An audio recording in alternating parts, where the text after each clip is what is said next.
Part 2. Book 4. Lacerations. Chapter 1. Father Ferapont. Alyosha was roused early, before daybreak.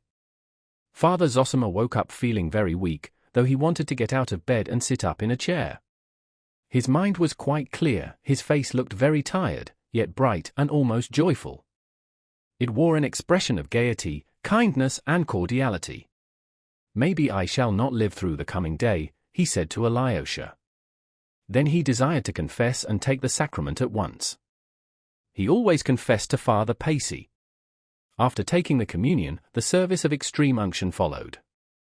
The monks assembled and the cell was gradually filled up by the inmates of the hermitage. Meantime it was daylight. People began coming from the monastery. After the service was over, the elder desired to kiss and take leave of everyone. As the cell was so small, the earlier visitors withdrew to make room for others. Alyosha stood beside the elder, who was seated again in his armchair. He talked as much as he could. Though his voice was weak, it was fairly steady. "I've been teaching you so many years, and therefore I've been talking aloud so many years, that I've got into the habit of talking, and so much so that it's almost more difficult for me to hold my tongue than to talk, even now, in spite of my weakness. Dear fathers and brothers," he jested, looking with emotion at the group round him. Alyosha remembered afterward something of what he said to them. But though he spoke out distinctly and his voice was fairly steady, his speech was somewhat disconnected. He spoke of many things, he seemed anxious before the moment of death to say everything he had not said in his life, and not simply for the sake of instructing them, but as though thirsting to share with all men and all creation his joy and ecstasy, and once more in his life to open his whole heart. "Love one another, fathers," said Father Zosima, as far as Alyosha could remember afterwards. "Love God's people. Because we have come here and shut ourselves within these walls, we are no holier than those that are outside, but on the contrary, from the very fact of coming here, each of us has confessed to himself that he is worse than others, than all men on earth. And the longer the monk lives in his seclusion, the more keenly he must recognize that. Else he would have had no reason to come here. When he realizes that he is not only worse than others, but that he is responsible to all men for all and everything, for all human sins, national and individual, only then the aim of our seclusion is attained. For know, dear ones, that every one of us is undoubtedly responsible for all men and everything on earth, not merely through the general sinfulness of creation, but each one personally for all mankind and every individual man. This knowledge is the crown of life for the monk and for every man. For monks are not a special sort of men, but only what all men ought to be. Only through that knowledge, our heart grows soft with infinite, universal, inexhaustible love. Then every one of you will have the power to win over the whole world by love and to wash away the sins of the world with your tears. Each of you keep watch over your heart and confess your sins to yourself unceasingly. Be not afraid of your sins, even when perceiving them, if only there be penitence, but make no conditions with God. Again I say, be not proud. Be proud neither to the little nor to the great. Hate not those who reject you, who insult you, who abuse and slander you. Hate not the atheists, the teachers of evil, the materialists, and I mean not only the good ones, for there are many good ones among them, especially in our day. Hate not even the wicked ones.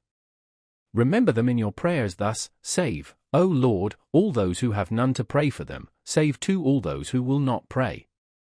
And add, it is not in pride that I make this prayer, O Lord, for I am lower than all men.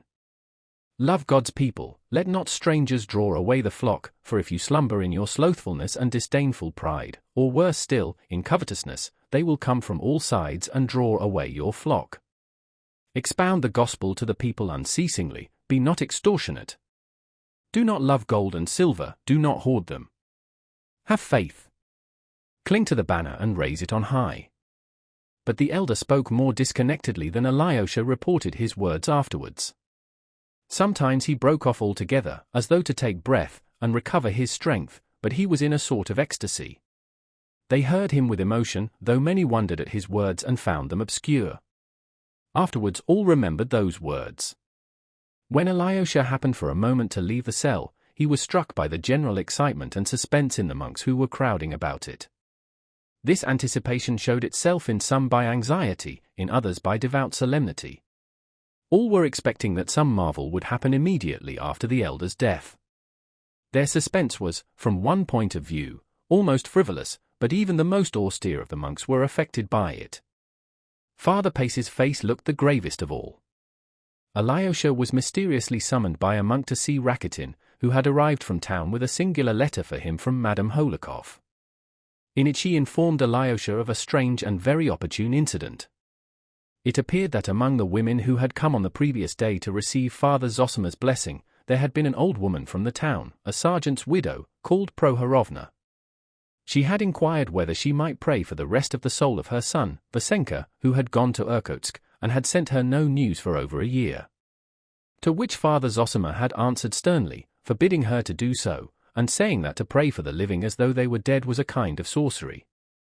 He afterwards forgave her on account of her ignorance, and added, as though reading the book of the future, this was Madame Holikov's expression, words of comfort, that her son Vasya was certainly alive and he would either come himself very shortly or send a letter, and that she was to go home and expect him. "And would you believe it," exclaimed Madame Holikov enthusiastically, "the prophecy has been fulfilled literally indeed, and more than that." Scarcely had the old woman reached home when they gave her a letter from Siberia which had been awaiting her. But that was not all. In the letter written on the road from Ekaterinenburg, Vasya informed his mother that he was returning to Russia with an official, and that 3 weeks after her receiving the letter he hoped to embrace his mother. Madame Holikov warmly entreated Alyosha to report this new miracle of prediction to the superior and all the brotherhood. All ought to know of it, she concluded.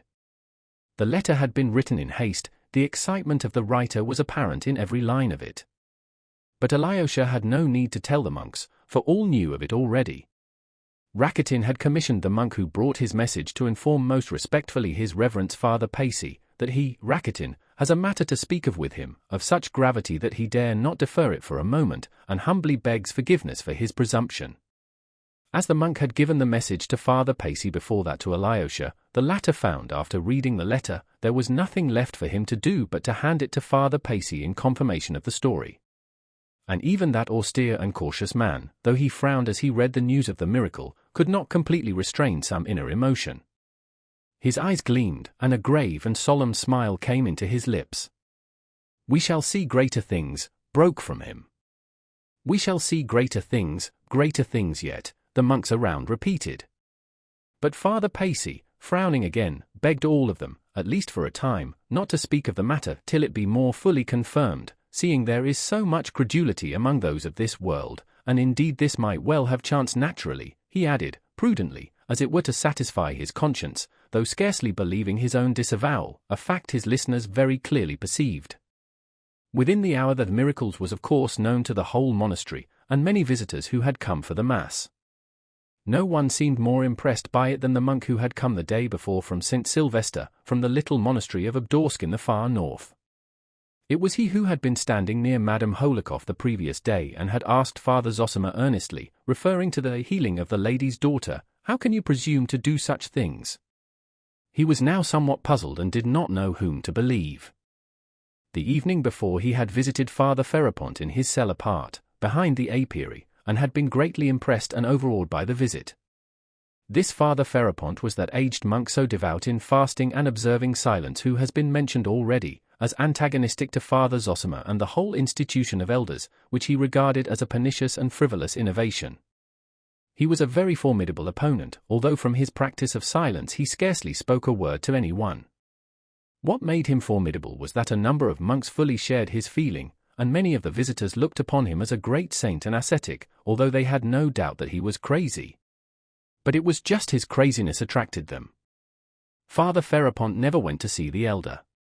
Though he lived in the hermitage, they did not worry him to keep its regulations, and this too because he behaved as though he were crazy. He was 75 or more, and he lived in a corner beyond the apiary in an old decaying wooden cell which had been built long ago for another great ascetic, Father Iona, who had lived to be 105, and of whose saintly doings many curious stories were still extant in the monastery and the neighborhood. Father Ferapont had succeeded in getting himself installed in this same solitary cell 7 years previously. It was simply a peasant's hut, though it looked like a chapel, for it contained an extraordinary number of icons with lamps perpetually burning before them, which men brought to the monastery as offerings to God. Father Ferapont had been appointed to look after them and keep the lamps burning. It was said, and indeed it was true, that he ate only 2 pounds of bread in 3 days. The beekeeper, who lived close by the apiary, used to bring him the bread every 3 days, and even to this man who waited upon him, Father Ferapont rarely uttered a word. The 4 pounds of bread, together with the sacrament bread, regularly sent him on Sundays after the late Mass by the Father Superior, made up his weekly rations. The water in his jug was changed every day. He rarely appeared at Mass. Visitors who came to do him homage saw him sometimes kneeling all day long at prayer without looking round. If he addressed them, he was brief, abrupt, strange, and almost always rude. On very rare occasions, however, he would talk to visitors, but for the most part he would utter some one strange saying which was a complete riddle, and no entreaties would induce him to pronounce a word in explanation. He was not a priest, but a simple monk. There was a strange belief, chiefly however among the most ignorant, that Father Ferapont had communication with heavenly spirits and would only converse with them, and so was silent with men. The monk from Obdorsk, having been directed to the apiary by the beekeeper, who was also a very silent and surly monk, went to the corner where Father Ferapont's cell stood. "Maybe he will speak as you are a stranger and maybe you'll get nothing out of him," the beekeeper had warned him. The monk, as he related afterwards, approached in the utmost apprehension. It was rather late in the evening. Father Ferapont was sitting at the door of his cell on a low bench. A huge old elm was lightly rustling overhead. There was an evening freshness in the air. The monk from Obdorsk bowed down before the saint and asked his blessing. "Do you want me to bow down to you, monk?" said Father Ferapont. "Get up." The monk got up. "Blessing, be blessed. Sit beside me. Where have you come from?" What most struck the poor monk was the fact that in spite of his strict fasting and great age, Father Ferapont still looked a vigorous old man. He was tall, held himself erect, and had a thin, but fresh and healthy face. There was no doubt he still had considerable strength. He was of athletic build. In spite of his great age he was not even quite grey, and still had very thick hair and a full beard, both of which had once been black. His eyes were grey, large and luminous, but strikingly prominent. He spoke with a broad accent. He was dressed in a peasant's long reddish coat of coarse convict cloth, as it used to be called, and had a stout rope round his waist. His throat and chest were bare. Beneath his coat, his shirt of the coarsest linen showed almost black with dirt, not having been changed for months. They said that he wore irons weighing 30 pounds under his coat. His stockingless feet were thrust in old slippers almost dropping to pieces. From the little Obdorsk monastery, from St. Sylvester, the monk answered humbly, whilst his keen and inquisitive, but rather frightened little eyes kept watch on the hermit. "I have been at your Sylvester's. I used to stay there. Is Sylvester well?" The monk hesitated. "You are a senseless lot. How do you keep the fasts?" "Our dietary is according to the ancient conventual rules. During Lent there are no meals provided for Monday, Wednesday, and Friday. For Tuesday and Thursday we have white bread, stewed fruit with honey, wild berries, or salt cabbage and wholemeal stirabout. On Saturday white cabbage soup, noodles with peas, kasha, all with hemp oil. On weekdays we have dried fish and kasha with the cabbage soup. From Monday till Saturday evening, 6 whole days in Holy Week, nothing is cooked, and we have only bread and water, and that sparingly, if possible not taking food every day, just the same as is ordered for first week in Lent. On Good Friday nothing is eaten. In the same way on the Saturday we have to fast till 3 o'clock, and then take a little bread and water and drink a single cup of wine. On Holy Thursday we drink wine and have something cooked without oil or not cooked at all, inasmuch as the Laodicean Council lays down for Holy Thursday, it is unseemly by remitting the fast on the Holy Thursday to dishonor the whole of Lent. This is how we keep the fast." "But what is that compared with you, Holy Father?" added the monk, growing more confident, "for all the year round, even at Easter, you take nothing but bread and water, and what we should eat in 2 days lasts you full 7. It's truly marvelous, your great abstinence." "And mushrooms?" asked Father Ferapont, suddenly. "Mushrooms?" repeated the surprised monk. "Yes. I can give up their bread, not needing it at all, and go away into the forest and live there on the mushrooms or the berries, but they can't give up their bread here, wherefore they are in bondage to the devil. Nowadays the unclean deny that there is need of such fasting. Haughty and unclean is their judgment. Ark, true, sighed the monk. And have you seen devils among them? Asked Ferapont. Among them? Among whom? Asked the monk, timidly. I went to the Father Superior on Trinity Sunday last year. I haven't been since. I saw a devil sitting on one man's chest hiding under his cassock, only his horns poked out, another had one peeping out of his pocket with such sharp eyes, he was afraid of me, another settled in the unclean belly of one, another was hanging round a man's neck, and so he was carrying him about without seeing him. You can see spirits? The monk inquired. I tell you I can see through them. When I was coming out from the superiors I saw one hiding from me behind the door, and a big one, 1.5 yards or more high, with a thick long grey tail, and the tip of his tail was in the crack of the door, and I was quick and slammed the door, pinching his tail in it.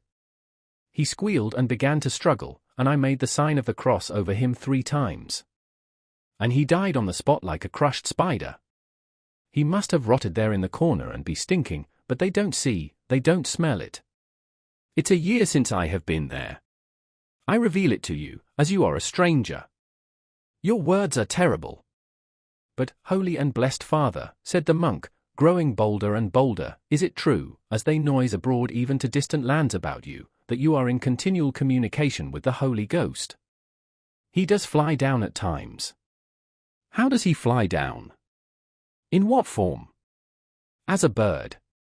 The Holy Ghost in the form of a dove. There's the Holy Ghost and there's the Holy Spirit. The Holy Spirit can appear as other birds, sometimes as a swallow, sometimes a goldfinch and sometimes as a blue tit. How do you know him from an ordinary tit? He speaks. How does he speak? In what language? Human language. And what does he tell you? Why, today he told me that a fool would visit me and would ask me unseemly questions. You want to know too much, monk. Terrible are your words, most holy and blessed Father. The monk shook his head. But there was a doubtful look in his frightened little eyes. Do you see this tree? Asked Father Ferapont, after a pause. I do, blessed Father. You think it's an elm, but for me it has another shape. What sort of shape? Inquired the monk, after a pause of vain expectation. It happens at night. You see those 2 branches? In the night it is Christ holding out his arms to me and seeking me with those arms. I see it clearly and tremble. It's terrible, terrible. What is there terrible if it's Christ himself? Why, he'll snatch me up and carry me away. Alive? In the spirit and glory of Elijah, haven't you heard? He will take me in his arms and bear me away. Though the monk returned to the cell he was sharing with one of the brothers, in considerable perplexity of mind, he still cherished at heart a greater reverence for Father Ferapont than for Father Zosima. He was strongly in favor of fasting, and it was not strange that one who kept so rigid a fast as Father Ferapont should see marvels. His words seemed certainly queer, but God only could tell what was hidden in those words, and were not worse words and acts commonly seen in those who have sacrificed their intellects for the glory of God? The pinching of the devil's tail he was ready and eager to believe, and not only in the figurative sense. Besides he had, before visiting the monastery, a strong prejudice against the institution of elders, which he only knew of by hearsay and believed to be a pernicious innovation. Before he had been long at the monastery, he had detected the secret murmurings of some shallow brothers who disliked the institution. He was, besides, a meddlesome, inquisitive man, who poked his nose into everything. This was why the news of the fresh miracle performed by Father Zosima reduced him to extreme perplexity. Alyosha remembered afterwards how their inquisitive guest from Obdorsk had been continually flitting to and fro from one group to another, listening and asking questions among the monks that were crowding within and without the elder's cell. But he did not pay much attention to him at the time, and only recollected it afterwards. He had no thought to spare for it indeed, for when Father Zosima, feeling tired again, had gone back to bed, he thought of Alyosha as he was closing his eyes, and sent for him. Alyosha ran at once. There was no one else in the cell but Father Pacey, Father Iosif, and the novice Porphyry. The elder, opening his weary eyes and looking intently at Alyosha, asked him suddenly, "Are your people expecting you, my son?" Alyosha hesitated. "Haven't they need of you? Didn't you promise someone yesterday to see them today?" "I did promise, to my father, my brothers, others too." "You see, you must go. Don't grieve. Be sure I shall not die without your being by to hear my last word. To you I will say that word, my son, it will be my last gift to you. To you, dear son, because you love me. But now go to keep your promise." Alyosha immediately obeyed, though it was hard to go. But the promise that he should hear his last word on earth, that it should be the last gift to him, Alyosha, sent a thrill of rapture through his soul. He made haste that he might finish what he had to do in the town and return quickly. Father Pacey, too, uttered some words of exhortation which moved and surprised him greatly. He spoke as they left the cell together. "Remember, young man," unceasingly, Father Pacey began, without preface, "that the science of this world, which has become a great power, has, especially in the last century, analyzed everything divine handed down to us in the holy books. After this cruel analysis, the learned of this world have nothing left of all that was sacred of old. But they have only analyzed the parts and overlooked the whole, and indeed their blindness is marvelous. Yet the whole still stands steadfast before their eyes, and the gates of hell shall not prevail against it. Has it not lasted 19 centuries? Is it not still a living, a moving power in the individual soul and in the masses of people? It is still as strong and living even in the souls of atheists, who have destroyed everything. For even those who have renounced Christianity and attack it, in their inmost being still follow the Christian ideal, for hitherto neither their subtlety nor the order of their hearts has been able to create a higher ideal of man and of virtue than the ideal given by Christ of old. When it has been attempted, the result has been only grotesque. Remember this especially, young man, since you are being sent into the world by your departing elder. Maybe, remembering this great day, you will not forget my words, uttered from the heart for your guidance, seeing you are young, and the temptations of the world are great and beyond your strength to endure.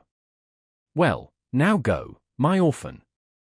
With these words Father Pacey blessed him. As Alyosha left the monastery and thought them over, he suddenly realized that he had met a new and unexpected friend, a warmly loving teacher, in this austere monk who had hitherto treated him sternly. It was as though Father Zosima had bequeathed him to him at his death, and perhaps that's just what had passed between them, Alyosha thought suddenly. The philosophic reflections he had just heard so unexpectedly testified to the warmth of Father Pacey's heart. He was in haste to arm the boy's mind for conflict with temptation and to guard the young soul left in his charge with the strongest defense he could imagine. Chapter 2. At his father's. First of all, Alyosha went to his father. On the way he remembered that his father had insisted the day before that he should come without his brother Ivan seeing him. Why so? Alyosha wondered suddenly. Even if my father has something to say to me alone, why should I go in unseen? Most likely in his excitement yesterday he meant to say something different, he decided. Yet he was very glad when Marfa Ignatyevna, who opened the garden gate to him, Grigory, it appeared, was ill in bed in the lodge, told him in answer to his question that Ivan Fyodorovitch had gone out 2 hours ago. And my father? He is up, taking his coffee, Marfa answered somewhat dryly. Alyosha went in. The old man was sitting alone at the table wearing slippers and a little old overcoat. He was amusing himself by looking through some accounts, rather inattentively however. He was quite alone in the house, for Smerdyakov too had gone out marketing. Though he had got up early and was trying to put a bold face on it, he looked tired and weak. His forehead, upon which huge purple bruises had come out during the night, was bandaged with a red handkerchief, his nose too had swollen terribly in the night, and some smaller bruises covered it in patches, giving his whole face a peculiarly spiteful and irritable look. The old man was aware of this, and turned a hostile glance on Alyosha as he came in. "The coffee is cold," he cried harshly, "I won't offer you any. I've ordered nothing but a Lenten fish soup today, and I don't invite anyone to share it." "Why have you come?" "To find out how you are," said Alyosha. "Yes. Besides, I told you to come yesterday. It's all of no consequence. You need not have troubled." But I knew you'd come poking in directly. He said this with almost hostile feeling. At the same time he got up and looked anxiously in the looking-glass, perhaps for the 40th time that morning, at his nose. He began, too, binding his red handkerchief more becomingly on his forehead. "Red's better. It's just like the hospital in a white one," he observed sententiously. "Well, how are things over there? How is your elder?" "He is very bad, he may die today," answered Alyosha. But his father had not listened, and had forgotten his own question at once. "Ivan's gone out," he said suddenly. "He is doing his utmost to carry off Mitya's betrothed. That's what he is staying here for," he added maliciously, and, twisting his mouth, looked at Alyosha. "Surely he did not tell you so?" asked Alyosha. "Yes, he did, long ago. Would you believe it, he told me 3 weeks ago? You don't suppose he too came to murder me, do you? He must have had some object in coming." "What do you mean? Why do you say such things?" said Alyosha, troubled. "He doesn't ask for money, it's true, but yet he won't get a farthing from me. I intend living as long as possible, you may as well know, my dear Alexey Fyodorovitch, and so I need every farthing, and the longer I live, the more I shall need it," he continued, pacing from one corner of the room to the other, keeping his hands in the pockets of his loose greasy overcoat made of yellow cotton material. "I can still pass for a man at 55, but I want to pass for one for another 20 years. As I get older, you know, I shan't be a pretty object. The wenches won't come to me of their own accord, so I shall want my money. So I am saving up more and more, simply for myself, my dear son Alexey Fyodorovitch. You may as well know. For I mean to go on in my sins to the end, let me tell you. For sin is sweet, all abuse it, but all men live in it, only others do it on the sly, and I openly. And so all the other sinners fall upon me for being so simple. And your paradise, Alexey Fyodorovitch, is not to my taste, let me tell you that, and it's not the proper place for a gentleman, your paradise, even if it exists. I believe that I fall asleep and don't wake up again, and that's all. You can pray for my soul if you like. And if you don't want to, don't, damn you. That's my philosophy.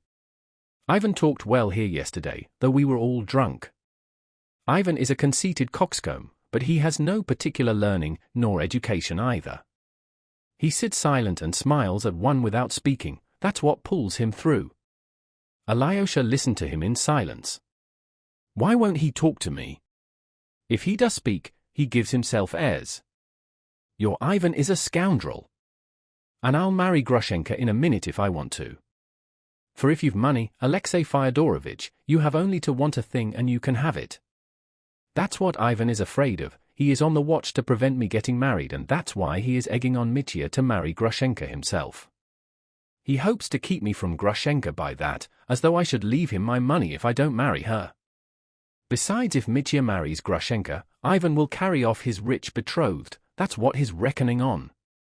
He is a scoundrel, your Ivan. How cross you are.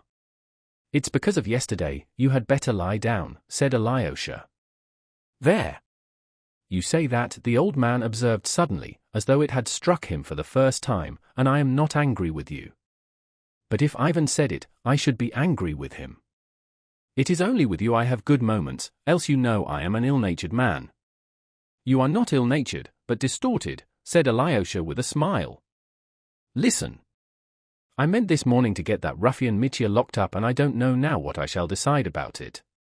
Of course, in these fashionable days fathers and mothers are looked upon as a prejudice, but even now the law does not allow you to drag your old father about by the hair, to kick him in the face in his own house, and brag of murdering him outright, all in the presence of witnesses. If I liked, I could crush him and could have him locked up at once for what he did yesterday. Then you don't mean to take proceedings? Ivan has dissuaded me. I shouldn't care about Ivan, but there's another thing.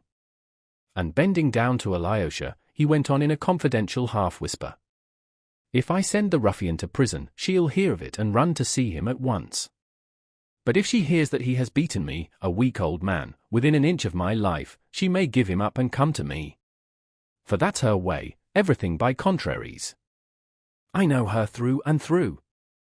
Won't you have a drop of brandy? Take some cold coffee and I'll pour a quarter of a glass of brandy into it. It's delicious, my boy. No, thank you. I'll take that roll with me if I may, said Alyosha, and taking a halfpenny French roll he put it in the pocket of his cassock. And you'd better not have brandy, either, he suggested apprehensively, looking into the old man's face. You are quite right, it irritates my nerves instead of soothing them. Only one little glass. I'll get it out of the cupboard. He unlocked the cupboard, poured out a glass, drank it, then locked the cupboard and put the key back in his pocket. That's enough. One glass won't kill me. You see you are in a better humor now, said Alyosha, smiling. I love you even without the brandy, but with scoundrels I am a scoundrel. Ivan is not going to Chermashnya. Why is that? He wants to spy how much I give Grushenka if she comes. They are all scoundrels. But I don't recognize Ivan, I don't know him at all. Where does he come from? He is not one of us in soul. As though I'd leave him anything. I shan't leave a will at all, you may as well know. And I'll crush Mitya like a beetle. I squash black beetles at night with my slipper, they squelch when you tread on them. And your Mitya will squelch too. Your Mitya, for you love him. Yes, you love him and I am not afraid of your loving him. But if Ivan loved him I should be afraid for myself at his loving him. But Ivan loves nobody. Ivan is not one of us. People like Ivan are not our sort, my boy. They are like a cloud of dust. When the wind blows, the dust will be gone. I had a silly idea in my head when I told you to come today. I wanted to find out from you about Mitya. If I were to hand him over 1,000 or maybe 2 now, would the beggarly wretch agree to take himself off altogether for 5 years or, better still, 35, and without Grushenka, and give her up once for all, eh? I'll ask him, muttered Alyosha. If you would give him 3,000, perhaps he... That's nonsense. You needn't ask him now, no need. I've changed my mind. It was a nonsensical idea of mine. I won't give him anything, not a penny, I want my money myself, cried the old man, waving his hand. I'll crush him like a beetle without it. Don't say anything to him or else he will begin hoping. There's nothing for you to do here, you needn't stay. Is that betrothed of his, Katerina Ivanovna, whom he has kept so carefully hidden from me all this time, going to marry him or not? You went to see her yesterday, I believe. Nothing will induce her to abandon him. There you see how dearly these fine young ladies love a rake and a scoundrel. They are poor creatures I tell you, those pale young ladies, very different from, if I had his youth and the looks I had then, for I was better looking than he at 8 and 20, I'd have been a conquering hero just as he is. He is a low cad. But he shan't have Grushenka, anyway, he shan't. I'll crush him. His anger had returned with the last words. You can go. There's nothing for you to do here today, he snapped harshly. Alyosha went up to say goodbye to him, and kissed him on the shoulder. What's that for? The old man was a little surprised. We shall see each other again, or do you think we shan't? Not at all, I didn't mean anything. Nor did I did not mean anything, said the old man, looking at him. Listen, listen, he shouted after him, make haste and come again and I'll have a fish soup for you, a fine one, not like today. Be sure to come. Come tomorrow, do you hear, tomorrow. And as soon as Alyosha had gone out of the door, he went to the cupboard again and poured out another half glass. I won't have more, he muttered, clearing his throat, and again he locked the cupboard and put the key in his pocket. Then he went into his bedroom, lay down on the bed, exhausted, and in 1 minute he was asleep. Chapter 3. A meeting with the schoolboys. Thank goodness he did not ask me about Grushenka, thought Alyosha, as he left his father's house and turned towards Madame Holokov's, or I might have to tell him of my meeting with Grushenka yesterday. Alyosha felt painfully that since yesterday both combatants had renewed their energies, and that their hearts had grown hard again. Father is spiteful and angry, he's made some plan and will stick to it. And what of Dmitri? He too will be harder than yesterday, he too must be spiteful and angry, and he too no doubt, has made some plan. Oh, I must succeed in finding him today, whatever happens. But Alyosha had not long to meditate. An incident occurred on the road, which, though apparently of little consequence, made a great impression on him. Just after he had crossed the square and turned the corner coming out into Mihailovsky Street, which is divided by a small ditch from the High Street, our whole town is intersected by ditches, he saw a group of schoolboys between the ages of 9 and 12, at the bridge. They were going home from school, some with their bags on their shoulders, others with leather satchels slung across them, some in short jackets, others in little overcoats. Some even had those high boots with creases round the ankles, such as little boys spoilt by rich fathers love to wear. The whole group was talking eagerly about something, apparently holding a council. Alyosha had never from his Moscow days been able to pass children without taking notice of them, and although he was particularly fond of children of 3 or thereabout, he liked schoolboys of 10 and 11 too. And so, anxious as he was today, he wanted at once to turn aside to talk to them. He looked into their excited rosy faces, and noticed at once that all the boys had stones in their hands. Behind the ditch some 30 paces away, there was another schoolboy standing by a fence. He too had a satchel at his side. He was about 10 years old, pale, delicate-looking and with sparkling black eyes. He kept an attentive and anxious watch on the other 6, obviously his schoolfellows with whom he had just come out of school, but with whom he had evidently had a feud. Alyosha went up and, addressing a fair, curly-headed, rosy boy in a black jacket, observed, "When I used to wear a satchel like yours, I always used to carry it on my left side, so as to have my right hand free, but you've got yours on your right side. So it will be awkward for you to get at it." Alyosha had no art or premeditation in beginning with this practical remark. But it is the only way for a grown-up person to get at once into confidential relations with a child, or still more with a group of children. One must begin in a serious, business-like way so as to be on a perfectly equal footing. Alyosha understood it by instinct. "But he is left-handed," another, a fine healthy-looking boy of 11, answered promptly. All the others stared at Alyosha. "He even throws stones with his left hand," observed a third. At that instant a stone flew into the group, but only just grazed the left-handed boy, though it was well and vigorously thrown by the boy standing the other side of the ditch. "Give it him, hit him back, Smurov," they all shouted. But Smurov, the left-handed boy, needed no telling, and at once revenged himself. He threw a stone, but it missed the boy and hit the ground. The boy the other side of the ditch, the pocket of whose coat was visibly bulging with stones, flung another stone at the group. This time it flew straight at Alyosha and hit him painfully on the shoulder. "He aimed it at you, he meant it for you. You are Karamazov, Karamazov," the boys shouted, laughing. "Come, all throw at him at once," and 6 stones flew at the boy. One struck the boy on the head and he fell down, but at once leapt up and began ferociously returning their fire. Both sides threw stones incessantly. Many of the group had their pockets full too. "What are you about? Aren't you ashamed? 6 against 1. Why, you'll kill him," cried Alyosha. He ran forward and met the flying stones to screen the solitary boy. 3 or 4 ceased throwing for a minute. "He began first," cried a boy in a red shirt in an angry childish voice. "He is a beast, he stabbed Krasotkin in class the other day with a penknife. It bled. Krasotkin wouldn't tell tales, but he must be thrashed." "But what for? I suppose you tease him." "There, he sent a stone in your back again, he knows you," cried the children. "It's you he is throwing at now, not us. Come, all of you, at him again, don't miss." Smurov, and again a fire of stones, and a very vicious one, began. The boy the other side of the ditch was hit in the chest. He screamed, began to cry and ran away uphill towards Mihailovsky Street. They all shouted, "Aha, he is funking, he is running away. Wisp of tow. You don't know what a beast he is, Karamazov, killing is too good for him," said the boy in the jacket, with flashing eyes. He seemed to be the eldest. "What's wrong with him?" asked Alyosha. "Is he a telltale or what?" The boys looked at one another as though derisively.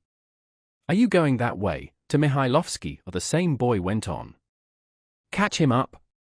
You see he's stopped again, he is waiting and looking at you. He is looking at you, the other boys chimed in. You ask him, does he like a disheveled wisp of tow? Do you hear? Ask him that. There was a general burst of laughter. Alyosha looked at them, and they at him.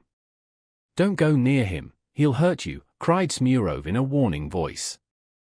I shan't ask him about the wisp of tow, for I expect you tease him with that question somehow. But I'll find out from him why you hate him so. Find out then, find out, cried the boys, laughing. Alyosha crossed the bridge and walked uphill by the fence, straight towards the boy. You'd better look out, the boys called after him, he won't be afraid of you. He will stab you in a minute, on the sly, as he did Krasikhin. The boy waited for him without budging. Coming up to him, Alyosha saw facing him a child of about 9 years old. He was an undersized, weakly boy with a thin, pale face, with large dark eyes that gazed at him vindictively. He was dressed in a rather shabby old overcoat, which he had monstrously outgrown. His bare arms stuck out beyond his sleeves.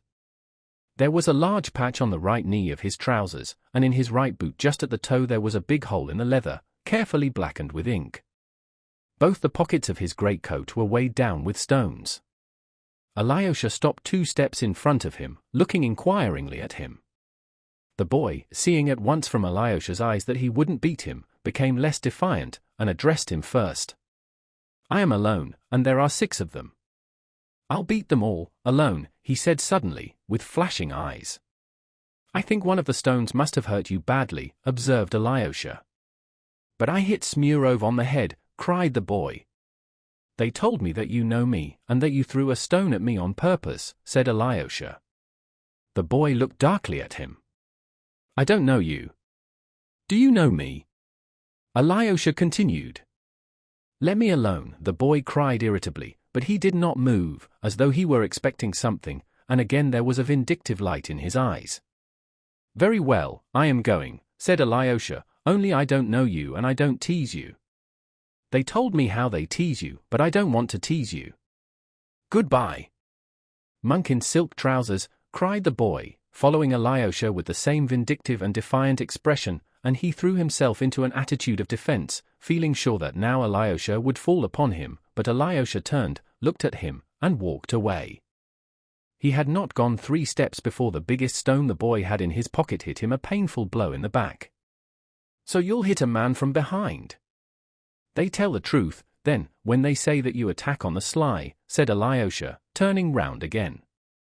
This time the boy threw a stone savagely right into Alyosha's face, but Alyosha just had time to guard himself, and the stone struck him on the elbow. Aren't you ashamed? What have I done to you? Or he cried. The boy waited in silent defiance, certain that now Alyosha would attack him. Seeing that even now he would not, his rage was like a little wild beast's, he flew at Alyosha himself, and before Alyosha had time to move, the spiteful child had seized his left hand with both of his and bit his middle finger. He fixed his teeth in it and it was 10 seconds before he let go. Alyosha cried out with pain and pulled his finger away with all his might. The child let go at last and retreated to his former distance. Alyosha's finger had been badly bitten to the bone, close to the nail, it began to bleed. Alyosha took out his handkerchief and bound it tightly round his injured hand. He was a full minute bandaging it. The boy stood waiting all the time. At last Alyosha raised his gentle eyes and looked at him. Very well, he said, you see how badly you've bitten me. That's enough, isn't it? Now tell me, what have I done to you? The boy stared in amazement. Though I don't know you and it's the first time I've seen you, Alyosha went on with the same serenity, yet I must have done something to you, you wouldn't have hurt me like this for nothing. So what have I done? How have I wronged you, tell me?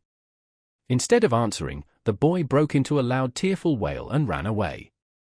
Alyosha walked slowly after him towards Mihailovsky Street, and for a long time he saw the child running in the distance as fast as ever, not turning his head, and no doubt still keeping up his tearful wail. He made up his mind to find him out as soon as he had time, and to solve this mystery. Just now he had not the time. Chapter 4. At the Holocaust. Alyosha soon reached Madame Holokov's house, a handsome stone house of 2 stories, one of the finest in our town.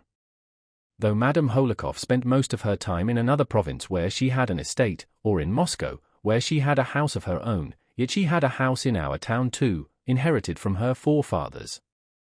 The estate in our district was the largest of her 3 estates, yet she had been very little in our province before this time. She ran out to Alyosha in the hall. "Did you get my letter about the new miracle?" She spoke rapidly and nervously. "Yes." "Did you show it to everyone?" "He restored the son to his mother." "He is dying today," said Alyosha. "I have heard, I know, oh, how I long to talk to you or someone, about all this." "No, to you. And how sorry I am I can't see him." "The whole town is in excitement, they are all suspense." "But now, do you know Katerina Ivanovna is here now?" "Ah, that's lucky," cried Alyosha. "Then I shall see her here. She told me yesterday to be sure to come and see her today." I know all. I've heard exactly what happened yesterday, and the atrocious behavior of that creature. C'est tragique, and if I'd been in her place I don't know what I should have done.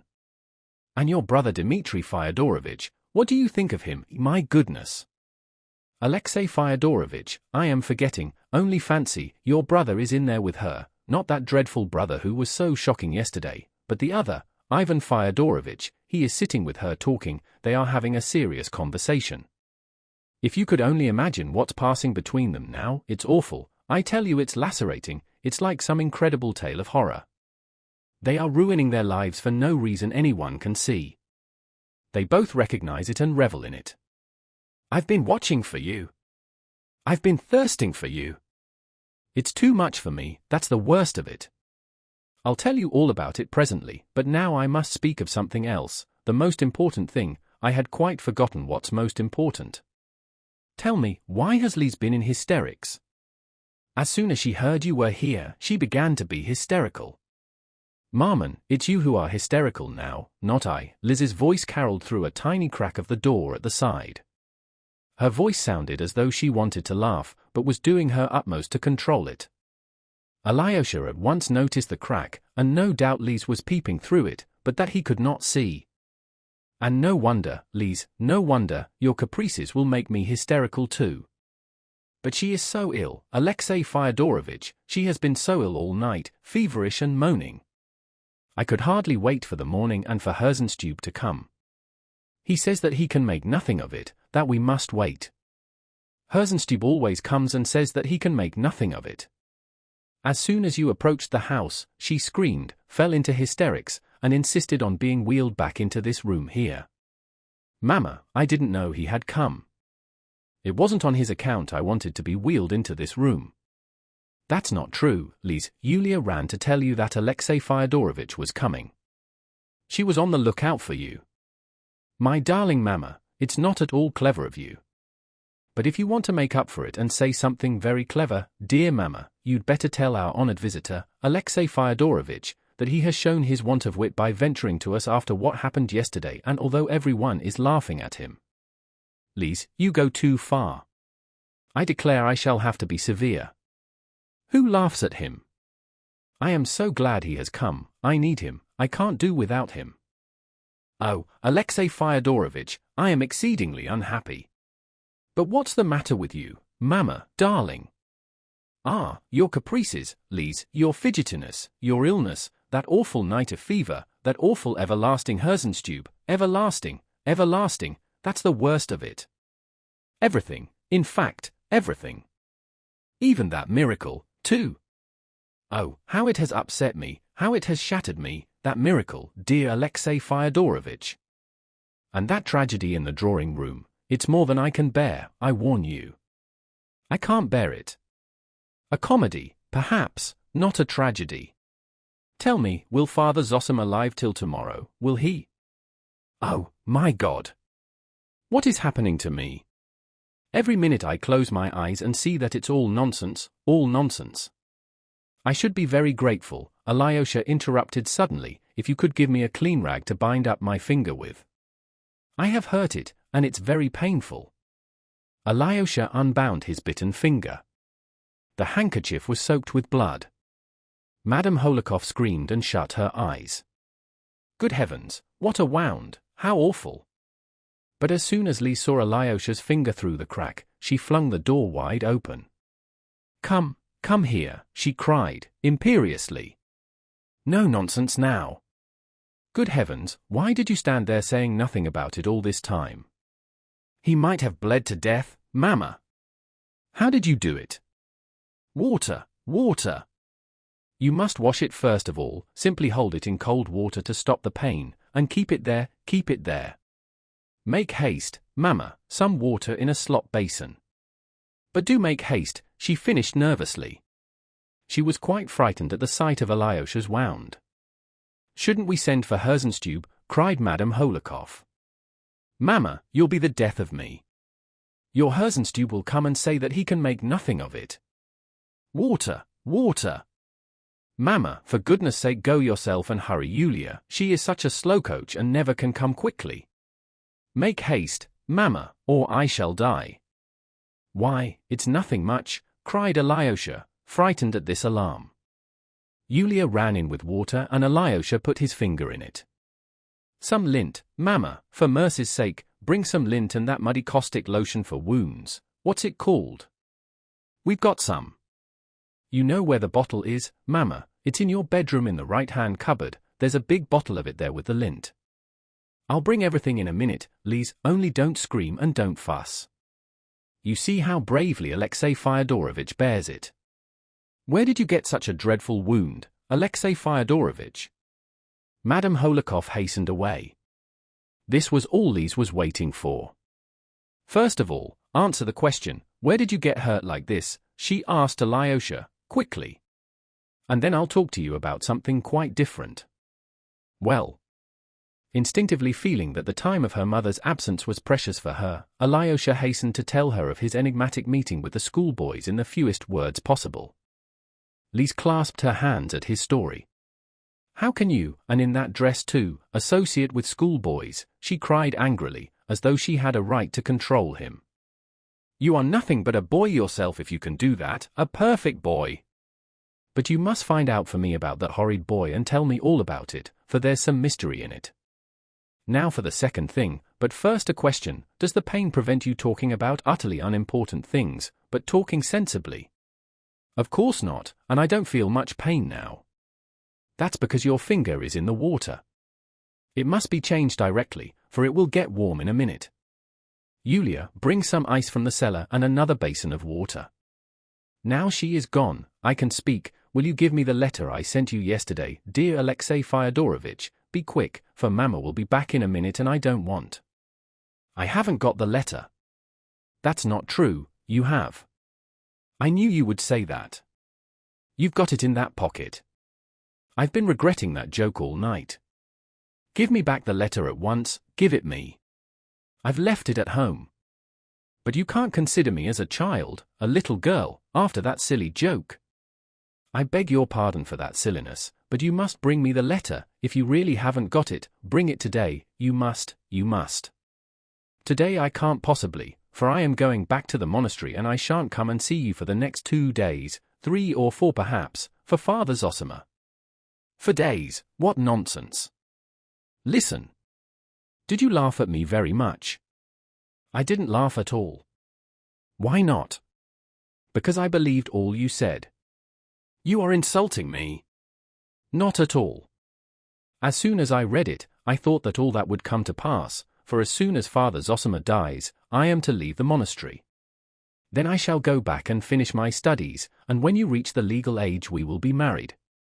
I shall love you. Though I haven't had time to think about it, I believe I couldn't find a better wife than you, and Father Zosima tells me I must marry. But I am a cripple, wheeled about in a chair, laughed Lise, flushing crimson. I'll will you about myself, but I'm sure you'll get well by then. But you are mad, said Lise, nervously, to make all this nonsense out of a joke. Here's Mama, very apropos, perhaps. Mama, how slow you always are, how can you be so long? And here's Yulia with the ice.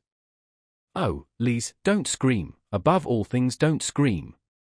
That scream drives me. How can I help it when you put the lint in another place? I've been hunting and hunting, I do believe you did it on purpose. But I couldn't tell that he would come with a bad finger, or else perhaps I might have done it on purpose. My darling mamma, you begin to say really witty things. Never mind my being witty, but I must say you show nice feeling for Alexei Fyodorovitch's sufferings. Oh, my dear Alexei Fyodorovitch, what's killing me is no one thing in particular, not Herzenstube, but everything together, that's what is too much for me. That's enough, mamma, enough about Herzenstube, Lise laughed gaily. Make haste with the lint and the lotion, mamma. That's simply Goulard's water, Alexei Fyodorovitch, I remember the name now, but it's a splendid lotion. Would you believe it, mamma, on the way here he had a fight with the boys in the street, and it was a boy bit his finger. Isn't he a child himself? Is he fit to be married after that? For only fancy, he wants to be married, mamma. Just think of him married, wouldn't it be funny, wouldn't it be awful? And Lise kept laughing her thin hysterical giggle, looking slyly at Alyosha. But why married, Lise? What makes you talk of such a thing? It's quite out of place, and perhaps the boy was rabid. Why, mamma? As though there were rabid boys. Why not, Lise, as though I had said something stupid? Your boy might have been bitten by a mad dog and he would become mad and bite anyone near him. How well she has bandaged it, Alexei Fyodorovitch. I couldn't have done it. Do you still feel the pain? It's nothing much now. You don't feel afraid of water? Asked Lise.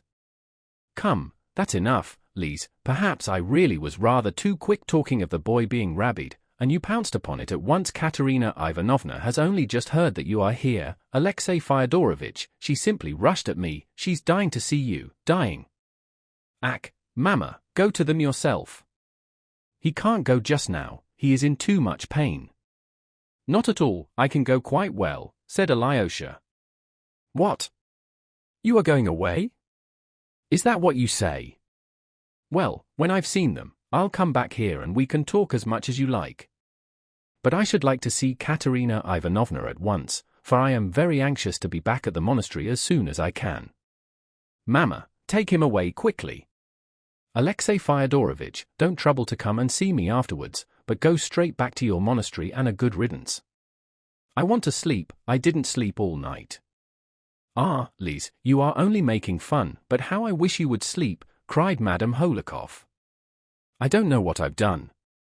I'll stay another 3 minutes, 5 if you like, muttered Alyosha. Even 5? Do take him away quickly, mamma, he is a monster. Lise, you are crazy. Let us go, Alexei Fyodorovitch, she is too capricious today. I am afraid to cross her. Oh, the trouble one has with nervous girls. Perhaps she really will be able to sleep after seeing you. How quickly you have made her sleepy, and how fortunate it is. Ah, mamma, how sweetly you talk. I must kiss you for it, mamma. And I kiss you too, Lise. Listen, Alexei Fyodorovitch, Madame Holikov began mysteriously and importantly, speaking in a rapid whisper. I don't want to suggest anything, I don't want to lift the veil, you will see for yourself what's going on. It's appalling. It's the most fantastic farce. She loves your brother, Ivan, and she is doing her utmost to persuade herself she loves your brother, Dmitri. It's appalling. I'll go in with you, and if they don't turn me out, I'll stay to the end. Chapter 5. A laceration in the drawing room. But in the drawing room the conversation was already over. Katerina Ivanovna was greatly excited, though she looked resolute.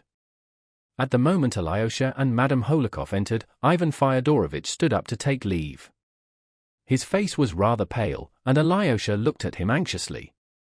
For this moment was to solve a doubt, a harassing enigma which had for some time haunted Alyosha.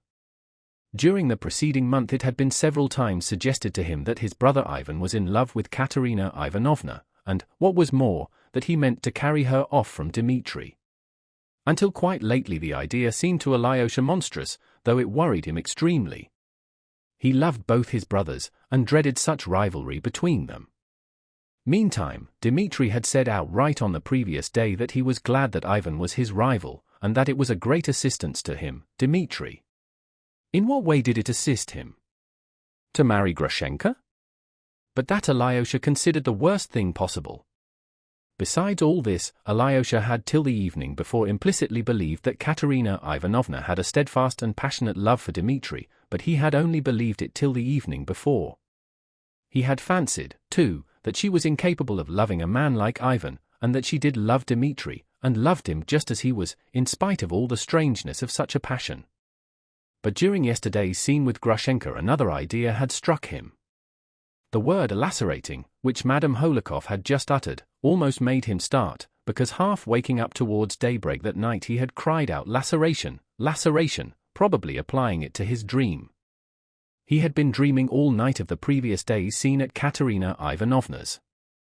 Now Alyosha was impressed by Madame Holikov's blunt and persistent assertion that Katerina Ivanovna was in love with Ivan, and only deceived herself through some sort of pose, from self-laceration, and tortured herself by her pretended love for Dmitri from some fancied duty of gratitude.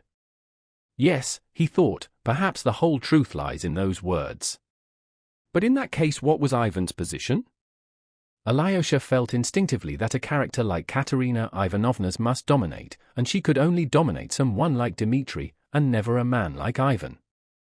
For Dmitri might at last submit to her domination to his own happiness, which was what Alyosha would have desired, but Ivan, no, Ivan could not submit to her, and such submission would not give him happiness. Alyosha could not help believing that of Ivan. And now all these doubts and reflections flitted through his mind as he entered the drawing-room. Another idea, too, forced itself upon him. What if she loved neither of them, neither Ivan nor Dmitri? It must be noted that Alyosha felt as it were ashamed of his own thoughts and blamed himself when they kept recurring to him during the last month. What do I know about love and women, and how can I decide such questions, he thought reproachfully, after such doubts and surmises. And yet it was impossible not to think about it. He felt instinctively that this rivalry was of immense importance in his brothers' lives and that a great deal depended upon it. One reptile will devour the other, Ivan had pronounced the day before, speaking in anger of his father and Dmitri. So Ivan looked upon Dmitri as a reptile, and perhaps had long done so. Was it perhaps since he had known Katerina Ivanovna? That phrase had, of course, escaped Ivan unawares yesterday, but that only made it more important. If he felt like that, what chance was there of peace? Were there not, on the contrary, new grounds for hatred and hostility in their family? And with which of them was Alyosha to sympathize? And what was he to wish for each of them? He loved them both, but what could he desire for each in the midst of these conflicting interests? He might go quite astray in this maze, and Alyosha's heart could not endure uncertainty, because his love was always of an active character. He was incapable of passive love. If he loved anyone, he set to work at once to help him. And to do so he must know what he was aiming at, he must know for certain what was best for each, and having ascertained this it was natural for him to help them both. But instead of a definite aim, he found nothing but uncertainty and perplexity on all sides. It was lacerating, as was said just now. But what could he understand even in this laceration? He did not understand the first word in this perplexing maze. Seeing Alyosha, Katerina Ivanovna said quickly and joyfully to Ivan, who had already got up to go, "A minute. Stay another minute. I want to hear the opinion of this person here whom I trust absolutely. Don't go away," she added, addressing Madame Holikov. She made Alyosha sit down beside her, and Madame Holikov sat opposite, by Ivan. "You are all my friends here, all I have in the world, my dear friends," she began warmly, in a voice which quivered with genuine tears of suffering, and Alyosha's heart warmed to her at once. "You, Alexey Fyodorovitch, were witness yesterday of that abominable scene, and saw what I did. You did not see it, Ivan Fyodorovitch, he did. What he thought of me yesterday I don't know. I only know one thing, that if it were repeated today, this minute, I should express the same feelings again as yesterday, the same feelings, the same words, the same actions. You remember my actions, Alexey Fyodorovitch, you checked me in one of them." As she said that, she flushed and her eyes shone. I must tell you that I can't get over it. Listen, Alexei Fyodorovitch. I don't even know whether I still love him. I feel pity for him, and that is a poor sign of love. If I loved him, if I still loved him, perhaps I shouldn't be sorry for him now, but should hate him. Her voice quivered, and tears glittered on her eyelashes. Alyosha shuddered inwardly. That girl is truthful and sincere, he thought, and she does not love Dmitri anymore. That's true, cried Madame Holikov. Wait, dear. I haven't told you the final decision I came to during the night. I feel that perhaps my decision is a terrible one for me, but I foresee that nothing will induce me to change it, nothing. It will be so all my life. My dear, kind, ever faithful and generous adviser, the one friend I have in the world, Ivan Fyodorovitch, with his deep insight into the heart, approves and commends my decision. He knows it. Yes, I approve of it, Ivan assented, in a subdued but firm voice. But I should like Alyosha, too. Alexei Fyodorovitch, forgive my calling you simply Alyosha, I should like Alexei Fyodorovitch, too, to tell me before my two friends whether I am right. I feel instinctively that you, Alyosha, my dear brother, for you are a dear brother to me, she said again ecstatically, taking his cold hand in her hot one, I foresee that your decision, your approval, will bring me peace, in spite of all my sufferings, for, after your words, I shall be calm and submit, I feel that. I don't know what you are asking me, said Alyosha, flushing. I only know that I love you and at this moment wish for your happiness more than my own. But I know nothing about such affairs, something impelled him to add hurriedly. In such affairs, Alexei Fyodorovitch, in such affairs, the chief thing is honor and duty and something higher, I don't know what, but higher perhaps even than duty.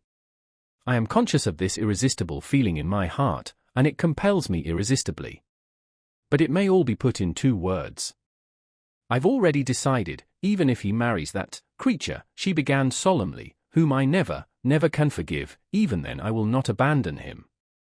Henceforward I will never abandon him, she cried, breaking into a sort of pale, hysterical ecstasy. Not that I would run after him continually, get in his way and worry him.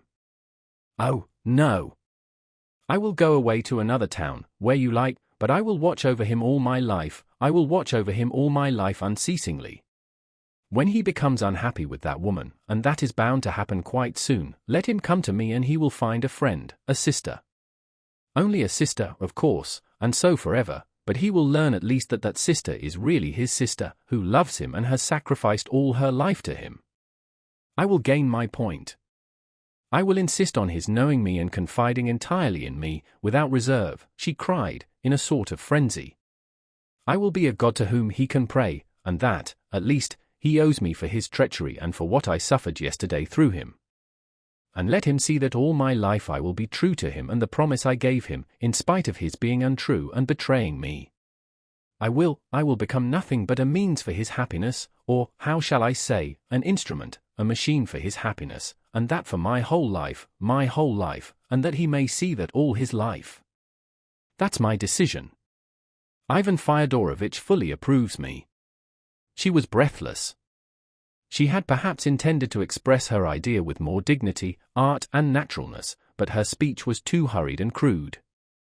It was full of youthful impulsiveness, it betrayed that she was still smarting from yesterday's insult, and that her pride craved satisfaction. She felt this herself. Her face suddenly darkened, an unpleasant look came into her eyes. Alyosha at once saw it and felt a pang of sympathy. His brother Ivan made it worse by adding, "I've only expressed my own view," he said. "From anyone else, this would have been affected and overstrained, but from you, no. Any other woman would have been wrong, but you are right. I don't know how to explain it, but I see that you are absolutely genuine and, therefore, you are right.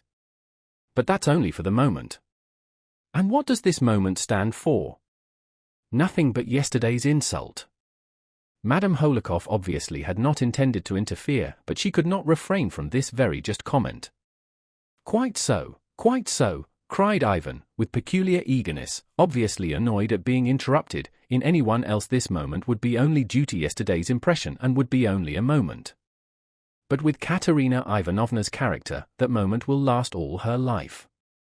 What for anyone else would be only a promise is for her an everlasting burdensome, grim perhaps, but unflagging duty. And she will be sustained by the feeling of this duty being fulfilled. Your life, Katerina Ivanovna, will henceforth be spent in painful brooding over your own feelings, your own heroism, and your own suffering, but in the end that suffering will be softened and will pass into sweet contemplation of the fulfillment of a bold and proud design. Yes, proud it certainly is, and desperate in any case, but a triumph for you. And the consciousness of it will at last be a source of complete satisfaction and will make you resigned to everything else. This was unmistakably said with some malice and obviously with intention, even perhaps with no desire to conceal that he spoke ironically and with intention. Oh, dear, how mistaken it all is! Madame Holikov cried again. Alexey Fyodorovitch, you speak. I want dreadfully to know what you will say, cried Katerina Ivanovna, and burst into tears. Alyosha got up from the sofa. It's nothing, nothing, she went on through her tears. I'm upset, I didn't sleep last night. But by the side of two such friends as you and your brother I still feel strong, for I know, you two will never desert me. Unluckily I am obliged to return to Moscow, perhaps tomorrow, and to leave you for a long time, and, unluckily, it's unavoidable, Ivan said suddenly. Tomorrow, to Moscow, her face was suddenly contorted, but, dear me, how fortunate, she cried in a voice suddenly changed. In one instant there was no trace left of her tears. She underwent an instantaneous transformation, which amazed Alyosha. Instead of a poor, insulted girl, weeping in a sort of laceration, he saw a woman completely self-possessed and even exceedingly pleased, as though something agreeable had just happened. Oh, not fortunate that I am losing you, of course not, she corrected herself suddenly, with a charming society smile. Such a friend as you are could not suppose that. I am only too unhappy at losing you. She rushed impulsively at Ivan, and seizing both his hands, pressed them warmly. But what is fortunate is that you will be able in Moscow to see Auntie and Agafya and to tell them all the horror of my present position. You can speak with complete openness to Agafya, but spare dear Auntie. You will know how to do that. You can't think how wretched I was yesterday and this morning, wondering how I could write them that dreadful letter, for one can never tell such things in a letter.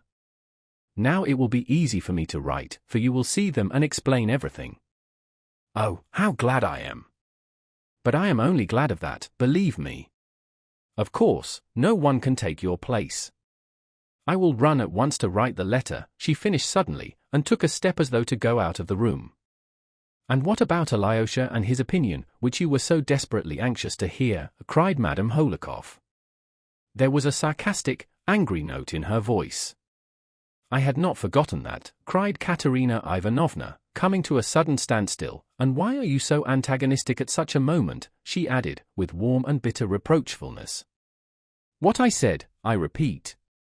I must have his opinion. More than that, I must have his decision. As he says, so it shall be. You see how anxious I am for your words, Alexey Fyodorovitch. But what's the matter? I couldn't have believed it. I can't understand it. Alyosha cried suddenly in distress. What? What? He is going to Moscow, and you cry out that you are glad. You said that on purpose. And you begin explaining that you are not glad of that but sorry to be losing a friend. But that was acting, too, you were playing a part, as in a theatre. In a theatre? What? What do you mean? Exclaimed Katerina Ivanovna, profoundly astonished, flushing crimson and frowning. Though you assure him you are sorry to lose a friend in him, you persist in telling him to his face that it's fortunate he is going, said Alyosha breathlessly. He was standing at the table and did not sit down. What are you talking about? I don't understand. I don't understand myself. I seem to see in a flash. I know I am not saying it properly, but I'll say it all the same, Alyosha went on in the same shaking and broken voice. What I see is that perhaps you don't love Dmitri at all, and never have, from the beginning. And Dmitri, too, has never loved you, and only esteems you. I really don't know how I dare to say all this, but somebody must tell the truth, for nobody here will tell the truth." "What truth?" cried Katerina Ivanovna, and there was an hysterical ring in her voice. "I'll tell you," Alyosha went on with desperate haste, as though he were jumping from the top of a house. "Call Dmitri, I will fetch him, and let him come here and take your hand and take Ivan's and join your hands. For you're torturing Ivan, simply because you love him, and torturing him, because you love Dmitri through self-laceration, with an unreal love, because you've persuaded yourself." Alyosha broke off and was silent. You are a little religious idiot, that's what you are," Katerina Ivanovna snapped. Her face was white and her lips were moving with anger. Ivan suddenly laughed and got up.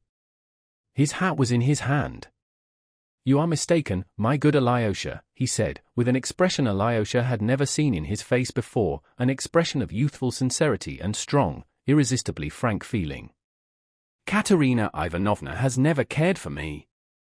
She has known all the time that I cared for her, though I never said a word of my love to her. She knew, but she didn't care for me. I have never been her friend either, not for one moment. She is too proud to need my friendship. She kept me at her side as a means of revenge. She revenged with me and on me all the insults which she has been continually receiving from Dmitri ever since their first meeting. For even that first meeting has rankled in her heart as an insult. That's what her heart is like.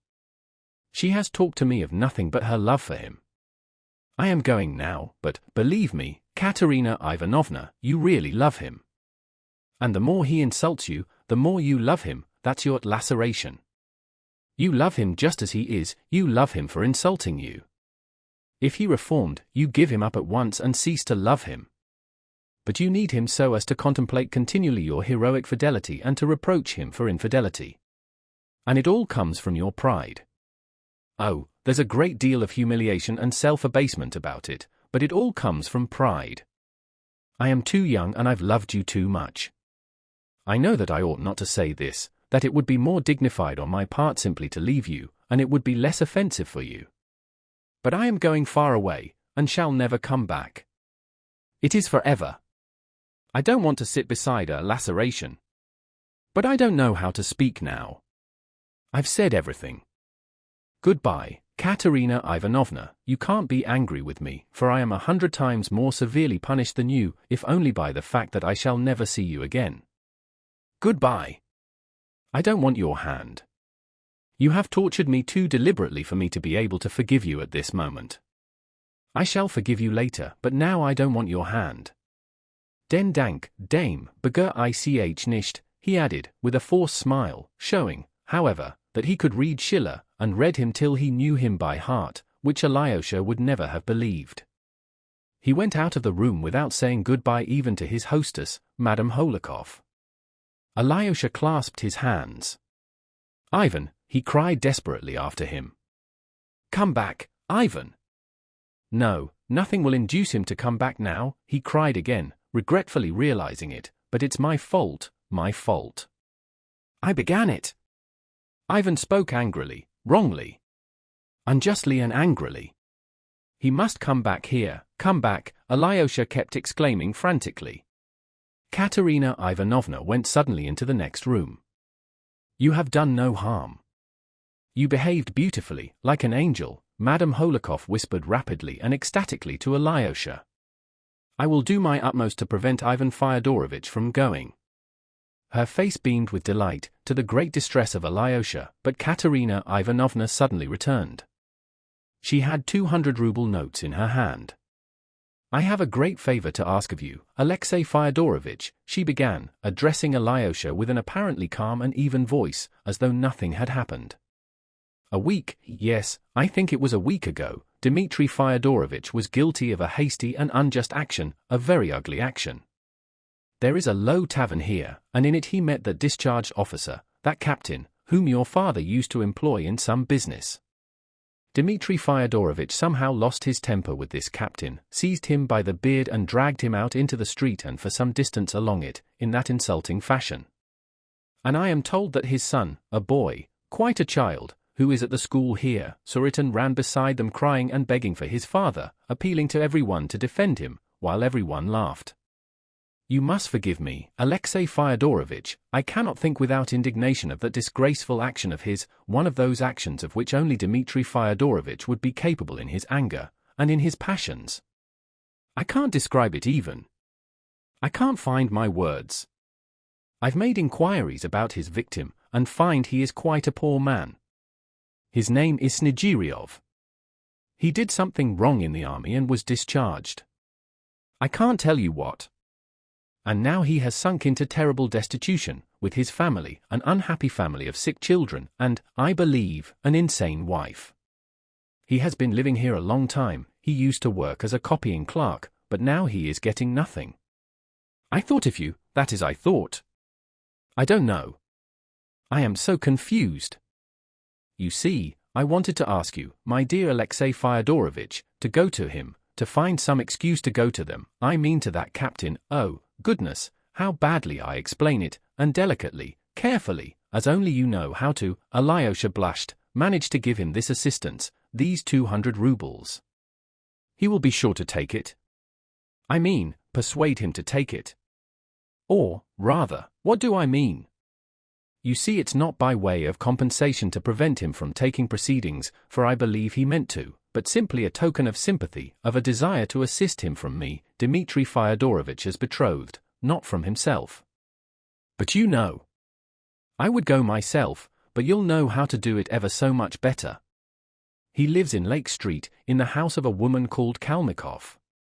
For God's sake, Alexey Fyodorovitch, do it for me, and now I am rather tired. Goodbye. She turned and disappeared behind the portiere so quickly that Alyosha had not time to utter a word, though he wanted to speak. He longed to beg her pardon, to blame himself, to say something, for his heart was full and he could not bear to go out of the room without it. But Madame Holikov took him by the hand and drew him along with her. In the hall she stopped him again as before. She is proud, she is struggling with herself, but kind, charming, generous, she exclaimed, in a half-whisper. Oh, how I love her, especially sometimes, and how glad I am again of everything. Dear Alexey Fyodorovitch, you didn't know, but I must tell you, that we all, both her aunts, I and all of us, Lise, even, have been hoping and praying for nothing for the last month but that she may give up your favorite Dmitri, who takes no notice of her and does not care for her, and may marry Ivan Fyodorovitch, such an excellent and cultivated young man, who loves her more than anything in the world. We are in a regular plot to bring it about, and I am even staying on here perhaps on that account. But she has been crying, she has been wounded again, cried Alyosha. Never trust a woman's tears, Alexey Fyodorovitch. I am never for the women in such cases. I am always on the side of the men. Mamma, you are spoiling him, Liz's little voice cried from behind the door. No, it was all my fault. I am horribly to blame, Alyosha repeated unconsoled, hiding his face in his hands in an agony of remorse for his indiscretion. Quite the contrary, you behaved like an angel, like an angel. I am ready to say so 1,000 times over. Mamma, how has he behaved like an angel? Liz's voice was heard again. I somehow fancied all at once, Alyosha went on as though he had not heard Liz, that she loved Ivan, and so I said that stupid thing. What will happen now? To whom, cried Liz. Mamma, you really want to be the death of me. I ask you and you don't answer. At the moment the maid ran in. Katerina Ivanovna is ill. She is crying, struggling. Hysterics. What is the matter? Cried Liz, in a tone of real anxiety. Mamma, I shall be having hysterics, and not she. Liz, for mercy's sake, don't scream, don't persecute me. At your age one can't know everything that grown-up people know. I'll come and tell you everything you ought to know. Oh, mercy on us! I am coming. Hysterics is a good sign, Alexey Fyodorovitch, it's an excellent thing that she is hysterical. That's just as it ought to be. In such cases I am always against the woman, against all these feminine tears and hysterics. Run and say, Yulia, that I'll fly to her. As for Ivan Fyodorovitch's going away like that, it's her own fault. But he won't go away. Lise, for mercy's sake, don't scream. Oh, yes, you are not screaming. It's I am screaming. Forgive your mamma, but I am delighted, delighted, delighted. Did you notice, Alexei Fyodorovitch, how young Ivan Fyodorovitch was just now when he went out, when he said all that and went out? I thought he was so learned, such a savant, and all of a sudden he behaved so warmly, openly, and youthfully, with such youthful inexperience, and it was all so fine, like you. And the way he repeated that German verse, it was just like you. But I must fly, I must fly. Alexei Fyodorovitch, make haste to carry out her commission, and then make haste back. Lise, do you want anything now? For mercy's sake, don't keep Alexei Fyodorovitch a minute. He will come back to you at once. Madame Holikov at last ran off. Before leaving, Alyosha would have opened the door to see Lise. On no account, cried Lise. On no account now. Speak through the door. How have you come to be an angel? That's the only thing I want to know. For an awful piece of stupidity, Lise. Goodbye. Don't dare to go away like that. Lise was beginning. Lise, I have a real sorrow. I'll be back directly, but I have a great, great sorrow. And he ran out of the room. Chapter 6. A laceration in the cottage. He certainly was really grieved in a way he had seldom been before. He had rushed in like a fool and meddled in what? In a love affair. But what do I know about it? What can I tell about such things, he repeated to himself for the 100th time, flushing crimson. Oh, being ashamed would be nothing, shame is only the punishment I deserve. The trouble is I shall certainly have caused more unhappiness. And Father Zosima sent me to reconcile and bring them together. Is this the way to bring them together? Then he suddenly remembered how he had tried to join their hands, and he felt fearfully ashamed again. Though I acted quite sincerely, I must be more sensible in the future, he concluded suddenly, and did not even smile at his conclusion. Katerina Ivanovna's commission took him to Lake Street, and his brother Dmitri lived close by, in a turning out of Lake Street. Alyosha decided to go to him in any case before going to the captain, though he had a presentiment that he would not find his brother.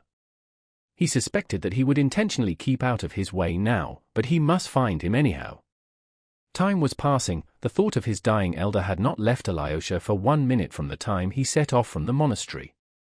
There was one point which interested him particularly about Katerina Ivanovna's commission, when she had mentioned the captain's son, the little schoolboy who had run beside his father crying. The idea had at once struck Alyosha that this must be the schoolboy who had bitten his finger when he, Alyosha, asked him what he had done to hurt him.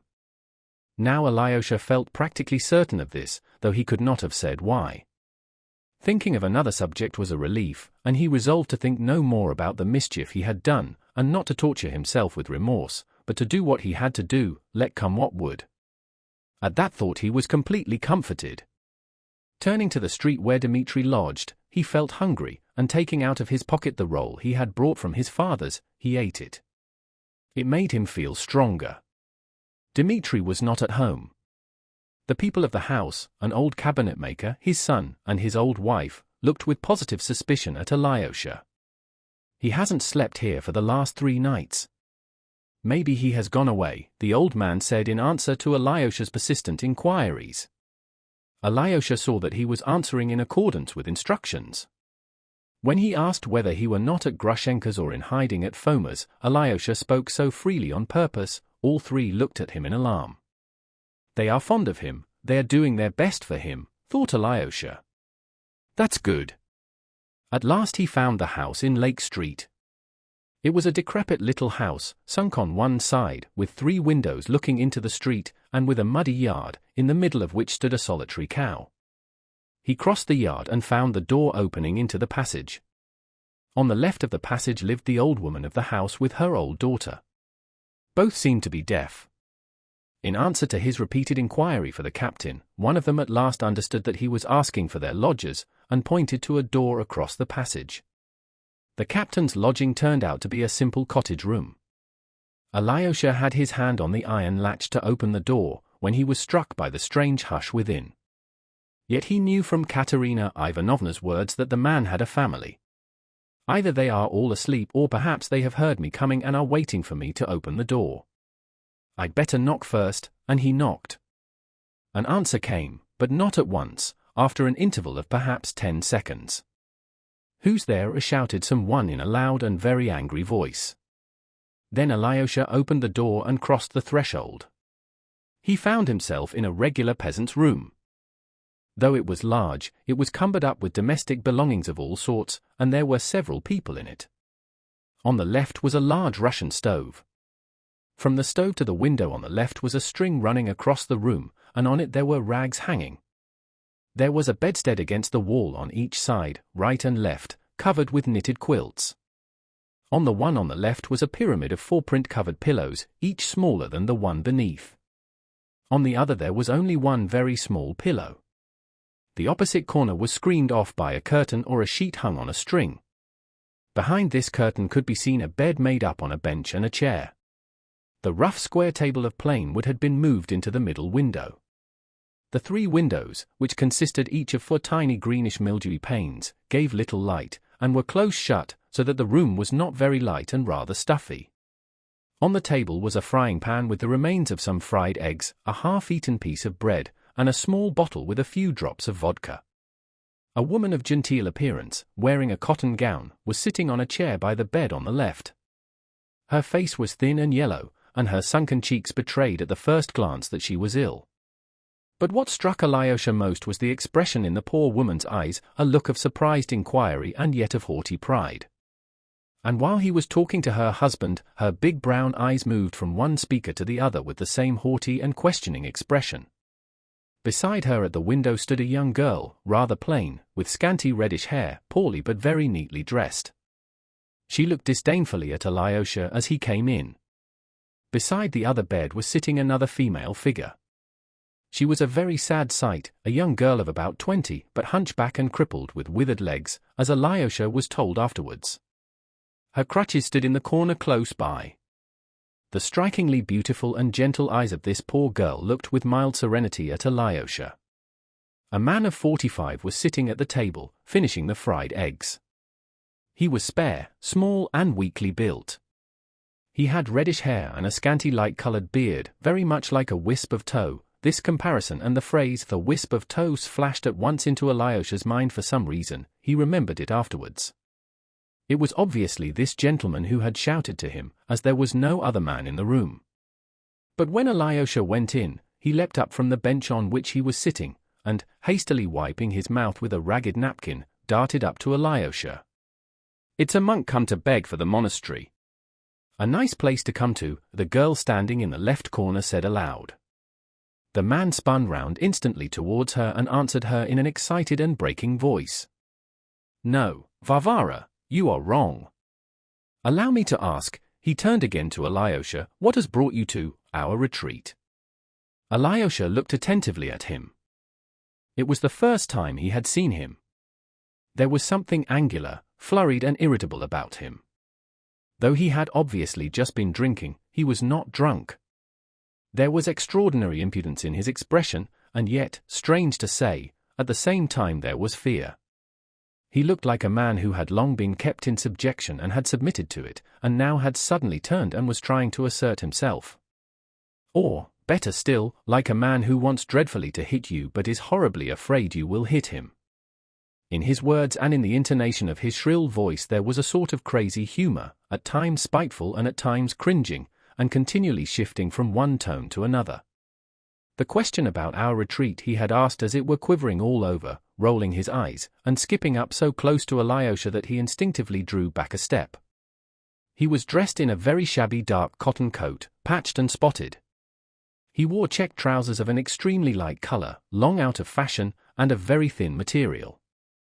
They were so crumpled and so short that he looked as though he had grown out of them like a boy. "I am Alexei Karamazov," Alyosha began in reply.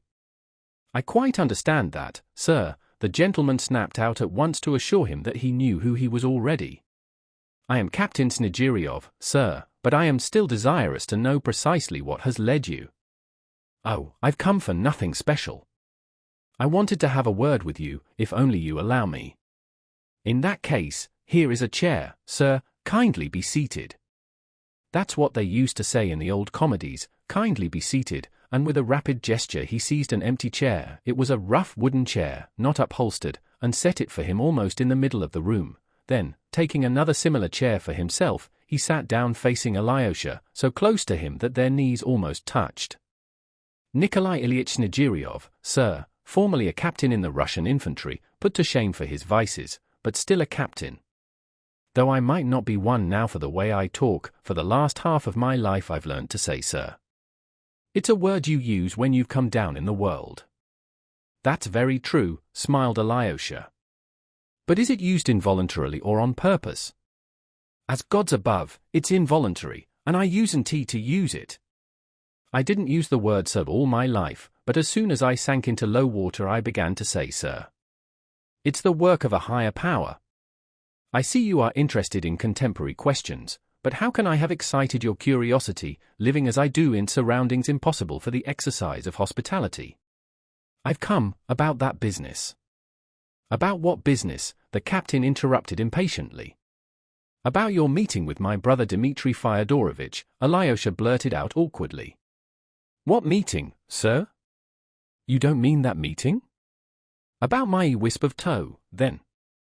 He moved closer so that his knees positively knocked against Alyosha. His lips were strangely compressed like a thread. What wisp of tow? Muttered Alyosha. He is come to complain of me, father, cried a voice familiar to Alyosha, the voice of the schoolboy, from behind the curtain. I bit his finger just now. The curtain was pulled, and Alyosha saw his assailant lying on a little bed made up on the bench and the chair in the corner under the icons. The boy lay covered by his coat and an old wadded quilt. He was evidently unwell, and, judging by his glittering eyes, he was in a fever. He looked at Alyosha without fear, as though he felt he was at home and could not be touched. What? Did he bite your finger? The captain jumped up from his chair. Was it your finger he bit? Yes. He was throwing stones with other schoolboys. There were 6 of them against him alone. I went up to him, and he threw a stone at me and then another at my head. I asked him what I had done to him. And then he rushed at me and bit my finger badly, I don't know why. I'll thrash him, sir, at once, this minute. The captain jumped up from his seat. But I am not complaining at all, I am simply telling you. I don't want him to be thrashed. Besides, he seems to be ill. And do you suppose I'd thrash him? That I'd take my Alyosha and thrash him before you for your satisfaction? Would you like it done at once, sir, said the captain, suddenly turning to Alyosha, as though he were going to attack him. I am sorry about your finger, sir, but instead of thrashing Alyosha, would you like me to chop off my 4 fingers with this knife here before your eyes to satisfy your just wrath? I should think 4 fingers would be enough to satisfy your thirst for vengeance. You won't ask for the 5th one too? He stopped short with a catch in his throat. Every feature in his face was twitching and working, he looked extremely defiant. He was in a sort of frenzy. I think I understand it all now, said Alyosha gently and sorrowfully, still keeping his seat. So your boy is a good boy, he loves his father, and he attacked me as the brother of your assailant. Now I understand it, he repeated thoughtfully. But my brother Dmitri Fyodorovitch regrets his action, I know that, and if only it is possible for him to come to you, or better still, to meet you in that same place, he will ask your forgiveness before everyone, if you wish it. After pulling out my beard, you mean, he will ask my forgiveness? And he thinks that will be a satisfactory finish, doesn't he? Oh, no. On the contrary, he will do anything you like and in any way you like. So if I were to ask His Highness to go down on his knees before me in that very tavern, the metropolis it's called, or in the marketplace, he would do it. Yes, he would even go down on his knees. You've pierced me to the heart, sir. Touch me to tears and pierce me to the heart. I am only too sensible of your brother's generosity. Allow me to introduce my family, my 2 daughters and my son, my litter. If I die, who will care for them, and while I live who but they will care for a wretch like me? That's a great thing the Lord has ordained for every man of my sort, sir. For there must be some one able to love even a man like me. Ah, that's perfectly true, exclaimed Alyosha. Oh, do leave off playing the fool. Some idiot comes in, and you put us to shame, cried the girl by the window, suddenly turning to her father with a disdainful and contemptuous air. Wait a little, Varvara, cried her father, speaking peremptorily but looking at her quite approvingly. That's her character, he said, addressing Alyosha again. And in all nature there was naught that could find favor in his eyes. Or rather in the feminine, that could find favor in her eyes. But now let me present you to my wife, Irina Petrovna. She is crippled, she is 43, she can move, but very little. She is of humble origin. Irina Petrovna, compose your countenance. This is Alexey Fyodorovitch Karamazov. Get up, Alexey Fyodorovitch. He took him by the hand and with unexpected force pulled him up. You must stand up to be introduced to a lady. It's not the Karamazov, Mama, who, etc., but his brother, radiant with modest virtues. Come, Irina Petrovna, come, Mama, first your hand to be kissed. And he kissed his wife's hand respectfully and even tenderly. The girl at the window turned her back indignantly on the scene. An expression of extraordinary cordiality came over the haughtily inquiring face of the woman. Good morning. Sit down, Mr. Chernomazov, she said. Karamazov, Mama, Karamazov. We are of humble origin, he whispered again. Well, Karamazov, or whatever it is, but I always think of Chernomazov. Sit down. Why has he pulled you up? He calls me crippled, but I am not, only my legs are swollen like barrels, and I am shriveled up myself. Once I used to be so fat, but now it's as though I had swallowed a needle. We are of humble origin, the captain muttered again. Oh, father, father, the hunchback girl, who had till then been silent on her chair, said suddenly, and she hid her eyes in her handkerchief. Buffoon, blurted out the girl at the window. Have you heard our news? Said the mother, pointing at her daughters. It's like clouds coming over, the clouds pass and we have music again. When we were with the army, we used to have many such guests. I don't mean to make any comparisons, everyone to their taste. The deacon's wife used to come then and say, Alexander Alexandrovitch is a man of the noblest heart, but Nastasia Petrovna, she would say, is of the brood of hell. Well, I said, that's a matter of taste, but you are a little spitfire. And you want keeping in your place, says she. You black sword, said I, who asked you to teach me? But my breath, says she, is clean, and yours is unclean. You ask all the officers whether my breath is unclean. And ever since then I had it in my mind. Not long ago I was sitting here as I am now, when I saw that very general come in who came here for Easter, and I asked him, Your Excellency, said I, can a lady's breath be unpleasant? Yes, he answered, you ought to open a window pane or open the door, for the air is not fresh here. And they all go on like that. And what is my breath to them? The dead smell worse still. I won't spoil the air, said I, I'll order some slippers and go away. My darlings, don't blame your own mother. Nikolai Ilyich, how is it I can't please you? There's only Ilusha who comes home from school and loves me. Yesterday he brought me an apple. Forgive your own mother, forgive a poor lonely creature. Why has my breath become unpleasant to you? And the poor mad woman broke into sobs, and tears streamed down her cheeks. The captain rushed up to her. Mama, Mama, my dear, give over. You are not lonely. Everyone loves you, everyone adores you. He began kissing both her hands again and tenderly stroking her face. Taking the dinner napkin, he began wiping away her tears. Alyosha fancied that he too had tears in his eyes. There, you see, you hear, he turned with a sort of fury to Alyosha, pointing to the poor imbecile. I see and hear, muttered Alyosha. Father, father, how can you, with him? Let him alone, cried the boy, sitting up in his bed and gazing at his father with glowing eyes. Do give over fooling, showing off your silly antics which never lead to anything, shouted Varvara, stamping her foot with passion. Your anger is quite just this time, Varvara, and I'll make haste to satisfy you. Come, put on your cap, Alexey Fyodorovitch, and I'll put on mine. We will go out. I have a word to say to you in earnest, but not within these walls. This girl sitting here is my daughter Nina. I forgot to introduce her to you. She is a heavenly angel incarnate, who has flown down to us mortals, if you can understand. There he is shaking all over, as though he is in convulsions. Varvara went on indignantly. And she there stamping her foot at me and calling me a fool just now. She is a heavenly angel incarnate too, and she has good reason to call me so. Come along, Alexey Fyodorovitch, we must make an end. And, snatching Alyosha's hand, he drew him out of the room into the street. Chapter 7. And in the open air.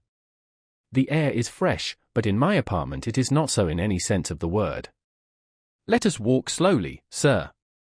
I should be glad of your kind interest. I too have something important to say to you, observed Alyosha, only I don't know how to begin. To be sure you must have business with me. You would never have looked in upon me without some object. Unless you come simply to complain of the boy, and that's hardly likely. And, by the way, about the boy, I could not explain to you in there, but here I will describe that scene to you. My toe was thicker a week ago, I mean my beard. That's the nickname they give to my beard, the schoolboys most of all. Well, your brother Dmitri Fyodorovitch was pulling me by my beard. I'd done nothing. He was in a towering rage and happened to come upon me. He dragged me out of the tavern into the marketplace. At that moment the boys were coming out of school, and with them Ilusha. As soon as he saw me in such a state he rushed up to me. "Father!" he cried, "Father!" He caught hold of me, hugged me, tried to pull me away, crying to my assailant, let go, it's my father, forgive him." Yes, he actually cried forgive him. He clutched at that hand, that very hand, in his little hands and kissed it.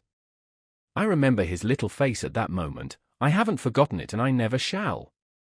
I swear, cried Alyosha, that my brother will express his most deep and sincere regret, even if he has to go down on his knees in that same marketplace.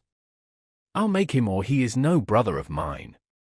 Aha, then it's only a suggestion. And it does not come from him but simply from the generosity of your own warm heart. You should have said so. No, in that case allow me to tell you of your brother's highly chivalrous soldierly generosity, for he did give expression to it at the time. He left off dragging me by my beard and released me. You are an officer, he said, and I am an officer. If you can find a decent man to be your second, send me your challenge. I will give satisfaction, though you are a scoundrel. That's what he said. A chivalrous spirit indeed. I retired with Ilusha, and that scene is a family record imprinted forever on Ilusha's soul. No, it's not for us to claim the privileges of noblemen. Judge for yourself. You've just been in our mansion. What did you see there? 3 ladies, one a cripple and weak-minded, another a cripple and hunchback, and the third not crippled but far too clever. She is a student, dying to get back to Petersburg, to work for the emancipation of the Russian woman on the banks of the Neva. I won't speak of Ilusha, he is only 9. I am alone in the world, and if I die, what will become of all of them? I simply ask you that. And if I challenge him and he kills me on the spot, what then? What will become of them? And worse still, if he doesn't kill me but only cripples me, I couldn't work, but I should still be a mouth to feed. Who would feed it and who would feed them all? Must I take Ilusha from school and send him to beg in the streets? That's what it means for me to challenge him to a duel. It's silly talk and nothing else. He will beg your forgiveness, he will bow down at your feet in the middle of the marketplace, cried Alyosha again, with glowing eyes. I did think of prosecuting him, the captain went on, but look in our code, could I get much compensation for a personal injury? And then Agrafena Alexandrova sent for me and shouted at me, don't dare to dream of it. If you proceed against him, I'll publish it to all the world that he beat you for your dishonesty, and then you will be prosecuted. I call God to witness whose was the dishonesty and by whose command I acted, wasn't it by her own and Fyodor Pavlovitch's? And what's more, she went on, I'll dismiss you for good and you'll never earn another penny from me. I'll speak to my merchant too, that's what she calls her old man, and he will dismiss you. And if he dismisses me, what can I earn then from anyone?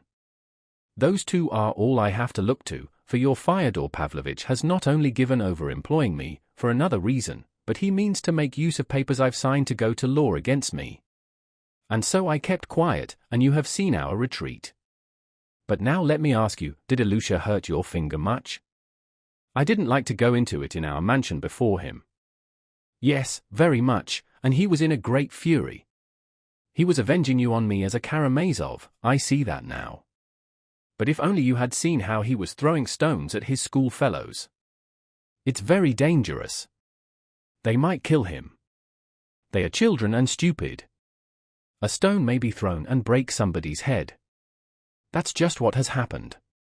He has been bruised by a stone today. Not on the head but on the chest, just above the heart. He came home crying and groaning and now he is ill. And you know he attacks them first. He is bitter against them on your account. They say he stabbed a boy called Krasotkin with a penknife not long ago. I've heard about that too, it's dangerous. Krasotkin is an official here, we may hear more about it. I would advise you, Alyosha went on warmly, not to send him to school at all for a time till he is calmer, and his anger is past. Anger, the captain repeated, that's just what it is. He is a little creature, but it's a mighty anger. You don't know all, sir. Let me tell you more. Since that incident all the boys have been teasing him about the wisp of tow. Schoolboys are a merciless race, individually they are angels, but together, especially in schools, they are often merciless. Their teasing has stirred up a gallant spirit in Ilusha. An ordinary boy, a weak son, would have submitted, have felt ashamed of his father, sir, but he stood up for his father against them all. For his father and for truth and justice. For what he suffered when he kissed your brother's hand and cried to him, "Forgive father, forgive him," that only God knows, and I, his father. For our children, not your children, but ours, the children of the poor gentleman looked down upon by everyone, know what justice means, sir, even at 9 years old. How should the rich know? They don't explore such depths once in their lives. But at that moment in the square when he kissed his hand, at that moment my Ilusha had grasped all that justice means. That truth entered into him and crushed him forever, sir, the captain said hotly again with a sort of frenzy, and he struck his right fist against his left palm as though he wanted to show how the truth crushed Ilusha. That very day, sir, he fell ill with fever and was delirious all night. All that day he hardly said a word to me, but I noticed he kept watching me from the corner, though he turned to the window and pretended to be learning his lessons. But I could see his mind was not on his lessons. Next day I got drunk to forget my troubles, sinful man as I am, and I don't remember much. Mama began crying, too. I am very fond of Mama. Well, I spent my last penny drowning my troubles. Don't despise me for that, sir, in Russia men who drink are the best.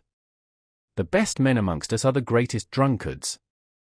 I lay down and I don't remember about Ilusha, though all that day the boys had been jeering at him at school.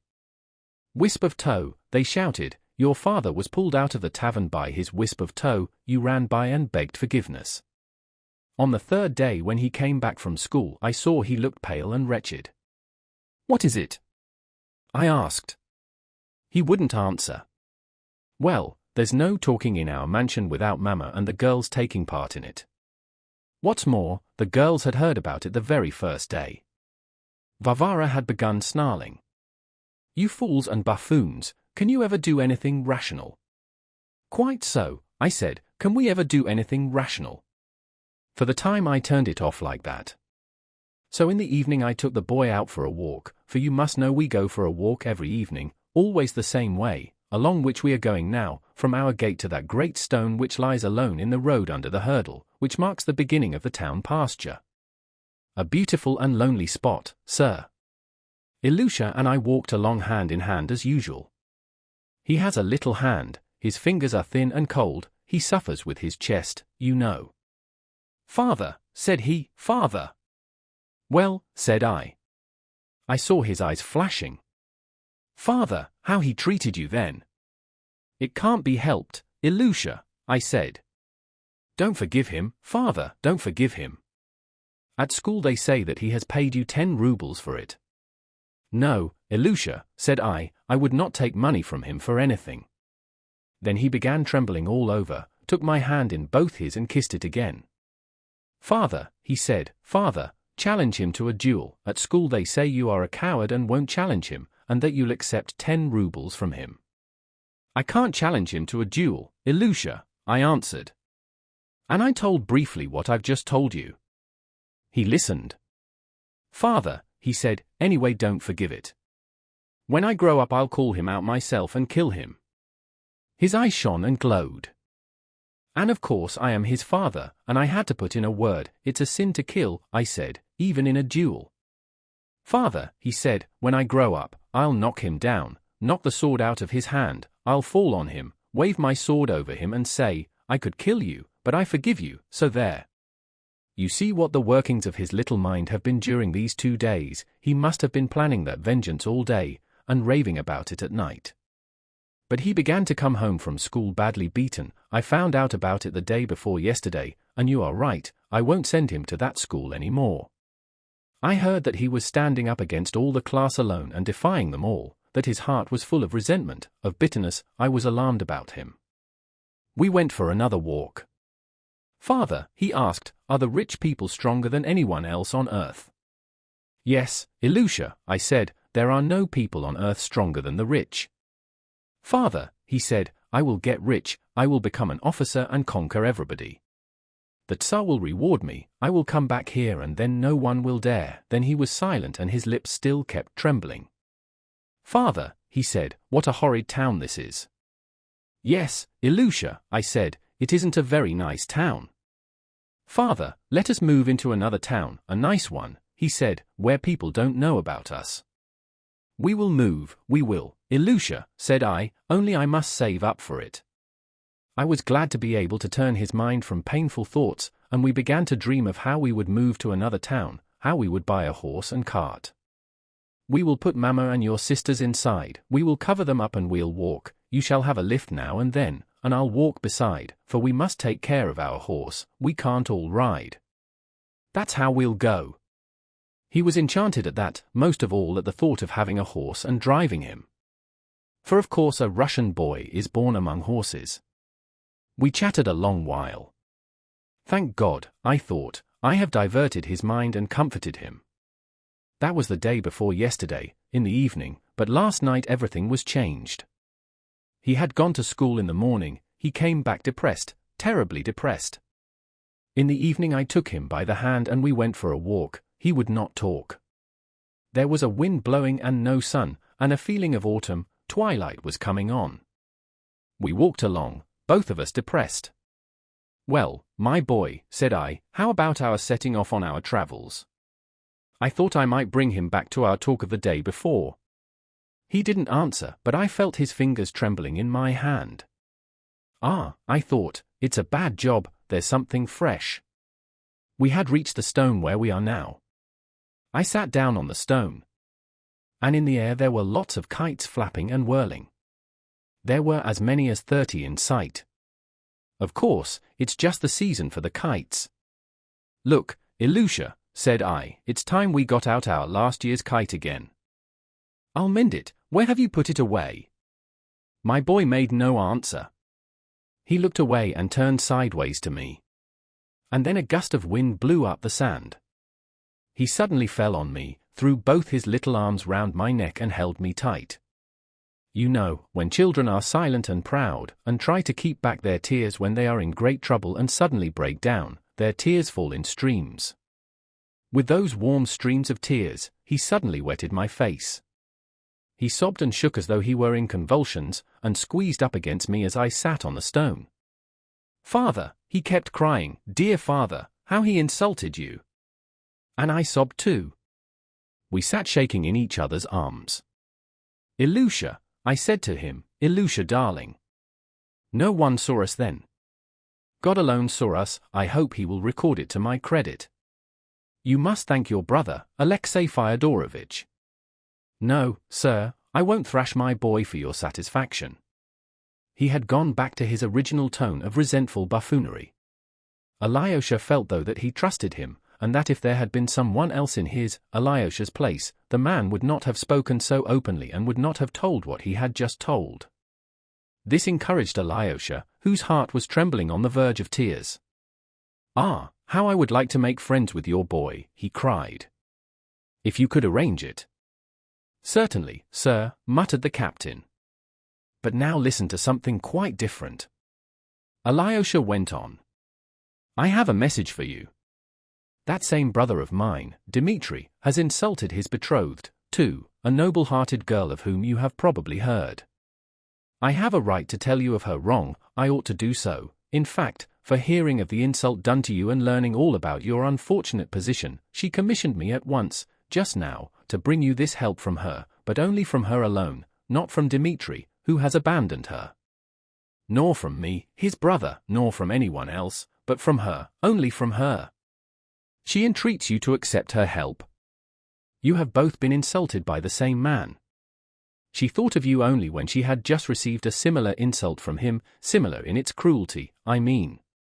She comes like a sister to help a brother in misfortune. She told me to persuade you to take these 200 rubles from her, as from a sister, knowing that you are in such need. No one will know of it, it can give rise to no unjust slander.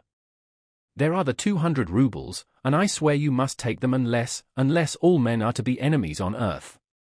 But there are brothers even on earth. You have a generous heart, you must see that, you must," and Alyosha held out 2 new rainbow-colored 100-ruble notes. They were both standing at the time by the great stone close to the fence, and there was no one near. The note seemed to produce a tremendous impression on the captain. He started, but at first only from astonishment. Such an outcome of their conversation was the last thing he expected. Nothing could have been farther from his dreams than help from anyone, and such a sum. He took the notes, and for a minute he was almost unable to answer. Quite a new expression came into his face. "That for me? So much money, 200 rubles. Good heavens! Why, I haven't seen so much money for the last 4 years. Mercy on us! And she says she is a sister?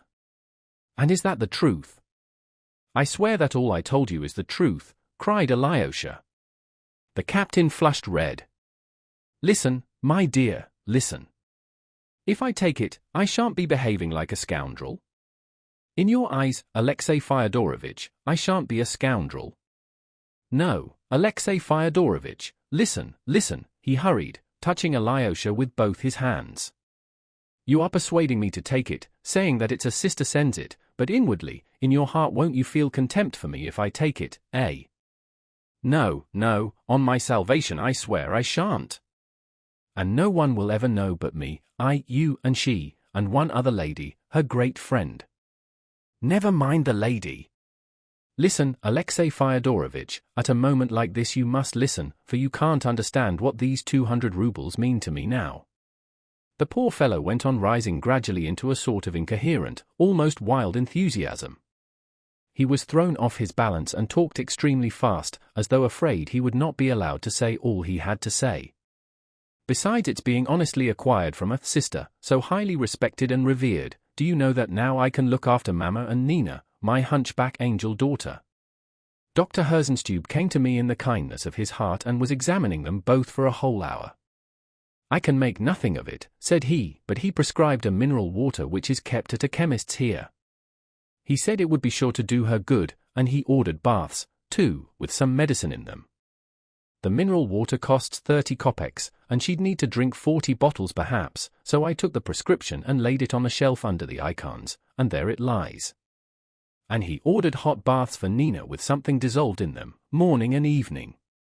But how can we carry out such a cure in our mansion, without servants, without help, without a bath, and without water? Nina is rheumatic all over, I don't think I told you that. All her right side aches at night, she is in agony, and, would you believe it, the angel bears it without groaning for fear of waking us. We eat what we can get, and she'll only take the leavings, what you'd scarcely give to a dog. I am not worth it, I am taking it from you, I am a burden on you, that's what her angel eyes try to express. We wait on her, but she doesn't like it. I am a useless cripple, no good to anyone. As though she were not worth it, when she is the saving of all of us with her angelic sweetness. Without her gentle word it would be hell among us. She softens even Varvara. And don't judge Varvara harshly either, she is an angel too, she, too, has suffered wrong. She came to us for the summer, and she brought 16 rubles she had earned by lessons and saved up to go back with to Petersburg in September, that is now. But we took her money and lived on it, so now she has nothing to go back with. Though indeed she couldn't go back, for she has to work for us like a slave. She is like an overdriven horse with all of us on her back. She waits on us all, mends and washes, sweeps the floor, puts Mama to bed. And Mama is capricious and tearful and insane. And now I can get a servant with this money, you understand, Alexey Fyodorovitch, I can get medicines for the dear creatures, I can send my student to Petersburg, I can buy beef, I can feed them properly. Good Lord, but it's a dream. Alyosha was delighted that he had brought him such happiness and that the poor fellow had consented to be made happy. Stay, Alexey Fyodorovitch, stay, the captain began to talk with frenzied rapidity, carried away by a new daydream. Do you know that Ilusha and I will perhaps really carry out our dream? We will buy a horse and cart, a black horse, he insists on its being black, and we will set off as we pretended the other day. I have an old friend, a lawyer in K province, and I heard through a trustworthy man that if I were to go he'd give me a place as clerk in his office, so, who knows, maybe he would. So I'd just put Mama and Nina in the cart, and Ilusha could drive, and I'd walk. Why, if I only succeed in getting one debt paid that's owing me, I should have perhaps enough for that too. There would be enough, cried Alyosha. Katerina Ivanovna will send you as much more as you need, and you know, I have money too, take what you want, as you would from a brother, from a friend, you can give it back later. You'll get rich, you'll get rich. And you know you couldn't have a better idea than to move to another province. It would be the saving of you, especially of your boy, and you ought to go quickly, before the winter, before the cold. You must write to us when you are there, and we will always be brothers. No, it's not a dream. Alyosha could have hugged him, he was so pleased. But glancing at him he stopped short. The man was standing with his neck outstretched and his lips protruding, with a pale and frenzied face.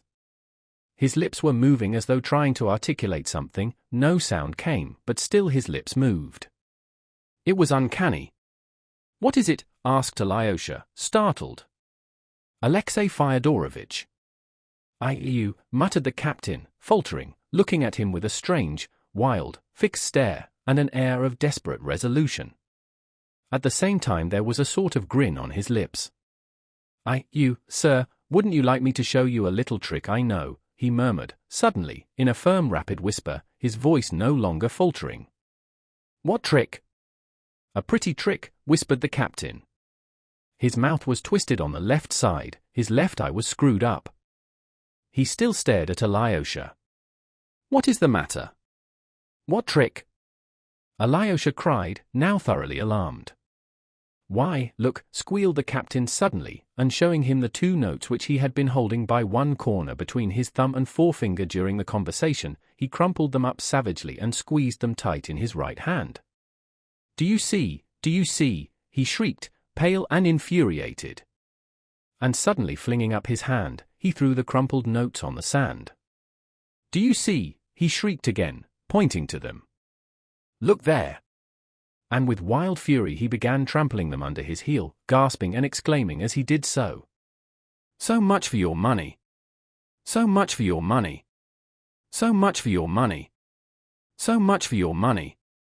Suddenly he darted back and drew himself up before Alyosha, and his whole figure expressed unutterable pride. Tell those who sent you that the wisp of tow does not sell his honor, he cried, raising his arm in the air. Then he turned quickly and began to run, but he had not run 5 steps before he turned completely round and kissed his hand to Alyosha. He ran another 5 paces and then turned round for the last time. This time his face was not contorted with laughter, but quivering all over with tears. In a tearful, faltering, sobbing voice he cried, "What should I say to my boy if I took money from you for our shame?" And then he ran on without turning. Alyosha looked after him, inexpressibly grieved. Oh, he saw that till the very last moment the man had not known he would crumple up and fling away the notes. He did not turn back. Alyosha knew he would not. He would not follow him and call him back, he knew why. When he was out of sight, Alyosha picked up the 2 notes. They were very much crushed and crumpled, and had been pressed into the sand, but were uninjured and even rustled like new ones when Alyosha unfolded them and smoothed them out. After smoothing them out, he folded them up, put them in his pocket and went to Katerina Ivanovna to report on the success of her commission. Book 5. Pro and Contra. Chapter 1. The Engagement. Madame Holikov was again the first to meet Alyosha. She was flustered, something important had happened. Katerina Ivanovna's hysterics had ended in a fainting fit, and then a terrible, awful weakness had followed. She lay with her eyes turned up and was delirious. Now she was in a fever. They had sent for Herzenstube, they had sent for the aunts. The aunts were already here, but Herzenstube had not yet come. They were all sitting in her room, waiting. She was unconscious now, and what if it turned to brain fever? Madame Holikov looked gravely alarmed. This is serious, serious, she added at every word, as though nothing that had happened to her before had been serious. Alyosha listened with distress, and was beginning to describe his adventures, but she interrupted him at the first words. She had not time to listen. She begged him to sit with Lise and wait for her there. Lise, she whispered almost in his ear, Lise has greatly surprised me just now, dear Alexey Fyodorovitch. She touched me, too, and so my heart forgives her everything. Only fancy, as soon as you had gone, she began to be truly remorseful for having laughed at you today and yesterday, though she was not laughing at you, but only joking. But she was seriously sorry for it, almost ready to cry, so that I was quite surprised. She has never been really sorry for laughing at me, but has only made a joke of it. And you know she is laughing at me every minute. But this time she was in earnest. She thinks a great deal of your opinion, Alexey Fyodorovitch, and don't take offense or be wounded by her if you can help it. I am never hard upon her, for she's such a clever little thing. Would you believe it? She said just now that you were a friend of her childhood, the greatest friend of her childhood. Just think of that, greatest friend, and what about me? She has very strong feelings and memories, and, what's more, she uses these phrases, most unexpected words, which come out all of a sudden when you least expect them. She spoke lately about a pine tree, for instance. There used to be a pine tree standing in our garden in her early childhood. Very likely it's standing there still, so there's no need to speak in the past tense. Pine trees are not like people, Alexey Fyodorovitch, they don't change quickly. Mama, she said, I remember this pine tree as in a dream, only she said something so original about it that I can't repeat it. Besides, I've forgotten it. Well, goodbye. I am so worried I feel I shall go out of my mind. Ah. Alexey Fyodorovitch, I've been out of my mind twice in my life. Go to Lise, cheer her up, as you always can so charmingly. Lise, she cried, going to her door, here I've brought you Alexey Fyodorovitch, whom you insulted so. He is not at all angry, I assure you, on the contrary, he is surprised that you could suppose so. Merci, Maman. Come in, Alexey Fyodorovitch. Alyosha went in. Liz looked rather embarrassed, and at once flushed crimson.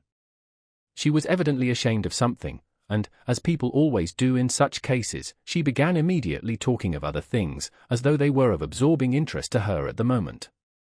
Mama has just told me all about the 200 rubles, Alexey Fyodorovitch, and you're taking them to that poor officer, and she told me all the awful story of how he had been insulted, and you know, although Mama muddles things, she always rushes from one thing to another. I cried when I heard. Well, did you give him the money, and how is that poor man getting on? The fact is I didn't give it to him, and it's a long story, answered Alyosha, as though he, too, could think of nothing but his regret at having failed, yet Lise saw perfectly well that he, too, looked away, and that he, too, was trying to talk of other things. Alyosha sat down to the table and began to tell his story, but at the first words he lost his embarrassment and gained the whole of Liz's attention as well. He spoke with deep feeling, under the influence of the strong impression he had just received, and he succeeded in telling his story well and circumstantially. In old days in Moscow he had been fond of coming to Lise and describing to her what had just happened to him, what he had read, or what he remembered of his childhood. Sometimes they had made daydreams and woven whole romances together, generally cheerful and amusing ones. Now they both felt suddenly transported to the old days in Moscow, 2 years before. Liz was extremely touched by his story. Alyosha described Ilusha with warm feeling. When he finished describing how the luckless man trampled on the money, Liz could not help clasping her hands and crying out. "So you didn't give him the money? So you let him run away? Oh dear, you ought to have run after him." "No, Liz, it's better I didn't run after him," said Alyosha, getting up from his chair and walking thoughtfully across the room. "How so? How is it better? Now they are without food and their case is hopeless." "Not hopeless, for the 200 rubles will still come to them. He'll take the money tomorrow." "Tomorrow he will be sure to take it," said Alyosha, pacing up and down, pondering. "You see, Liz," he went on, stopping suddenly before her, "I made one blunder, but that, even that, is all for the best." "What blunder, and why is it for the best?" "I'll tell you. He is a man of weak and timorous character, he has suffered so much and is very good-natured. I keep wondering why he took offense so suddenly, for I assure you, up to the last minute, he did not know that he was going to trample on the notes. And I think now that there was a great deal to offend him, and it could not have been otherwise in his position. To begin with, he was sore at having been so glad of the money in my presence and not having concealed it from me. If he had been pleased, but not so much, if he had not shown it, if he had begun affecting scruples and difficulties, as other people do when they take money, he might still endure to take it. But he was too genuinely delighted, and that was mortifying. Ah, Liz, he is a good and truthful man, that's the worst of the whole business. All the while he talked, his voice was so weak, so broken, he talked so fast, he kept laughing such a laugh, or perhaps he was crying, yes, I am sure he was crying, he was so delighted, and he talked about his daughters, and about the situation he could get in another town. And when he had poured out his heart, he felt ashamed at having shown me his inmost soul like that. So he began to hate me at once. He is one of those awfully sensitive poor people. What had made him feel most ashamed was that he had given in too soon and accepted me as a friend, you see. At first he almost flew at me and tried to intimidate me, but as soon as he saw the money he had begun embracing me, he kept touching me with his hands. This must have been how he came to feel it all so humiliating, and then I made that blunder, a very important one. I suddenly said to him that if he had not money enough to move to another town, we would give it to him, and, indeed, I myself would give him as much as he wanted out of my own money. That struck him all at once. Why, he thought, did I put myself forward to help him? You know, Liz, it's awfully hard for a man who has been injured when other people look at him as though they were his benefactors. I've heard that, Father Zosima told me so. I don't know how to put it, but I have often seen it myself. And I feel like that myself, too. And the worst of it was that though he did not know, up to the very last minute, that he would trample on the notes, he had a kind of presentiment of it, I am sure of that. That's just what made him so ecstatic, that he had that presentiment. And though it's so dreadful, it's all for the best. In fact, I believe nothing better could have happened. Why could nothing better have happened? Cried Liz, looking with great surprise at Alyosha. Because if he had taken the money, in an hour after getting home, he would be crying with mortification, that's just what would have happened. And most likely he would have come to me early tomorrow, and perhaps have flung the notes at me and trampled upon them as he did just now. But now he has gone home awfully proud and triumphant, though he knows he has ruined himself. So now nothing could be easier than to make him accept the 200 rubles by tomorrow, for he has already vindicated his honor, tossed away the money, and trampled it underfoot. He couldn't know when he did it that I should bring it to him again tomorrow, and yet he is in terrible need of that money. Though he is proud of himself now, yet even today he'll be thinking what a help he has lost. He will think of it more than ever at night, will dream of it, and by tomorrow morning he may be ready to run to me to ask forgiveness. It's just then that I'll appear. Here, you are a proud man, I shall say, you have shown it, but now take the money and forgive us. And then he will take it. Alyosha was carried away with joy as he uttered his last words, and then he will take it. Lise clapped her hands. Ah, that's true. I understand that perfectly now. Ah, Alyosha, how do you know all this? So young and yet he knows what's in the heart. I should never have worked it out. The great thing now is to persuade him that he is on an equal footing with us, in spite of his taking money from us, Alyosha went on in his excitement, and not only on an equal, but even on a higher footing. On a higher footing is charming, Alexey Fyodorovitch, but go on, go on. You mean there isn't such an expression as on a higher footing, but that doesn't matter because… Oh, no, of course it doesn't matter. Forgive me, Alyosha, dear. You know, I scarcely respected you till now, that is I respected you but on an equal footing, but now I shall begin to respect you on a higher footing. Don't be angry, dear, at my joking, she put in at once, with strong feeling. I am absurd and small, but you…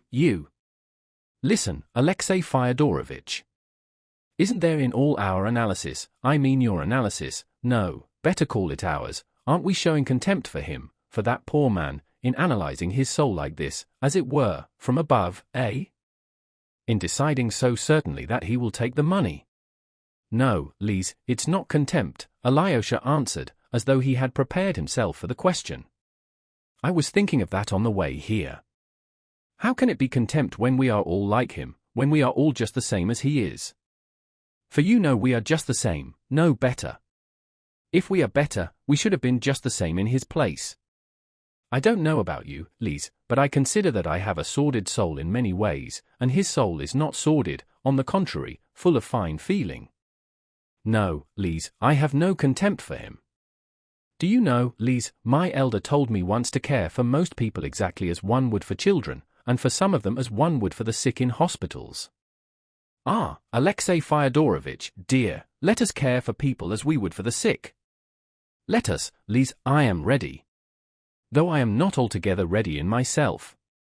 I am sometimes very impatient and at other times I don't see things. It's different with you. Ah, I don't believe it. Alexey Fyodorovitch, how happy I am. I am so glad you say so, Lise. Alexey Fyodorovitch, you are wonderfully good, but you are sometimes sort of formal. And yet you are not a bit formal really. Go to the door, open it gently, and see whether Mamma is listening, said Lise, in a nervous, hurried whisper. Alyosha went, opened the door, and reported that no one was listening. Come here, Alexey Fyodorovitch, Lise went on, flushing redder and redder. Give me your hand, that's right. I have to make a great confession, I didn't write to you yesterday in joke, but in earnest, and she hid her eyes with her hand. It was evident that she was greatly ashamed of the confession. Suddenly she snatched his hand and impulsively kissed it 3 times. Ah, Lise, what a good thing, cried Alyosha joyfully. You know, I was perfectly sure you were in earnest. Sure? Upon my word. She put aside his hand, but did not leave go of it, blushing hotly, and laughing a little happy laugh. I kiss his hand and he says, what a good thing. But her reproach was undeserved. Alyosha, too, was greatly overcome. I should like to please you always, Lise, but I don't know how to do it, he muttered, blushing too. Alyosha, dear, you are cold and rude. Do you see? He has chosen me as his wife and is quite settled about it. He is sure I was in earnest. What a thing to say! Why, that's impertinence, that's what it is. Why, was it wrong of me to feel sure? Alyosha asked, laughing suddenly. Ah, Alyosha, on the contrary, it was delightfully right, cried Lise, looking tenderly and happily at him. Alyosha stood still, holding her hand in his. Suddenly he stooped down and kissed her on her lips. Oh, what are you doing? Cried Lise. Alyosha was terribly abashed. Oh, forgive me if I shouldn't. Perhaps I'm awfully stupid. You said I was cold, so I kissed you. But I see it was stupid. Lise laughed and hid her face in her hands. And in that dress, she ejaculated in the midst of her mirth. But she suddenly ceased laughing and became serious, almost stern. Alyosha, we must put off kissing. We are not ready for that yet, and we shall have a long time to wait, she ended suddenly. Tell me rather why you who are so clever, so intellectual, so observant, choose a little idiot, an invalid like me? Ah, Alyosha, I am awfully happy, for I don't deserve you a bit. You do, Lise. I shall be leaving the monastery altogether in a few days. If I go into the world, I must marry. I know that. He told me to marry, too. Whom could I marry better than you, and who would have me accept you? I have been thinking it over. In the first place, you've known me from a child and you've a great many qualities I haven't. You are more light-hearted than I am, above all, you are more innocent than I am. I have been brought into contact with many, many things already. Ah, you don't know, but I, too, am a Karamazov. What does it matter if you do laugh and make jokes, and at me, too? Go on laughing. I am so glad you do. You laugh like a little child, but you think like a martyr. Like a martyr? How? Yes, Lise, your question just now, whether we weren't showing contempt for that poor man by dissecting his soul, that was the question of a sufferer. You see, I don't know how to express it, but anyone who thinks of such questions is capable of suffering. Sitting in your invalid chair you must have thought over many things already. Alyosha, give me your hand. Why are you taking it away? Murmured Lise in a failing voice, weak with happiness. Listen, Alyosha. What will you wear when you come out of the monastery? What sort of suit? Don't laugh, don't be angry, it's very, very important to me. I haven't thought about the suit, Lise, but I'll wear whatever you like. I should like you to have a dark blue velvet coat, a white piqué waistcoat, and a soft grey felt hat. Tell me, did you believe that I didn't care for you when I said I didn't mean what I wrote? No, I didn't believe it. Oh, you insupportable person, you are incorrigible. You see, I knew that you seemed to care for me, but I pretended to believe that you didn't care for me to make it easier for you. That makes it worse. Worse and better than all. Alyosha, I am awfully fond of you. Just before you came this morning, I tried my fortune. I decided I would ask you for my letter, and if you brought it out calmly and gave it to me, as might have been expected from you, it would mean that you did not love me at all, that you felt nothing, and were simply a stupid boy, good for nothing, and that I am ruined. But you left the letter at home and that cheered me. You left it behind on purpose, so as not to give it back, because you knew I would ask for it. That was it, wasn't it? Ah, Lise, it was not so a bit. The letter is with me now, and it was this morning, in this pocket. Here it is. Alyosha pulled the letter out laughing, and showed it her at a distance. But I am not going to give it to you. Look at it from here. Why, then you told a lie. You, a monk, told a lie. I told a lie if you like, Alyosha laughed, too. I told a lie so as not to give you back the letter. It's very precious to me, he added suddenly, with strong feeling, and again he flushed. It always will be, and I won't give it up to anyone. Lise looked at him joyfully. Alyosha, she murmured again, look at the door. Isn't Mama listening? Very well, Lise, I'll look, but wouldn't it be better not to look? Why suspect your mother of such meanness? What meanness? As for her spying on her daughter, it's her right, it's not meanness, cried Lise, firing up. You may be sure, Alexey Fyodorovitch, that when I am a mother, if I have a daughter like myself I shall certainly spy on her. Really, Lise? That's not right. Oh, my goodness. What has meanness to do with it? If she were listening to some ordinary worldly conversation, it would be meanness, but when her own daughter is shut up with a young man. Listen, Alyosha, do you know I shall spy upon you as soon as we are married, and let me tell you I shall open all your letters and read them, so you may as well be prepared. Yes, of course, if so, muttered Alyosha, only it's not right. Ah, how contemptuous. Alyosha, dear, we won't quarrel the very first day. I'd better tell you the whole truth. Of course, it's very wrong to spy on people, and, of course, I am not right and you are, only I shall spy on you all the same. Do, then, you won't find out anything, laughed Alyosha. And, Alyosha, will you give in to me? We must decide that too. I shall be delighted to, Lise, and certain to, only not in the most important things. Even if you don't agree with me, I shall do my duty in the most important things. That's right, but let me tell you I am ready to give in to you not only in the most important matters, but in everything. And I am ready to vow to do so now, in everything, and for all my life, cried Lise fervently, and I'll do it gladly, gladly. What's more, I'll swear never to spy on you, never once, never to read one of your letters. For you are right and I am not. And though I shall be awfully tempted to spy, I know that I won't do it since you consider it dishonorable. You are my conscience now. Listen, Alexey Fyodorovitch, why have you been so sad lately, both yesterday and today? I know you have a lot of anxiety and trouble, but I see you have some special grief besides, some secret one, perhaps. Yes, Lise, I have a secret one, too, answered Alyosha mournfully. I see you love me, since you guessed that. What grief? What about? Can you tell me? Asked Lise with timid entreaty. I'll tell you later, Lise, afterwards, said Alyosha, confused. Now you wouldn't understand it perhaps, and perhaps I couldn't explain it. I know your brothers and your father are worrying you, too.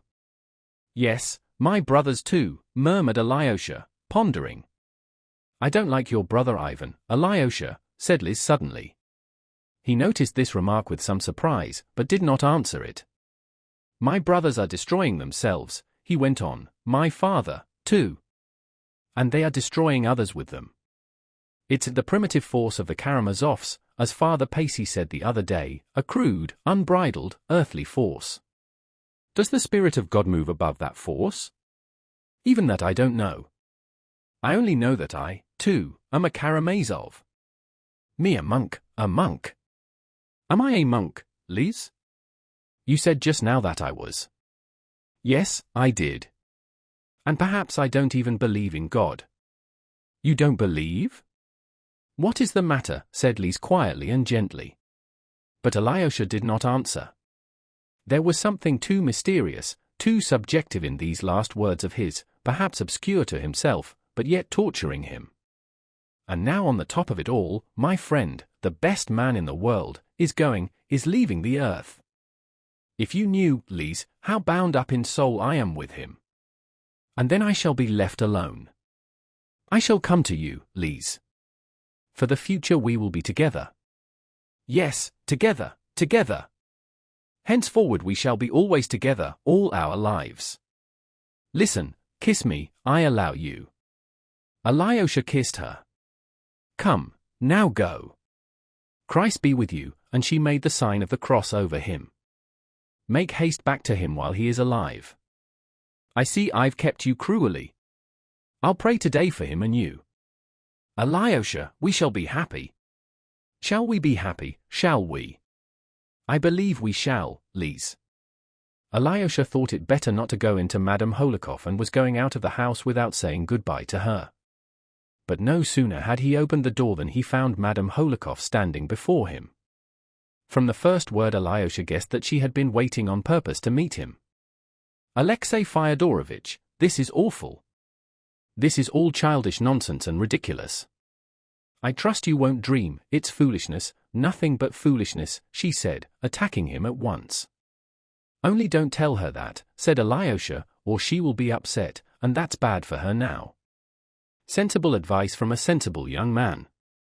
Am I to understand that you only agreed with her from compassion for her invalid state, because you didn't want to irritate her by contradiction? Oh, no, not at all. I was quite serious in what I said, Alyosha declared stoutly. To be serious about it is impossible, unthinkable, and in the first place I shall never be at home to you again, and I shall take her away, you may be sure of that. But why? Asked Alyosha. It's all so far off. We may have to wait another year and a half. Ah, Alexey Fyodorovitch, that's true, of course, and you'll have time to quarrel and separate 1,000 times in a year and a half. But I am so unhappy. Though it's such nonsense, it's a great blow to me. I feel like Famusov in the last scene of Sorrow from Wit.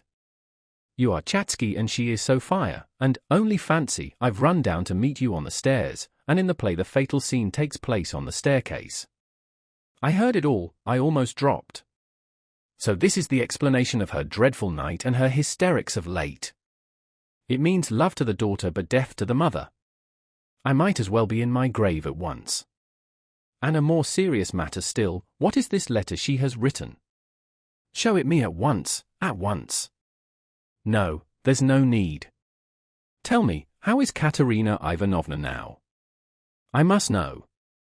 She still lies in delirium, she has not regained consciousness. Her aunts are here, but they do nothing but sigh and give themselves airs. Herzenstube came, and he was so alarmed that I didn't know what to do for him. I nearly sent for a doctor to look after him. He was driven home in my carriage. And on the top of it all, you and this letter. It's true nothing can happen for a year and a half.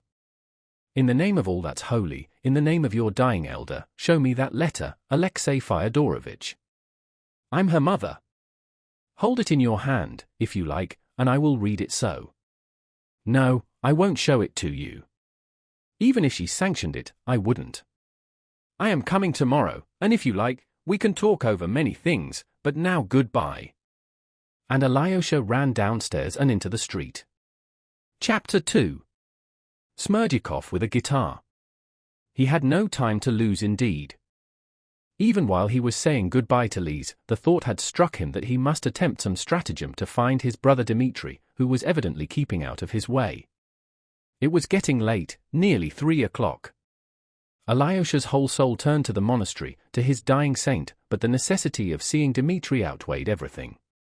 The conviction that a great inevitable catastrophe was about to happen grew stronger in Alyosha's mind with every hour. What that catastrophe was, and what he would say at that moment to his brother, he could perhaps not have said definitely. Even if my benefactor must die without me, anyway I won't have to reproach myself all my life with the thought that I might have saved something and did not, but passed by and hastened home. If I do as I intend, I shall be following his great precept. His plan was to catch his brother Dmitri unawares, to climb over the fence, as he had the day before, get into the garden and sit in the summer house. If Dmitri were not there, thought Alyosha, he would not announce himself to Foma or the women of the house, but would remain hidden in the summer house, even if he had to wait there till evening. If, as before, Dmitri were lying in wait for Grushenka to come, he would be very likely to come to the summer house. Alyosha did not, however, give much thought to the details of his plan, but resolved to act upon it, even if it meant not getting back to the monastery that day. Everything happened without hindrance. He climbed over the hurdle almost in the same spot as the day before, and stole into the summer house unseen. He did not want to be noticed. The woman of the house and Foma too, if he were here, might be loyal to his brother and obey his instructions, and so refuse to let Alyosha come into the garden, or might warn Dmitri that he was being sought and inquired for. There was no one in the summer house. Alyosha sat down and began to wait. He looked round the summer house, which somehow struck him as a great deal more ancient than before. Though the day was just as fine as yesterday, it seemed a wretched little place this time. There was a circle on the table, left no doubt from the glass of brandy having been spilt the day before. Foolish and irrelevant ideas strayed about his mind, as they always do in a time of tedious waiting. He wondered, for instance, why he had sat down precisely in the same place as before, why not in the other seat. At last he felt very depressed by suspense and uncertainty. But he had not sat there more than a quarter of an hour, when he suddenly heard the thrum of a guitar somewhere quite close. People were sitting, or had only just sat down, somewhere in the bushes not more than 20 paces away. Alyosha suddenly recollected that on coming out of the summer house the day before, he had caught a glimpse of an old green low garden seat among the bushes on the left, by the fence. The people must be sitting on it now. Who were they? A man's voice suddenly began singing in a sugary falsetto, accompanying himself on the guitar. With invincible force. I am bound to my dear. O Lord, have mercy. On her and on me. On her and on me.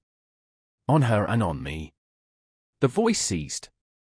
It was a lackey's tenor and a lackey's song. Another voice, a woman's, suddenly asked insinuatingly and bashfully, though with mincing affectation. "Why haven't you been to see us for so long, Pavel Fyodorovitch? Why do you always look down upon us?" "Not at all," answered a man's voice politely, but with emphatic dignity. It was clear that the man had the best of the position, and that the woman was making advances. "I believe the man must be Smerdyakov," thought Alyosha, from his voice. "And the lady must be the daughter of the house here, who has come from Moscow, the one who wears the dress with a tail and goes to Marfa for soup. I am awfully fond of verses of all kinds, if they rhyme," the woman's voice continued. "Why don't you go on?" The man sang again. "What do I care for royal wealth? If but my dear one be in health? Lord have mercy on her and on me. On her and on me. On her and on me." "It was even better last time," observed the woman's voice. "You sang 'If my darling be in health,' it sounded more tender. I suppose you've forgotten today." "Poetry is rubbish," said Smerdyakov curtly. "Oh, no. I am very fond of poetry. So far as it's poetry, it's essential rubbish. Consider yourself, who ever talks in rhyme? And if we were all to talk in rhyme, even though it were decreed by government, we shouldn't say much, should we? Poetry is no good, Marya Kondratyevna." "How clever you are! How is it you've gone so deep into everything?" The woman's voice was more and more insinuating. "I could have done better than that. I could have known more than that, if it had not been for my destiny from my childhood up. I would have shot a man in a duel if he called me names because I am descended from a filthy beggar and have no father. And they used to throw it in my teeth in Moscow. It had reached them from here, thanks to Grigory Vasilievich. Grigory Vasilievich blames me for rebelling against my birth, but I would have sanctioned their killing me before I was born that I might not have come into the world at all.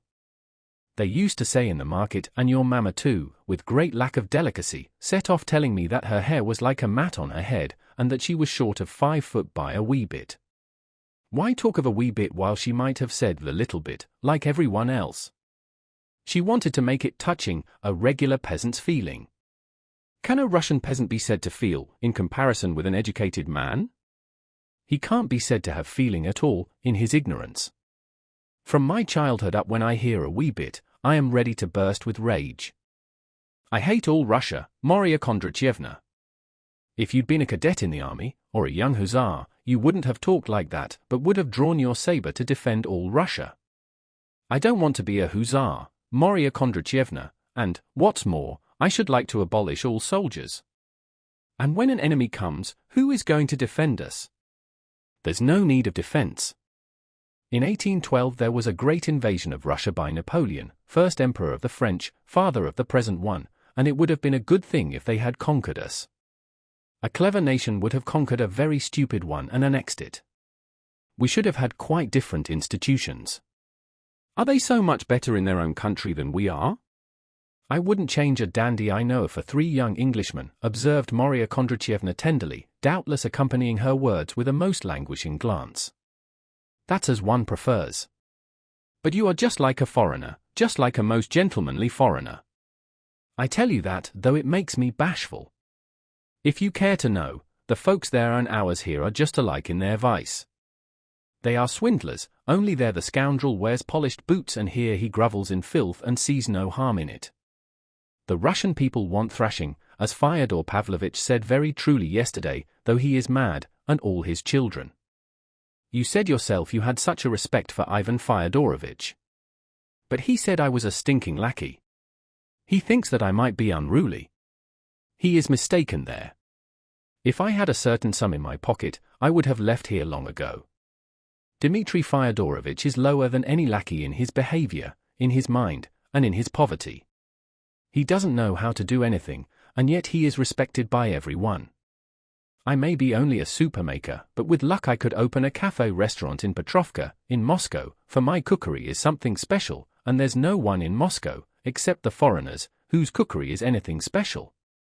Dmitri Fyodorovitch is a beggar, but if he were to challenge the son of the first count in the country, he'd fight him. Though in what way is he better than I am? For he is ever so much stupider than I am. Look at the money he has wasted without any need. It must be lovely, a duel, Marya Kondratyevna observed suddenly. How so? It must be so dreadful and so brave, especially when young officers with pistols in their hands pop at one another for the sake of some lady. A perfect picture.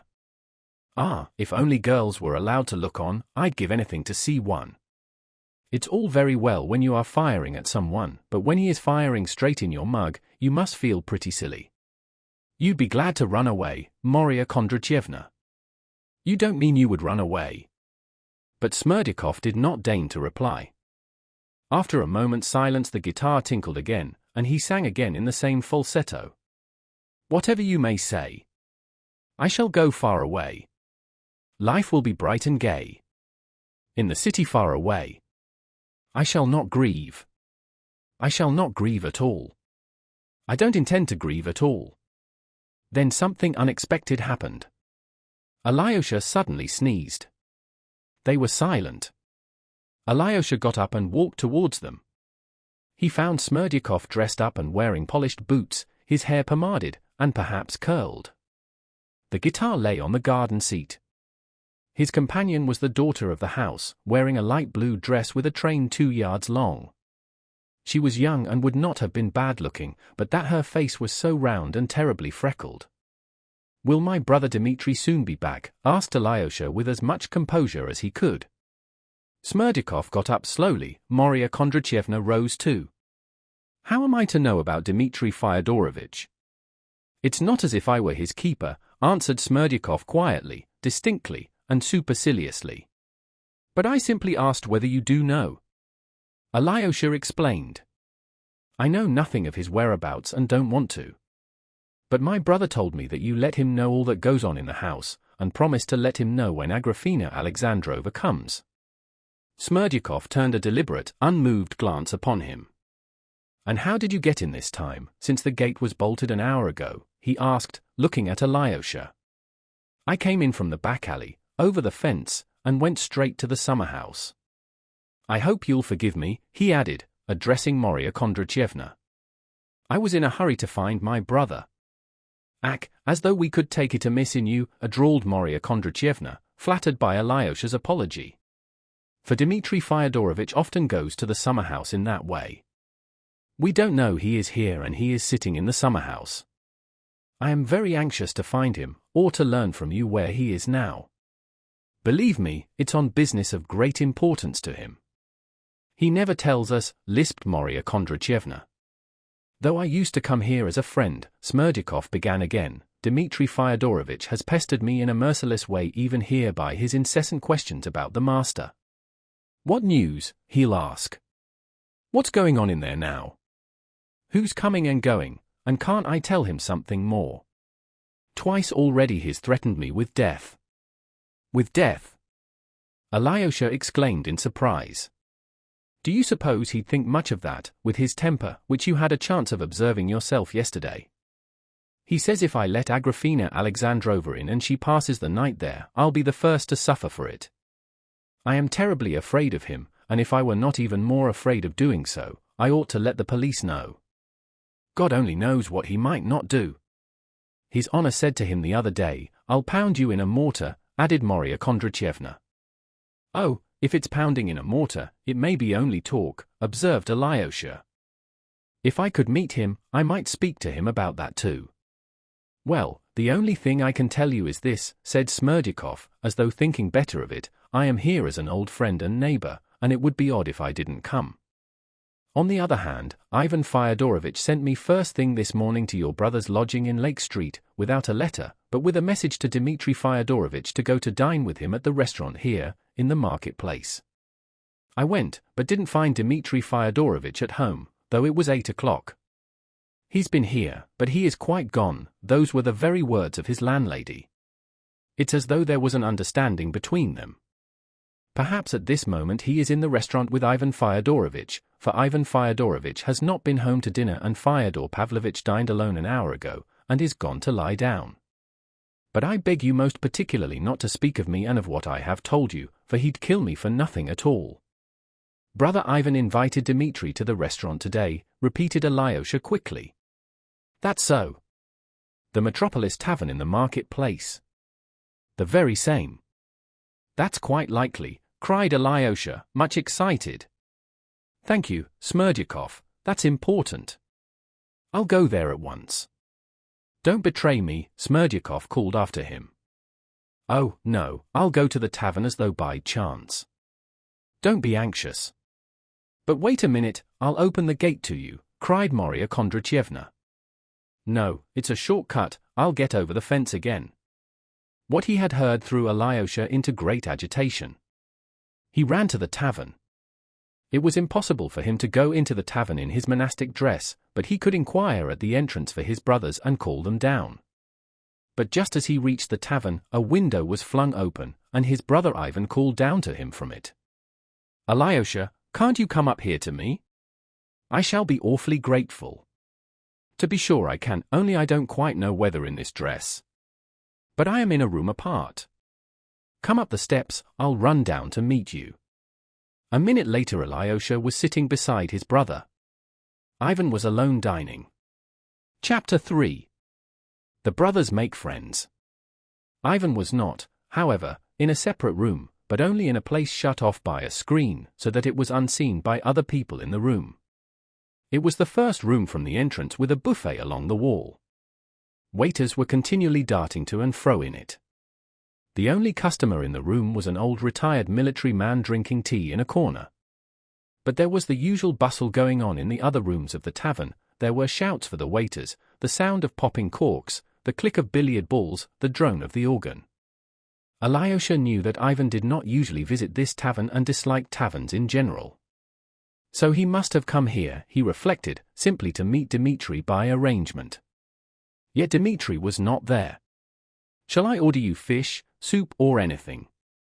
You don't live on tea alone, I suppose, cried Ivan, apparently delighted at having got hold of Alyosha. He had finished dinner and was drinking tea. Let me have soup and tea afterwards, I am hungry, said Alyosha gaily. And cherry jam? They have it here. You remember how you used to love cherry jam when you were little? You remember that? Let me have jam too, I like it still. Ivan rang for the waiter and ordered soup, jam and tea. I remember everything, Alyosha, I remember you till you were 11, I was nearly 15. There's such a difference between 15 and 11 that brothers are never companions at those ages. I don't know whether I was fond of you even. When I went away to Moscow for the first few years I never thought of you at all. Then, when you came to Moscow yourself, we only met once somewhere, I believe. And now I've been here more than 3 months, and so far we have scarcely said a word to each other. Tomorrow I am going away, and I was just thinking as I sat here how I could see you to say goodbye and just then you passed. Were you very anxious to see me, then? Very. I want to get to know you once for all, and I want you to know me. And then to say goodbye. I believe it's always best to get to know people just before leaving them. I've noticed how you've been looking at me these 3 months.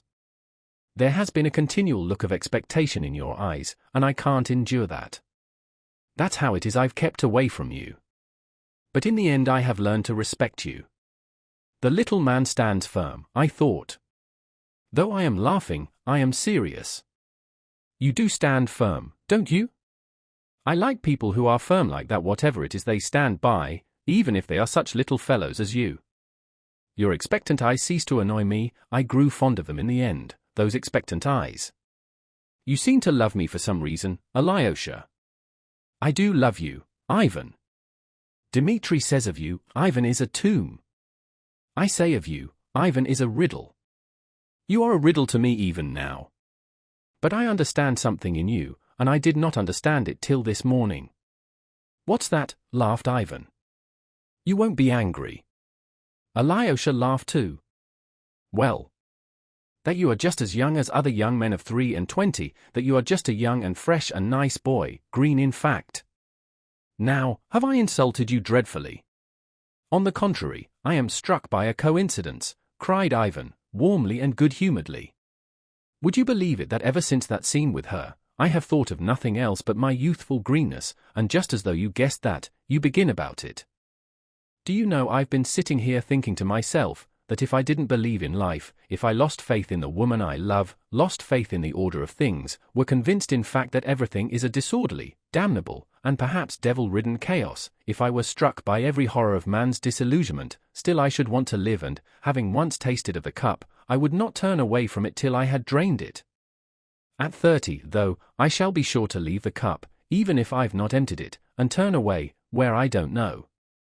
But till I am 30, I know that my youth will triumph over everything, every disillusionment, every disgust with life.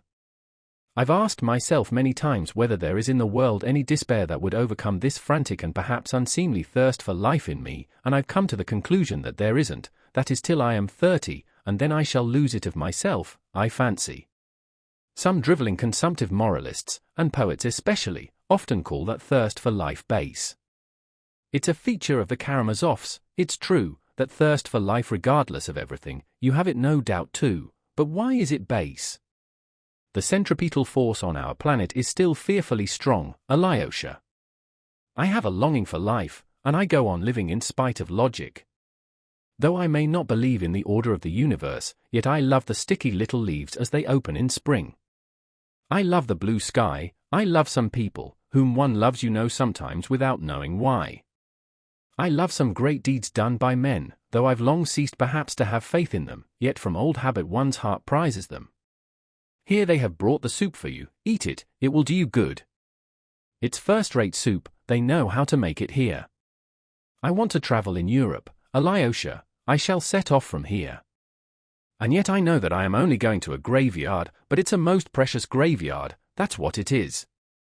Precious are the dead that lie there, every stone over them speaks of such burning life in the past, of such passionate faith in their work, their truth, their struggle and their science, that I know I shall fall on the ground and kiss those stones and weep over them, though I'm convinced in my heart that it's long been nothing but a graveyard. And I shall not weep from despair, but simply because I shall be happy in my tears, I shall steep my soul in my emotion. I love the sticky leaves in spring, the blue sky, that's all it is. It's not a matter of intellect or logic, it's loving with one's inside, with one's stomach. One loves the first strength of one's youth. Do you understand anything of my tirade, Alyosha? Ivan laughed suddenly. I understand too well, Ivan. One longs to love with one's inside, with one's stomach. You said that so well, and I am awfully glad that you have such a longing for life, cried Alyosha. I think every one should love life above everything in the world. Love life more than the meaning of it. Certainly, love it, regardless of logic as you say, it must be regardless of logic, and it's only then one will understand the meaning of it. I have thought so a long time. Half your work is done, Ivan, you love life, now you've only to try to do the second half and you are saved. You are trying to save me, but perhaps I am not lost. And what does your second half mean? Why, one has to raise up your dead, who perhaps have not died after all. Come, let me have tea. I am so glad of our talk, Ivan. I see you are feeling inspired. I am awfully fond of such professions to FOI from such, or novices. You are a steadfast person, Alexei. Is it true that you mean to leave the monastery? Yes, my elder sends me out into the world. We shall see each other then in the world. We shall meet before I am 30, when I shall begin to turn aside from the cup. Father doesn't want to turn aside from his cup till he is 70, he dreams of hanging on to 80 in fact, so he says. He means it only too seriously, though he is a buffoon. He stands on a firm rock, too, he stands on his sensuality, though after we are 30, indeed, there may be nothing else to stand on. But to hang on to 70 is nasty, better only to 30, one might retain a shadow of nobility by deceiving oneself. Have you seen Dmitri today? No, but I saw Smerdyakov, and Alyosha rapidly, though minutely, described his meeting with Smerdyakov. Ivan began listening anxiously and questioned him. But he begged me not to tell Dmitri that he had told me about him, added Alyosha. Ivan frowned and pondered. Are you frowning on Smerdyakov's account? Asked Alyosha. Yes, on his account. Damn him, I certainly did want to see Dmitri, but now there's no need, said Ivan reluctantly. But are you really going so soon, brother? Yes. What of Dmitri and father? How will it end? Asked Alyosha anxiously. You are always harping upon it. What have I to do with it? Am I my brother Dmitri's keeper? Ivan snapped irritably, but then he suddenly smiled bitterly. Cain's answer about his murdered brother, wasn't it? Perhaps that's what you're thinking at this moment? Well, damn it all, I can't stay here to be their keeper, can I? I've finished what I had to do, and I am going. Do you imagine I am jealous of Dmitri, that I've been trying to steal his beautiful Katerina Ivanovna for the last 3 months? Nonsense, I had business of my own. I finished it.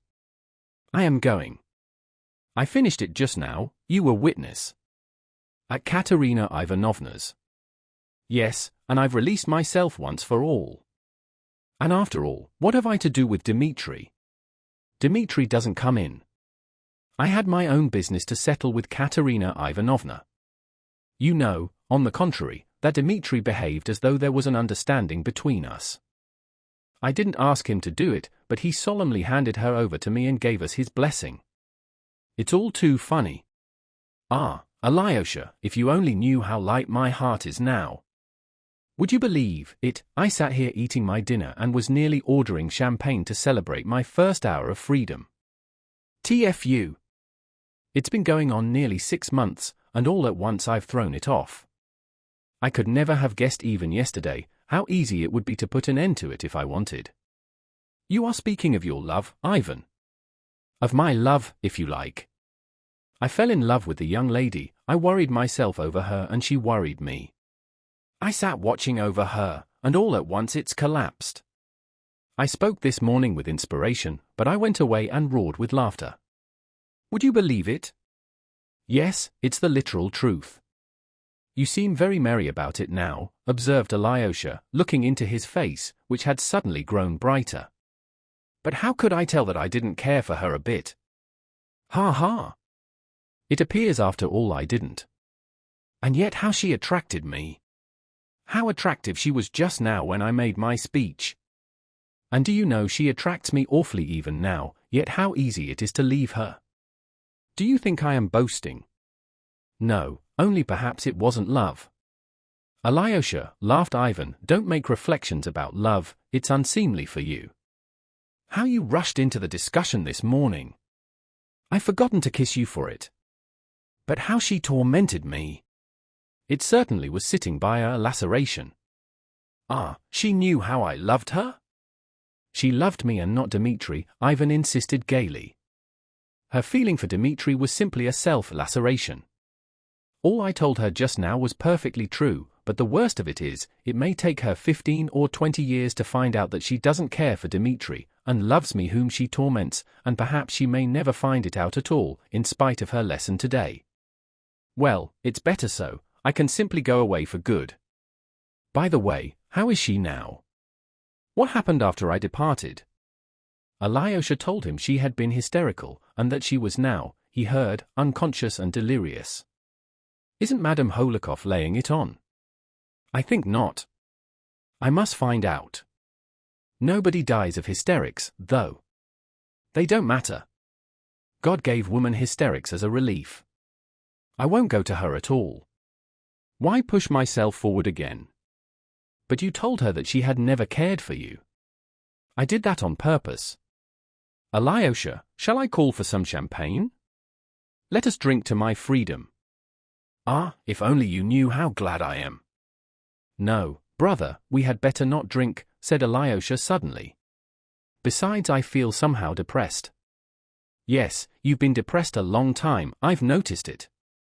Have you settled to go tomorrow morning, then? Morning? I didn't say I should go in the morning. But perhaps it may be the morning. Would you believe it, I dined here today only to avoid dining with the old man, I loathe him so. I should have left long ago, so far as he is concerned. But why are you so worried about my going away? We've plenty of time before I go, an eternity. If you are going away tomorrow, what do you mean by an eternity? But what does it matter to us, laughed Ivan. We've time enough for our talk, for what brought us here. Why do you look so surprised? Answer, why have we met here? To talk of my love for Katerina Ivanovna, of the old man and Dmitri? Of foreign travel? Of the fatal position of Russia? Of the Emperor Napoleon? Is that it? No. Then you know what for. It's different for other people, but we in our green youth have to settle the eternal questions first of all. That's what we care about. Young Russia is talking about nothing but the eternal questions now. Just when the old folks are all taken up with practical questions. Why have you been looking at me in expectation for the last 3 months? To ask me, what do you believe, or don't you believe at all? That's what your eyes have been meaning for these 3 months, haven't they? Perhaps so, smiled Alyosha. You are not laughing at me, now, Ivan. Me laughing? I don't want to wound my little brother who has been watching me with such expectation for 3 months. Alyosha, look straight at me. Of course I am just such a little boy as you are, only not a novice. And what have Russian boys been doing up till now, some of them, I mean? In this stinking tavern, for instance, here, they meet and sit down in a corner. They've never met in their lives before, and, when they go out of the tavern, they won't meet again for 40 years. And what do they talk about in that momentary halt in the tavern? Of the eternal questions, of the existence of God and immortality. And those who do not believe in God talk of socialism or anarchism, of the transformation of all humanity on a new pattern, so that it all comes to the same. They're the same questions turned inside out. And masses of the most original Russian boys do nothing but talk of the eternal questions. Isn't it so? Yes, for real Russians the questions of God's existence and of immortality, or, as you say, the same questions turned inside out, come first and foremost, of course, and so they should, said Alyosha, still watching his brother with the same gentle and inquiring smile. Well, Alyosha, it's sometimes very unwise to be a Russian at all, but anything stupider than the way Russian boys spend their time one can hardly imagine. But there's one Russian boy called Alyosha I am awfully fond of. How nicely you put that in. Alyosha laughed suddenly. Well, tell me where to begin, give your orders. The existence of God, eh? Begin where you like. You declared yesterday at Father's that there was no God. Alyosha looked searchingly at his brother. I said that yesterday at dinner on purpose to tease you, and I saw your eyes glow. But now I've no objection to discussing with you, and I say so very seriously. I want to be friends with you, Alyosha, for I have no friends and want to try it. Well, only fancy, perhaps I too accept God, laughed Ivan. That's a surprise for you, isn't it? Yes, of course, if you are not joking now. Joking? I was told at the elders yesterday that I was joking. You know, dear boy, there was an old sinner in the 18th century who declared that, if there were no God, he would have to be invented. Es Illinois en existate par Dieu, Illinois faudrait el inventor. And man has actually invented God. And what's strange, what would be marvelous, is not that God should really exist, the marvel is that such an idea, the idea of the necessity of God, could enter the head of such a savage, vicious beast as man. So holy it is, so touching, so wise and so great a credit it does to man. As for me, I've long resolved not to think whether man created God or God man.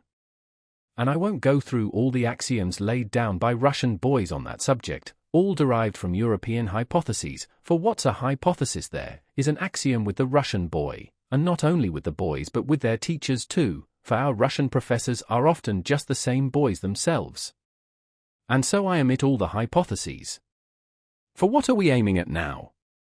I am trying to explain as quickly as possible my essential nature, that is what manner of man I am, what I believe in, and for what I hope, that's it, isn't it? And therefore I tell you that I accept God simply.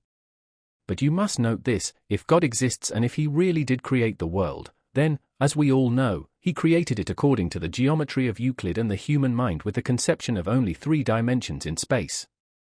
Yet there have been and still are geometricians and philosophers, and even some of the most distinguished, who doubt whether the whole universe, or to speak more widely the whole of being, was only created in Euclid's geometry. They even dare to dream that 2 parallel lines, which according to Euclid can never meet on Earth, may meet somewhere in infinity.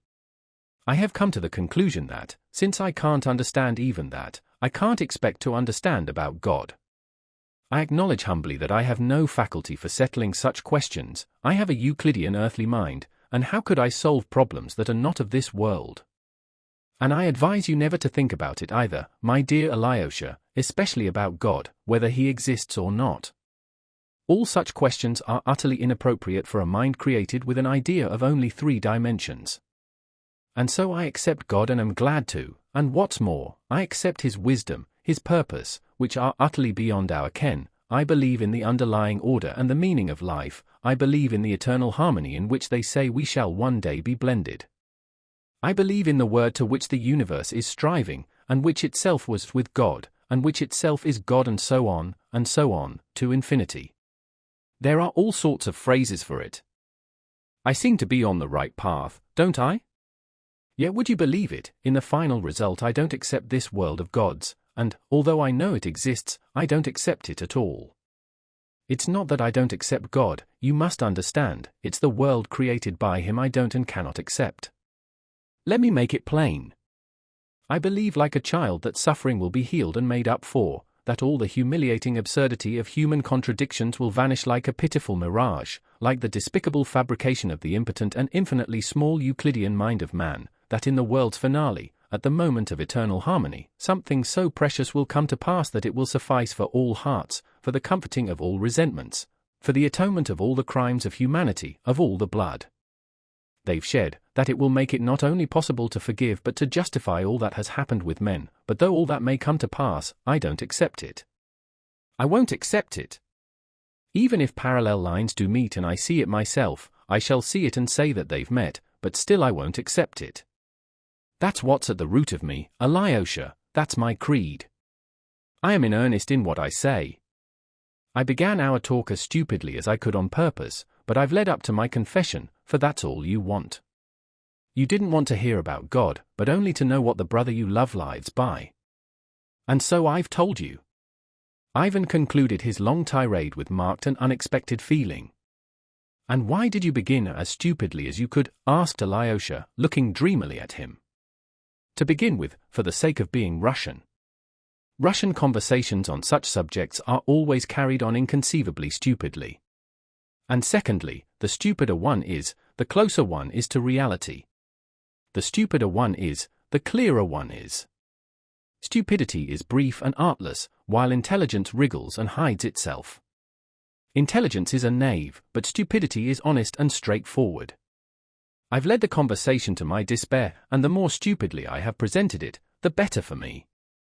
You will explain why you don't accept the world, said Alyosha.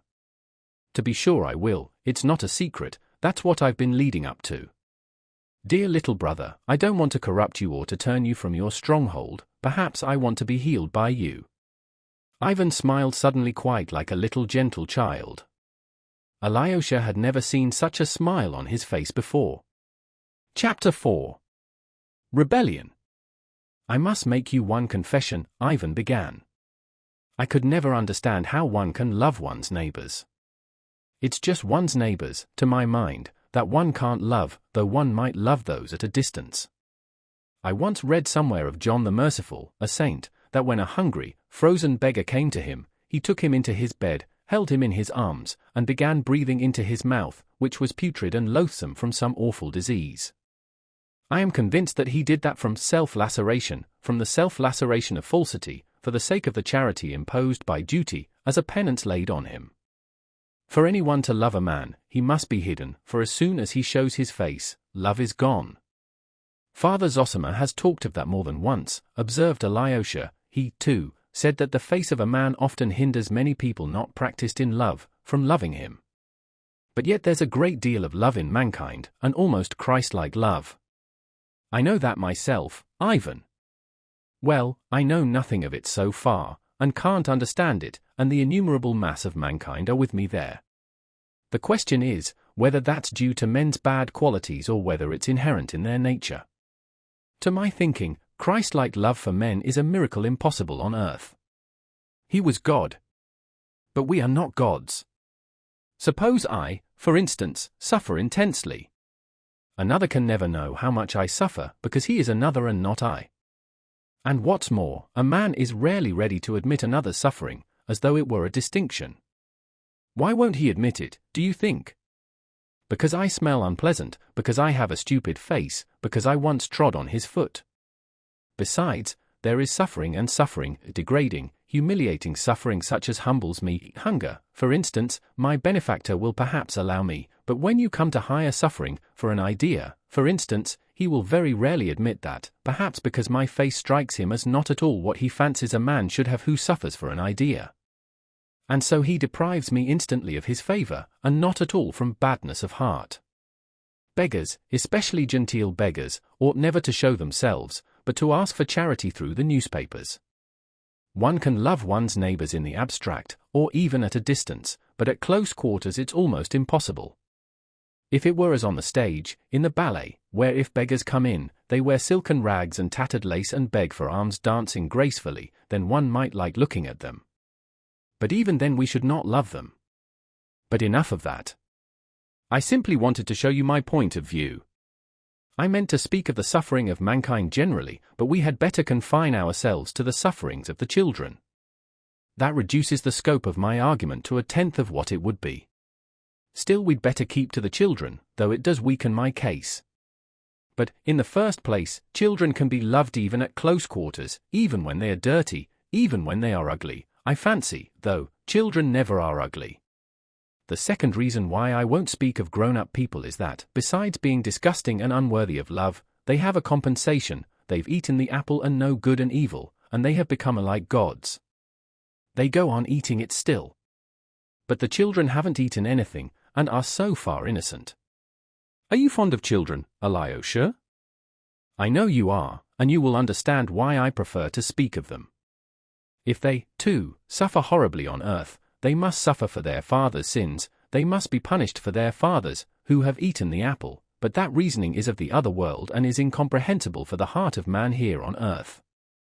The innocent must not suffer for another's sins, and especially such innocence. You may be surprised at me, Alyosha, but I am awfully fond of children, too. And observe, cruel people, the violent, the rapacious, the Karamazovs are sometimes very fond of children. Children, while they are quite little, up to 7, for instance, are so remote from grown-up people, they are different creatures, as it were, of a different species. I knew a criminal in prison who had, in the course of his career as a burglar, murdered whole families, including several children. But when he was in prison, he had a strange affection for them. He spent all his time at his window, watching the children playing in the prison yard. He trained one little boy to come up to his window and made great friends with him. You don't know why I am telling you all this, Alyosha? My head aches and I am sad. You speak with a strange air, observed Alyosha uneasily, as though you were not quite yourself. By the way, a Bulgarian I met lately in Moscow, Ivan went on, seeming not to hear his brother's words, told me about the crimes committed by Turks and Circassians in all parts of Bulgaria through fear of a general rising of the Slavs. They burn villages, murder, outrage women and children, they nail their prisoners by the ears to the fences, leave them so till morning, and in the morning they hang them, all sorts of things you can't imagine. People talk sometimes of bestial cruelty, but that's a great injustice and insult to the beasts. A beast can never be so cruel as a man, so artistically cruel. The tiger only tears and gnaws, that's all he can do. He would never think of nailing people by the ears, even if he were able to do it. These Turks took a pleasure in torturing children, too, cutting the unborn child from the mother's womb, and tossing babies up in the air and catching them on the points of their bayonets before their mother's eyes. Doing it before the mother's eyes was what gave zest to the amusement. Here is another scene that I thought very interesting. Imagine a trembling mother with her baby in her arms, a circle of invading Turks around her. They've planned a diversion, they pet the baby, laugh to make it laugh. They succeed, the baby laughs. At that moment a Turk points a pistol 4 inches from the baby's face. The baby laughs with glee, holds out its little hands to the pistol, and he pulls the trigger in the baby's face and blows out its brains. Artistic, wasn't it? By the way, Turks are particularly fond of sweet things, they say. Brother, what are you driving at? Asked Alyosha. I think if the devil doesn't exist, but but man has created him, he has created him in his own image and likeness. Just as he did God, then observed Alyosha. It's wonderful how you can turn words, as Polonius says in Hamlet, laughed Ivan. You turn my words against me. Well, I am glad. Yours must be a fine God, if man created him in his image and likeness. You asked just now what I was driving at. You see, I am fond of collecting certain facts, and, would you believe, I even copy anecdotes of a certain sort from newspapers and books, and I've already got a fine collection. The Turks, of course, have gone into it, but they are foreigners. I have specimens from home that are even better than the Turks. You know we prefer beating, rods and scourges, that's our national institution. Nailing ears is unthinkable for us, for we are, after all, Europeans. But the rod and the scourge we have always with us, and they cannot be taken from us. Abroad now they scarcely do any beating. Manners are more humane, all laws have been passed, so that they don't dare to flog men now. But they make up for it in another way just as national as ours. And so national that it would be practically impossible among us, though I believe we are being inoculated with it, since the religious movement began in our aristocracy. I have a charming pamphlet, translated from the French, describing how, quite recently, 5 years ago, a murderer, Richard, was executed, a young man, I believe, of 23, who repented and was converted to the Christian faith at the very scaffold. This Richard was an illegitimate child who was given as a child of 6 by his parents to some shepherds on the Swiss mountains. They brought him up to work for them. He grew up like a little wild beast among them. The shepherds taught him nothing, and scarcely fed or clothed him, but sent him out at 7 to herd the flock in cold and wet, and no one hesitated or scrupled to treat him so. Quite the contrary, they thought they had every right, for Richard had been given to them as a chattel, and they did not even see the necessity of feeding him. Richard himself describes how in those years, like the prodigal son in the Gospel, he longed to eat of the mash given to the pigs, which were fattened for sale. But they wouldn't even give him that, and beat him when he stole from the pigs. And that was how he spent all his childhood and his youth, till he grew up and was strong enough to go away and be a thief. The savage began to earn his living as a day laborer in Geneva. He drank what he earned, he lived like a brute, and finished by killing and robbing an old man. He was caught, tried, and condemned to death. They are not sentimentalists there. And in prison he was immediately surrounded by pastors, members of Christian brotherhoods, philanthropic ladies, and the like. They taught him to read and write in prison, and expounded the gospel to him. They exhorted him, worked upon him, drummed at him incessantly, till at last he solemnly confessed his crime. He was converted. He wrote to the court himself that he was a monster, but that in the end God had vouchsafed him light and shown grace. All Geneva was in excitement about him, all philanthropic and religious Geneva. All the aristocratic and well-bred society of the town rushed to the prison, kissed Richard, and embraced him. "You are our brother, you have found grace." And Richard does nothing but weep with emotion. "Yes, I found grace. All my youth and childhood I was glad of pig's food, but now even I have found grace. I am dying in the Lord."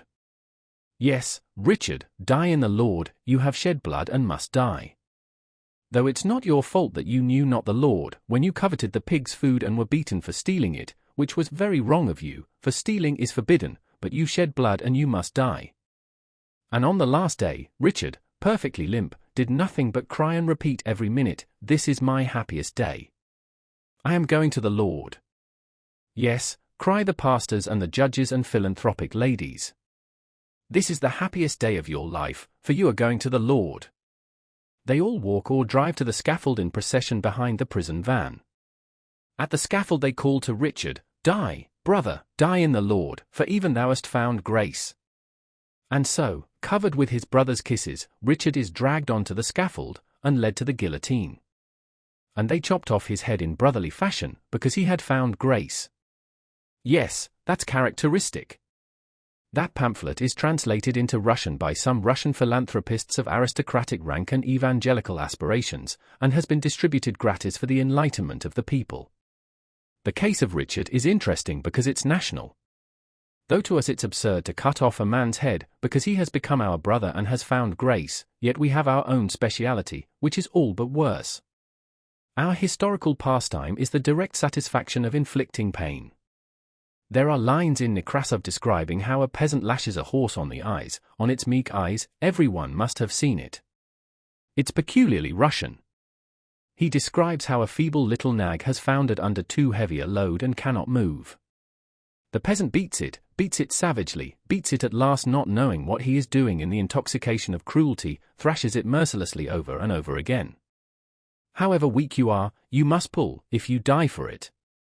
The nag strains, and then he begins lashing the poor defenseless creature on its weeping, on its meek eyes. The frantic beast tugs and draws the load, trembling all over, gasping for breath, moving sideways, with a sort of unnatural spasmodic action. It's awful in Nekrasov. But that's only a horse, and God has given horses to be beaten. So the Tartars have taught us, and they left us the knout as a remembrance of it. But men, too, can be beaten. A well-educated, cultured gentleman and his wife beat their own child with a birch rod, a girl of 7. I have an exact account of it. The papa was glad that the birch was covered with twigs. "It stings more," said he, and so he began stinging his daughter. I know for a fact there are people who at every blow are worked up to sensuality, to literal sensuality, which increases progressively at every blow they inflict. They beat for a minute, for 5 minutes, for 10 minutes, more often and more savagely. The child screams. At last the child cannot scream, it gasps, "Daddy! Daddy!"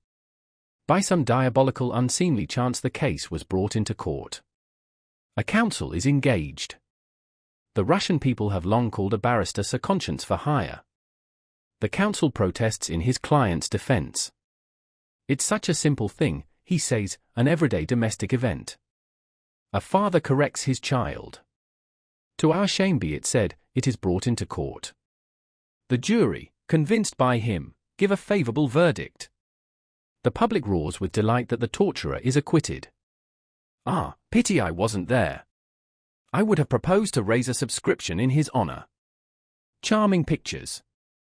But I've still better things about children. I've collected a great deal about Russian children, Alyosha. There was a little girl of 5 who was hated by her father and mother, most worthy and respectable people, of good education and breeding. You see, I must repeat again, it is a peculiar characteristic of many people, this love of torturing children, and children only.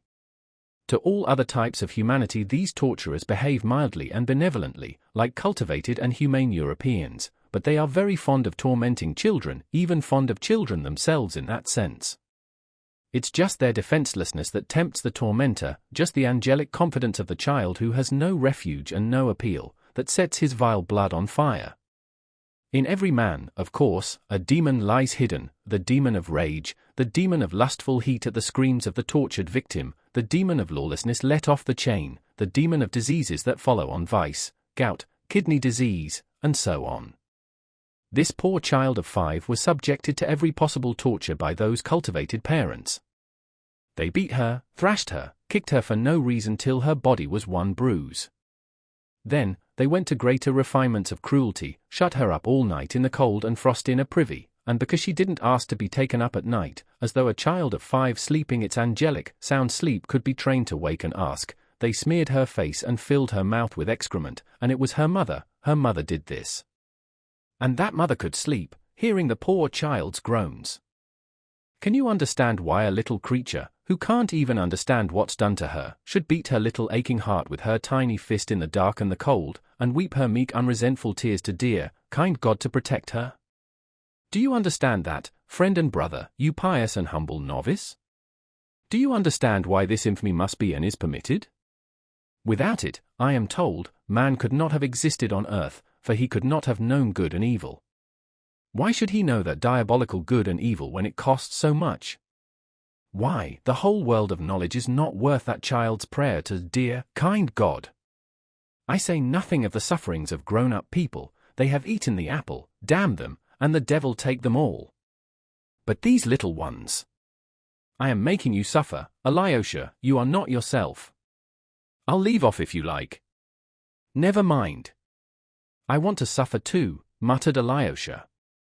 One picture, only one more, because it's so curious, so characteristic, and I have only just read it in some collection of Russian antiquities. I've forgotten the name. I must look it up. It was in the darkest days of serfdom at the beginning of the century, and long live the liberator of the people. There was in those days a general of aristocratic connections, the owner of great estates, one of those men, somewhat exceptional, I believe, even then, who, retiring from the service into a life of leisure, are convinced that they've earned absolute power over the lives of their subjects. There were such men then. So our general, settled on his property of 2,000 souls, lives in pomp, and domineers over his poor neighbors as though they were dependents and buffoons. He has kennels of hundreds of hounds and nearly 100 dog boys, all mounted, and in uniform. One day a serf boy, a little child of 8, threw a stone in play and hurt the paw of the general's favorite hound. Why is my favorite dog lame? He is told that the boy threw a stone that hurt the dog's paw. So you did it. The general looked the child up and down. Take him. He was taken from his mother and kept shut up all night. Early that morning the general comes out on horseback, with the hounds, his dependents, dog boys, and huntsmen, all mounted around him in full hunting parade. The servants are summoned for their edification, and in front of them all stands the mother of the child. The child is brought from the lock-up. It's a gloomy, cold, foggy autumn day, a capital day for hunting. The general orders the child to be undressed. The child is stripped naked. He shivers, numb with terror, not daring to cry. Make him run, commands the general. Run! Run, shout the dog boys. The boy runs. At him yells the general, and he sets the whole pack of hounds on the child. The hounds catch him, and tear him to pieces before his mother's eyes. I believe the general was afterwards declared incapable of administering his estates. Well, what did he deserve? To be shot? To be shot for the satisfaction of our moral feelings? Speak, Alyosha. To be shot, murmured Alyosha, lifting his eyes to Ivan with a pale, twisted smile. Bravo, cried Ivan, delighted. If even you say so. You're a pretty monk. So there is a little devil sitting in your heart, Alyosha Karamazov. What I said was absurd, but... That's just the point, cried Ivan. Let me tell you, novice, that the absurd is only too necessary on earth. The world stands on absurdities, and perhaps nothing would have come to pass in it without them. We know what we know. What do you know? I understand nothing, Ivan went on, as though in delirium. I don't want to understand anything now. I want to stick to the fact. I made up my mind long ago not to understand. If I try to understand anything, I shall be false to the fact, and I have determined to stick to the fact. Why are you trying me? Alyosha cried, with sudden distress. Will you say what you mean at last? Of course, I will, that's what I've been leading up to. You are dear to me, I don't want to let you go, and I won't give you up to your Zosima. Ivan for a minute was silent, his face became all at once very sad. Listen. I took the case of children only to make my case clearer. Of the other tears of humanity with which the earth is soaked from its crust to its center, I will say nothing. I have narrowed my subject on purpose. I am a bug, and I recognize in all humility that I cannot understand why the world is arranged as it is.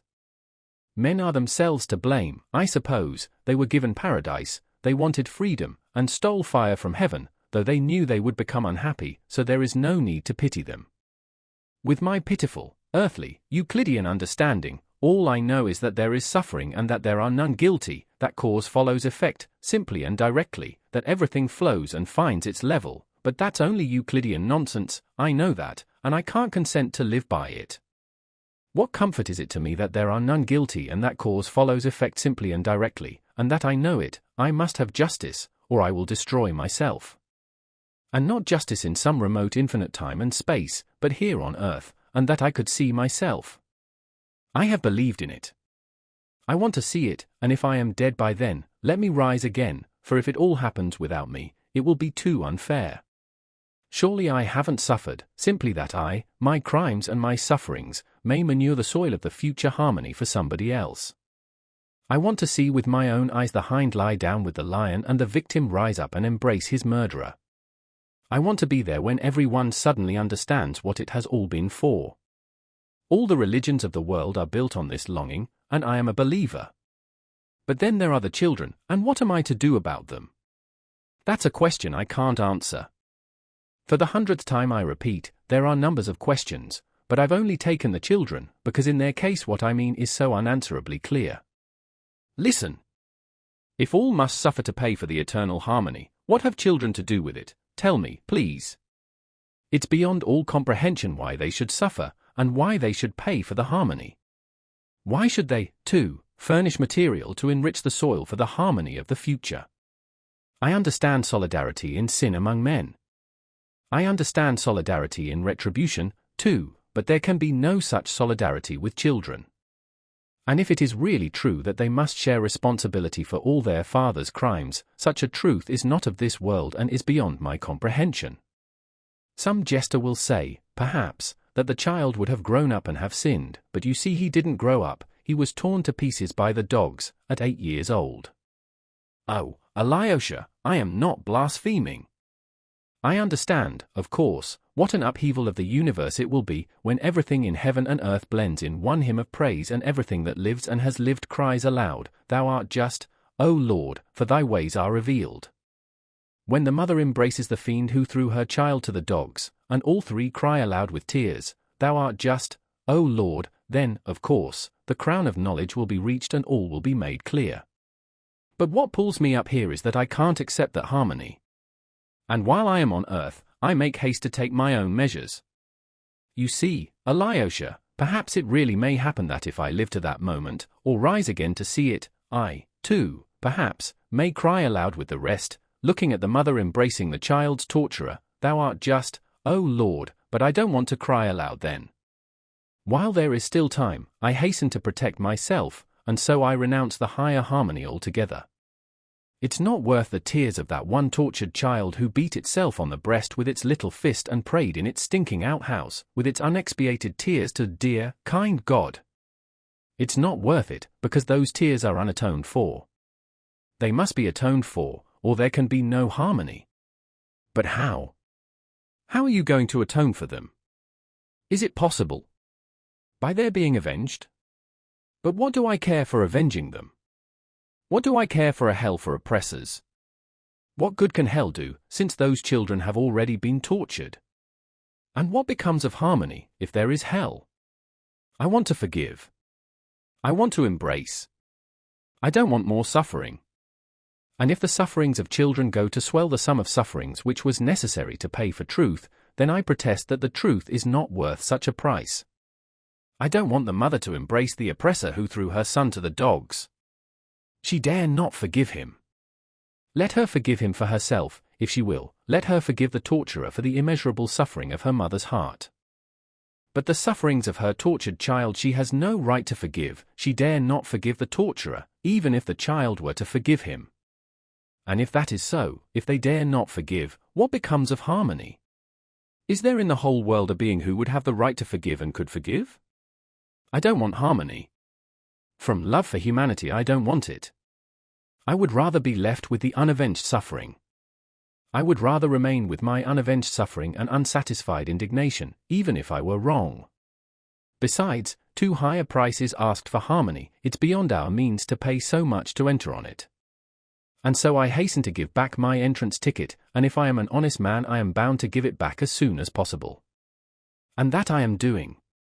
It's not God that I don't accept, Alyosha, only I most respectfully return him the ticket. That's rebellion, murmured Alyosha, looking down. Rebellion? I am sorry you call it that, said Ivan earnestly. One can hardly live in rebellion, and I want to live. Tell me yourself, I challenge you, answer. Imagine that you are creating a fabric of human destiny with the object of making men happy in the end, giving them peace and rest at last, but that it was essential and inevitable to torture to death only one tiny creature, that baby beating its breast with its fist, for instance, and to found that edifice on its unavenged tears. would you consent to be the architect on those conditions? Tell me, and tell the truth." "No, I wouldn't consent," said Alyosha softly. "And can you admit the idea that men for whom you are building it would agree to accept their happiness on the foundation of the unexpiated blood of a little victim? And accepting it would remain happy forever?"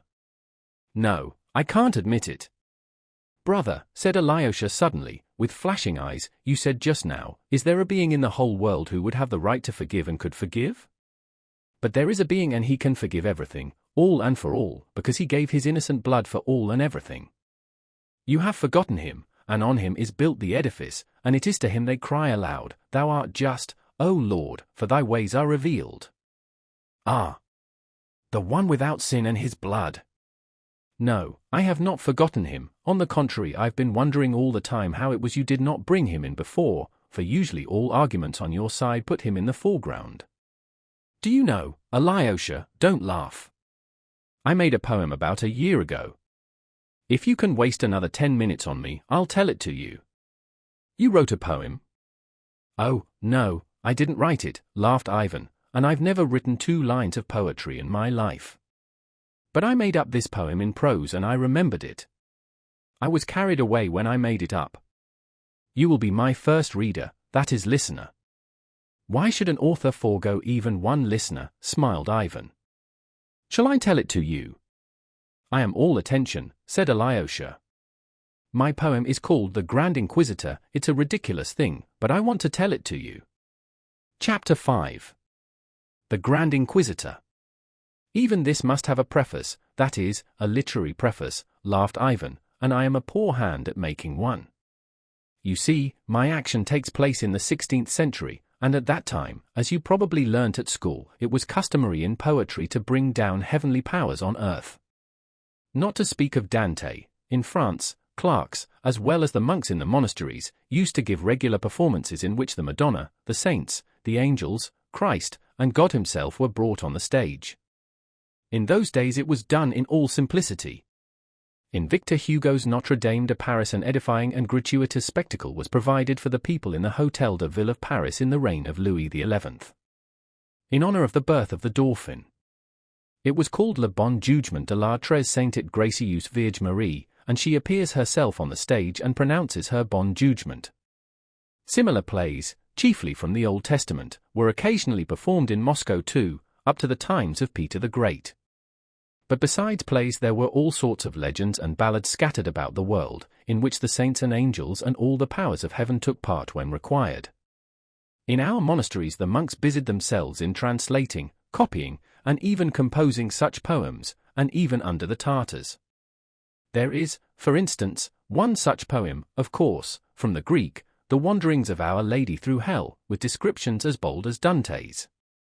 Our Lady visits hell, and the Archangel Michael leads her through the torments. She sees the sinners and their punishment. There she sees among others one noteworthy set of sinners in a burning lake. Some of them sink to the bottom of the lake so that they can't swim out, and are these God forgets, an expression of extraordinary depth and force. And so Our Lady, shocked and weeping, falls before the throne of God and begs for mercy for all in hell, for all she has seen there, indiscriminately. Her conversation with God is immensely interesting. She beseeches him, she will not desist, and when God points to the hands and feet of her Son, nailed to the cross, and asks, "How can I forgive his tormentors?" she bids all the saints, all the martyrs, all the angels and archangels to fall down with her and pray for mercy on all without distinction. It ends by her winning from God a respite of suffering every year from Good Friday till Trinity Day, and the sinners at once raise a cry of thankfulness from hell, chanting, "Thou art just, O Lord, in this judgment." Well, my poem would have been of that kind if it had appeared at that time. He comes on the scene in my poem, but he says nothing, only appears and passes on. 15 centuries have passed since he promised to come in his glory, 15 centuries since his prophet wrote, "Behold, I come quickly, of that day and that hour knoweth no man, neither the Son, but the Father, as he himself predicted on earth." But humanity awaits him with the same faith and with the same love.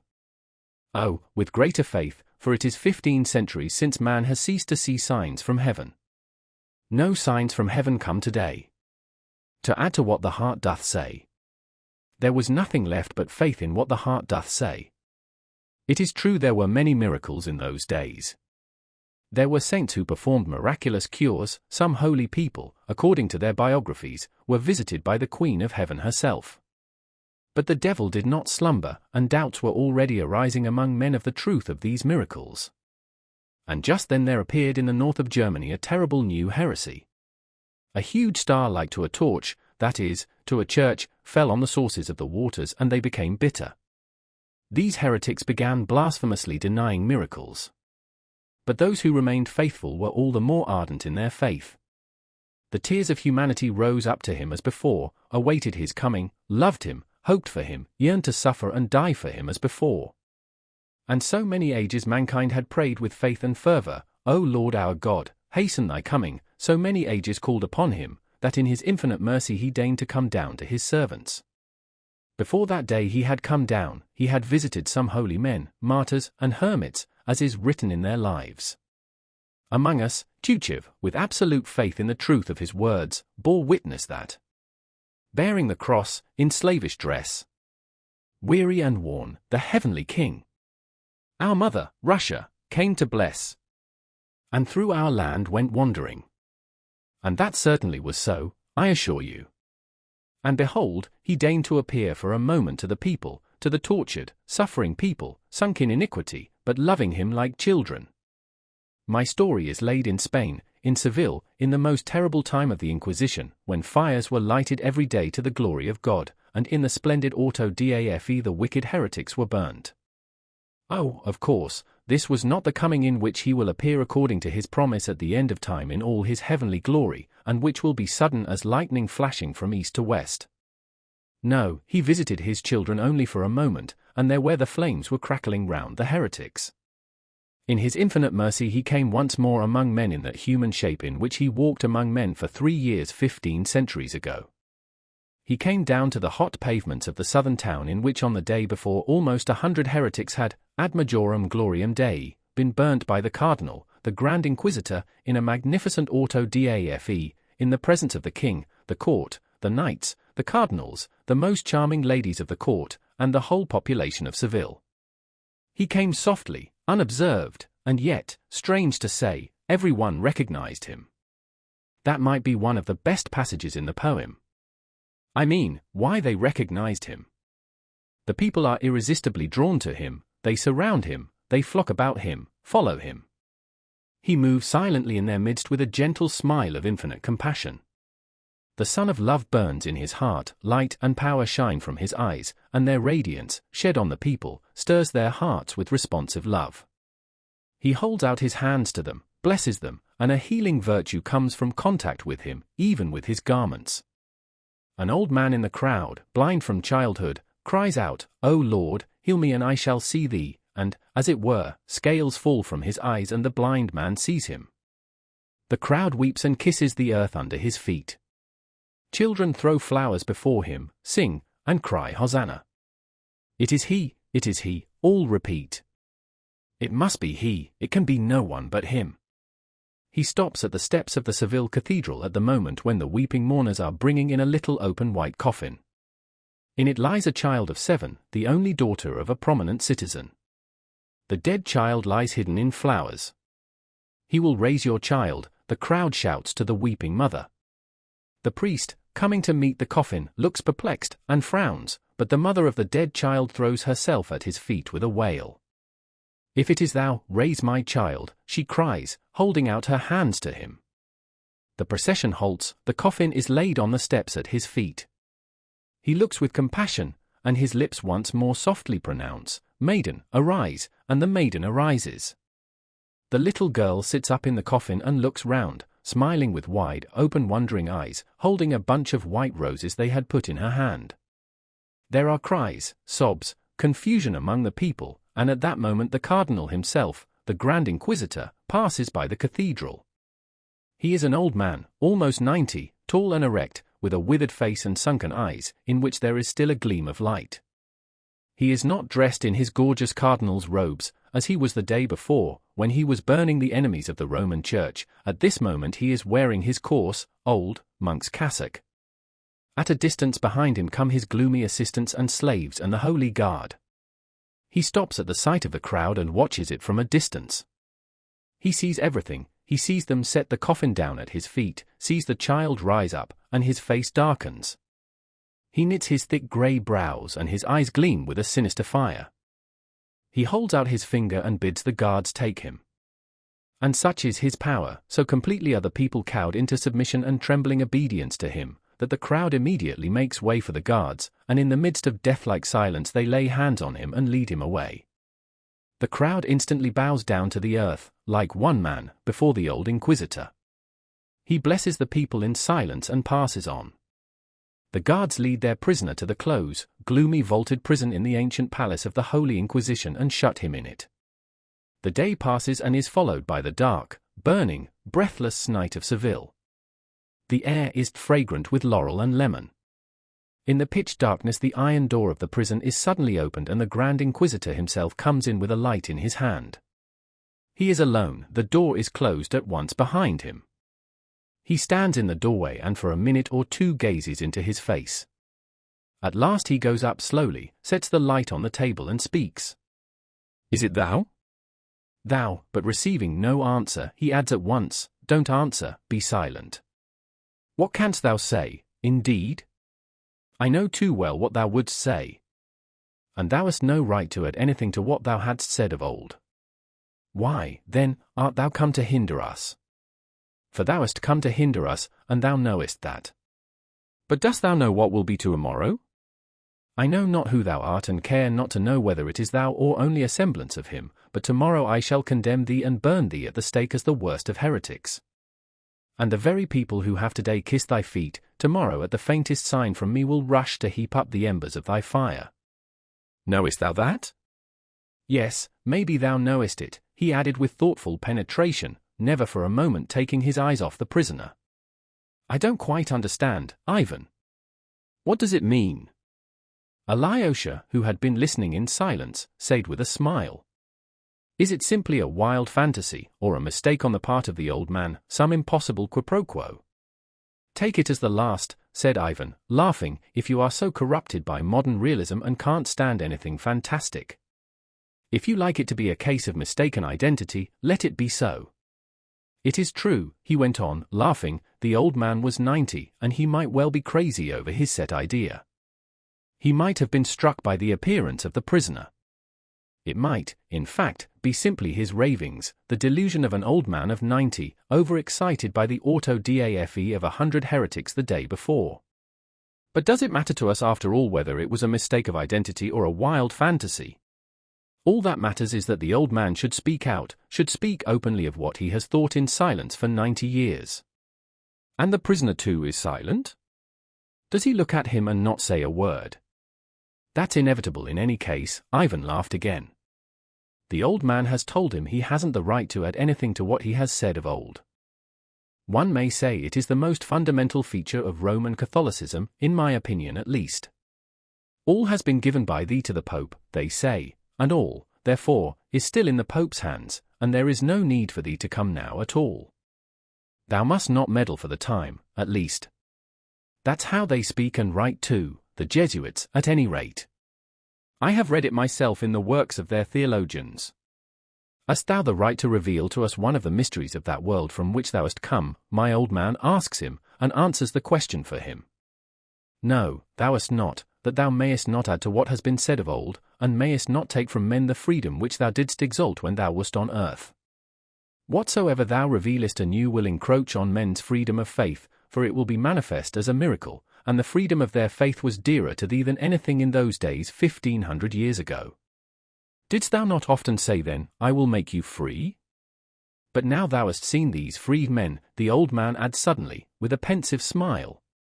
Yes, we've paid dearly for it, he goes on, looking sternly at him, but at last we have completed that work in thy name. For 15 centuries we have been wrestling with thy freedom, but now it is ended and over for good. Dost thou not believe that it's over for good? Thou lookest meekly at me and deignest not even to be wroth with me. But let me tell thee that now, today, people are more persuaded than ever that they have perfect freedom, yet they have brought their freedom to us and laid it humbly at our feet.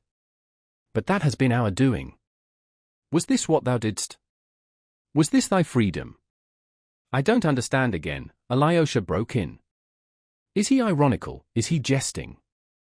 Not a bit of it. He claims it as a merit for himself and his church that at last they have vanquished freedom and have done so to make men happy. For now, he is speaking of the Inquisition. Of course, for the first time it has become possible to think of the happiness of men. Man was created a rebel, and how can rebels be happy? Thou wast warned, he says to him. Thou hast had no lack of admonitions and warnings, but thou didst not listen to those warnings, thou didst reject the only way by which men might be made happy. But, fortunately, departing thou didst hand on the work to us. Thou hast promised, thou hast established by thy word, thou hast given to us the right to bind and to unbind, and now, of course, thou canst not think of taking it away. Why, then, hast thou come to hinder us? And what's the meaning of a no lack of admonitions and warnings? Asked Alyosha. Why, that's the chief part of what the old man must say.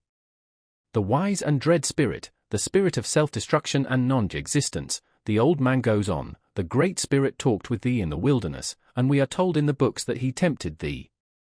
Is that so?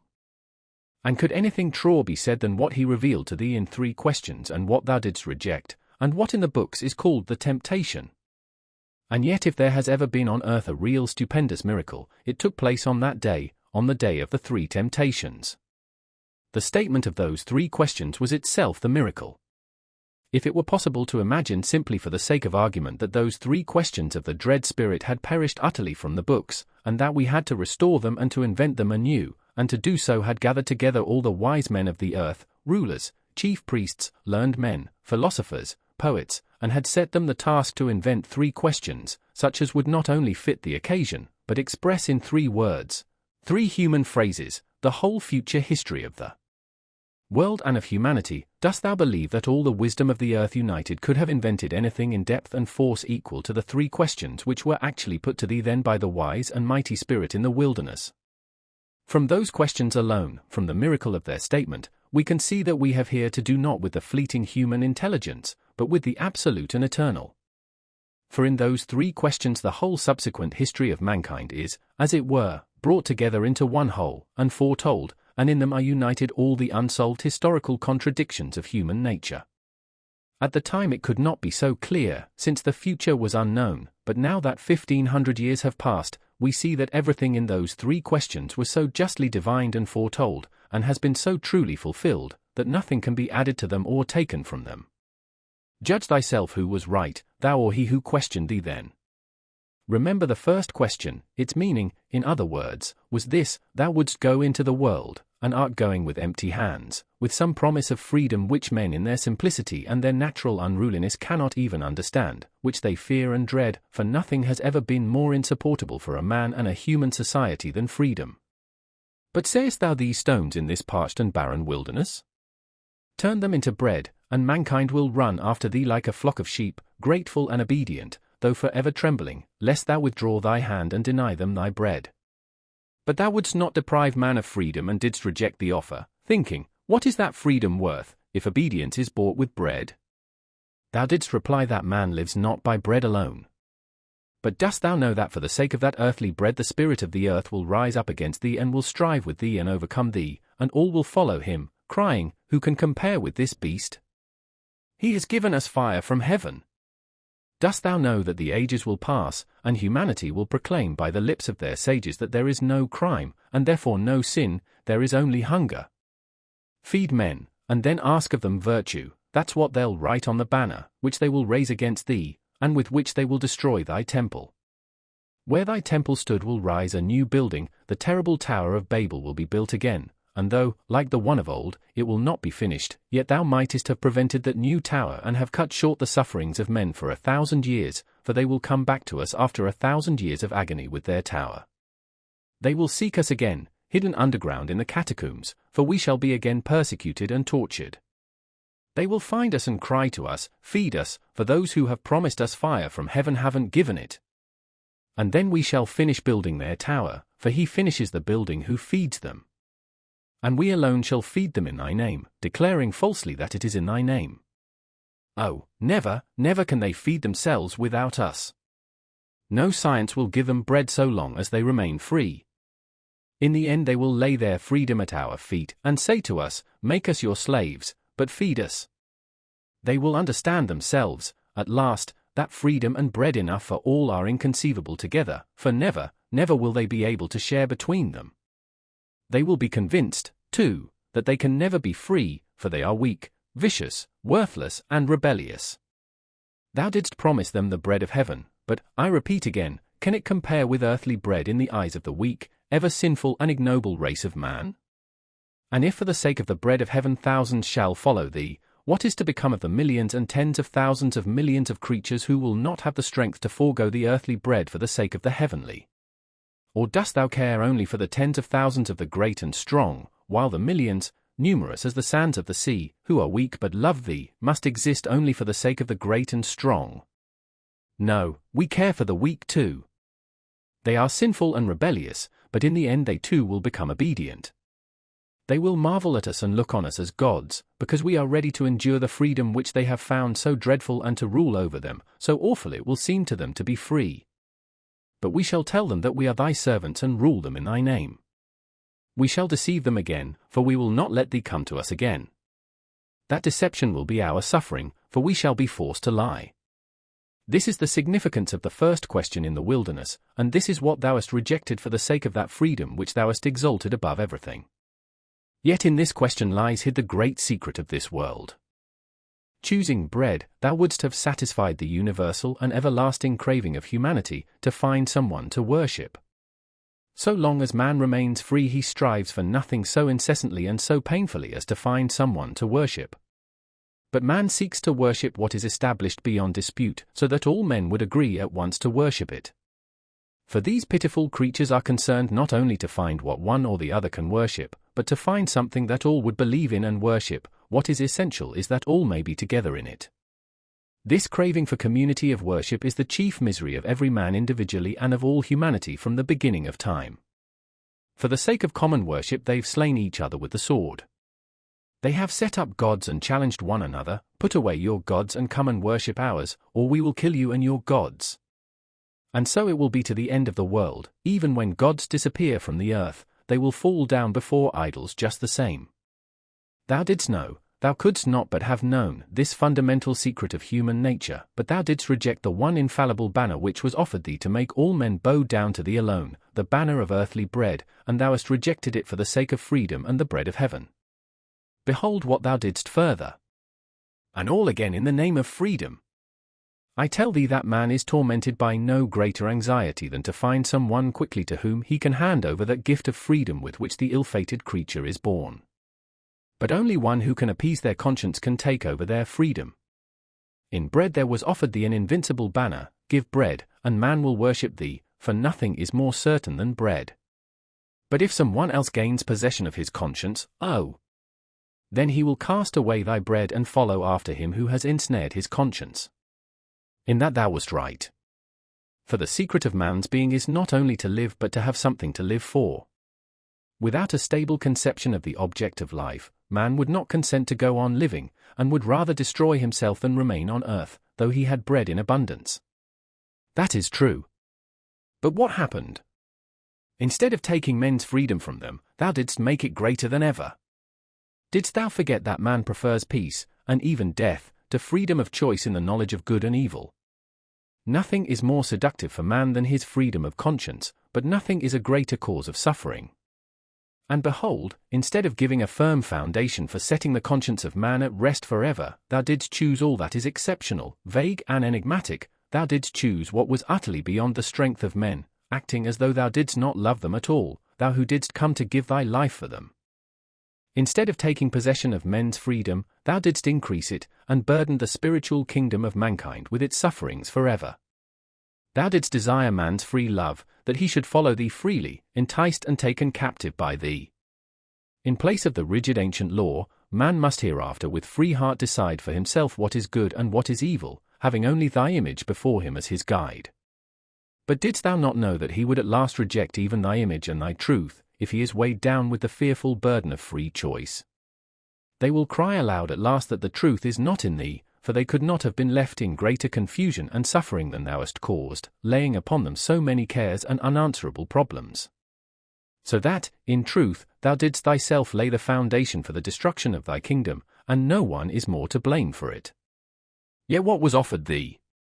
There are three powers alone, able to conquer and to hold captive forever the conscience of these impotent rebels for their happiness. Those forces are miracle, mystery, and authority. Thou hast rejected all three and hast set the example for doing so. When the wise and dread Spirit set thee on the pinnacle of the temple and said to thee, If thou wouldst know whether thou art the Son of God, then cast thyself down, for it is written, The angels shall hold him up lest he fall and bruise himself, and thou shalt know then whether thou art the Son of God, and shalt prove then how great is thy faith in thy Father. But thou didst refuse and wouldst not cast thyself down. Oh, of course, thou didst proudly and well, like God, but the weak, unruly race of men, are they gods? Oh, thou didst know then that in taking one step, in making one movement to cast thyself down, thou wouldst be tempting God and have lost all thy faith in him, and wouldst have been dashed to pieces against that earth which thou didst come to save. And the wise spirit that tempted thee would have rejoiced. But I ask again, are there many like thee? And couldst thou believe for one moment that men, too, could face such a temptation? Is the nature of men such, that they can reject miracle, and at the great moments of their life, the moments of their deepest, most agonizing spiritual difficulties, cling only to the free verdict of the heart?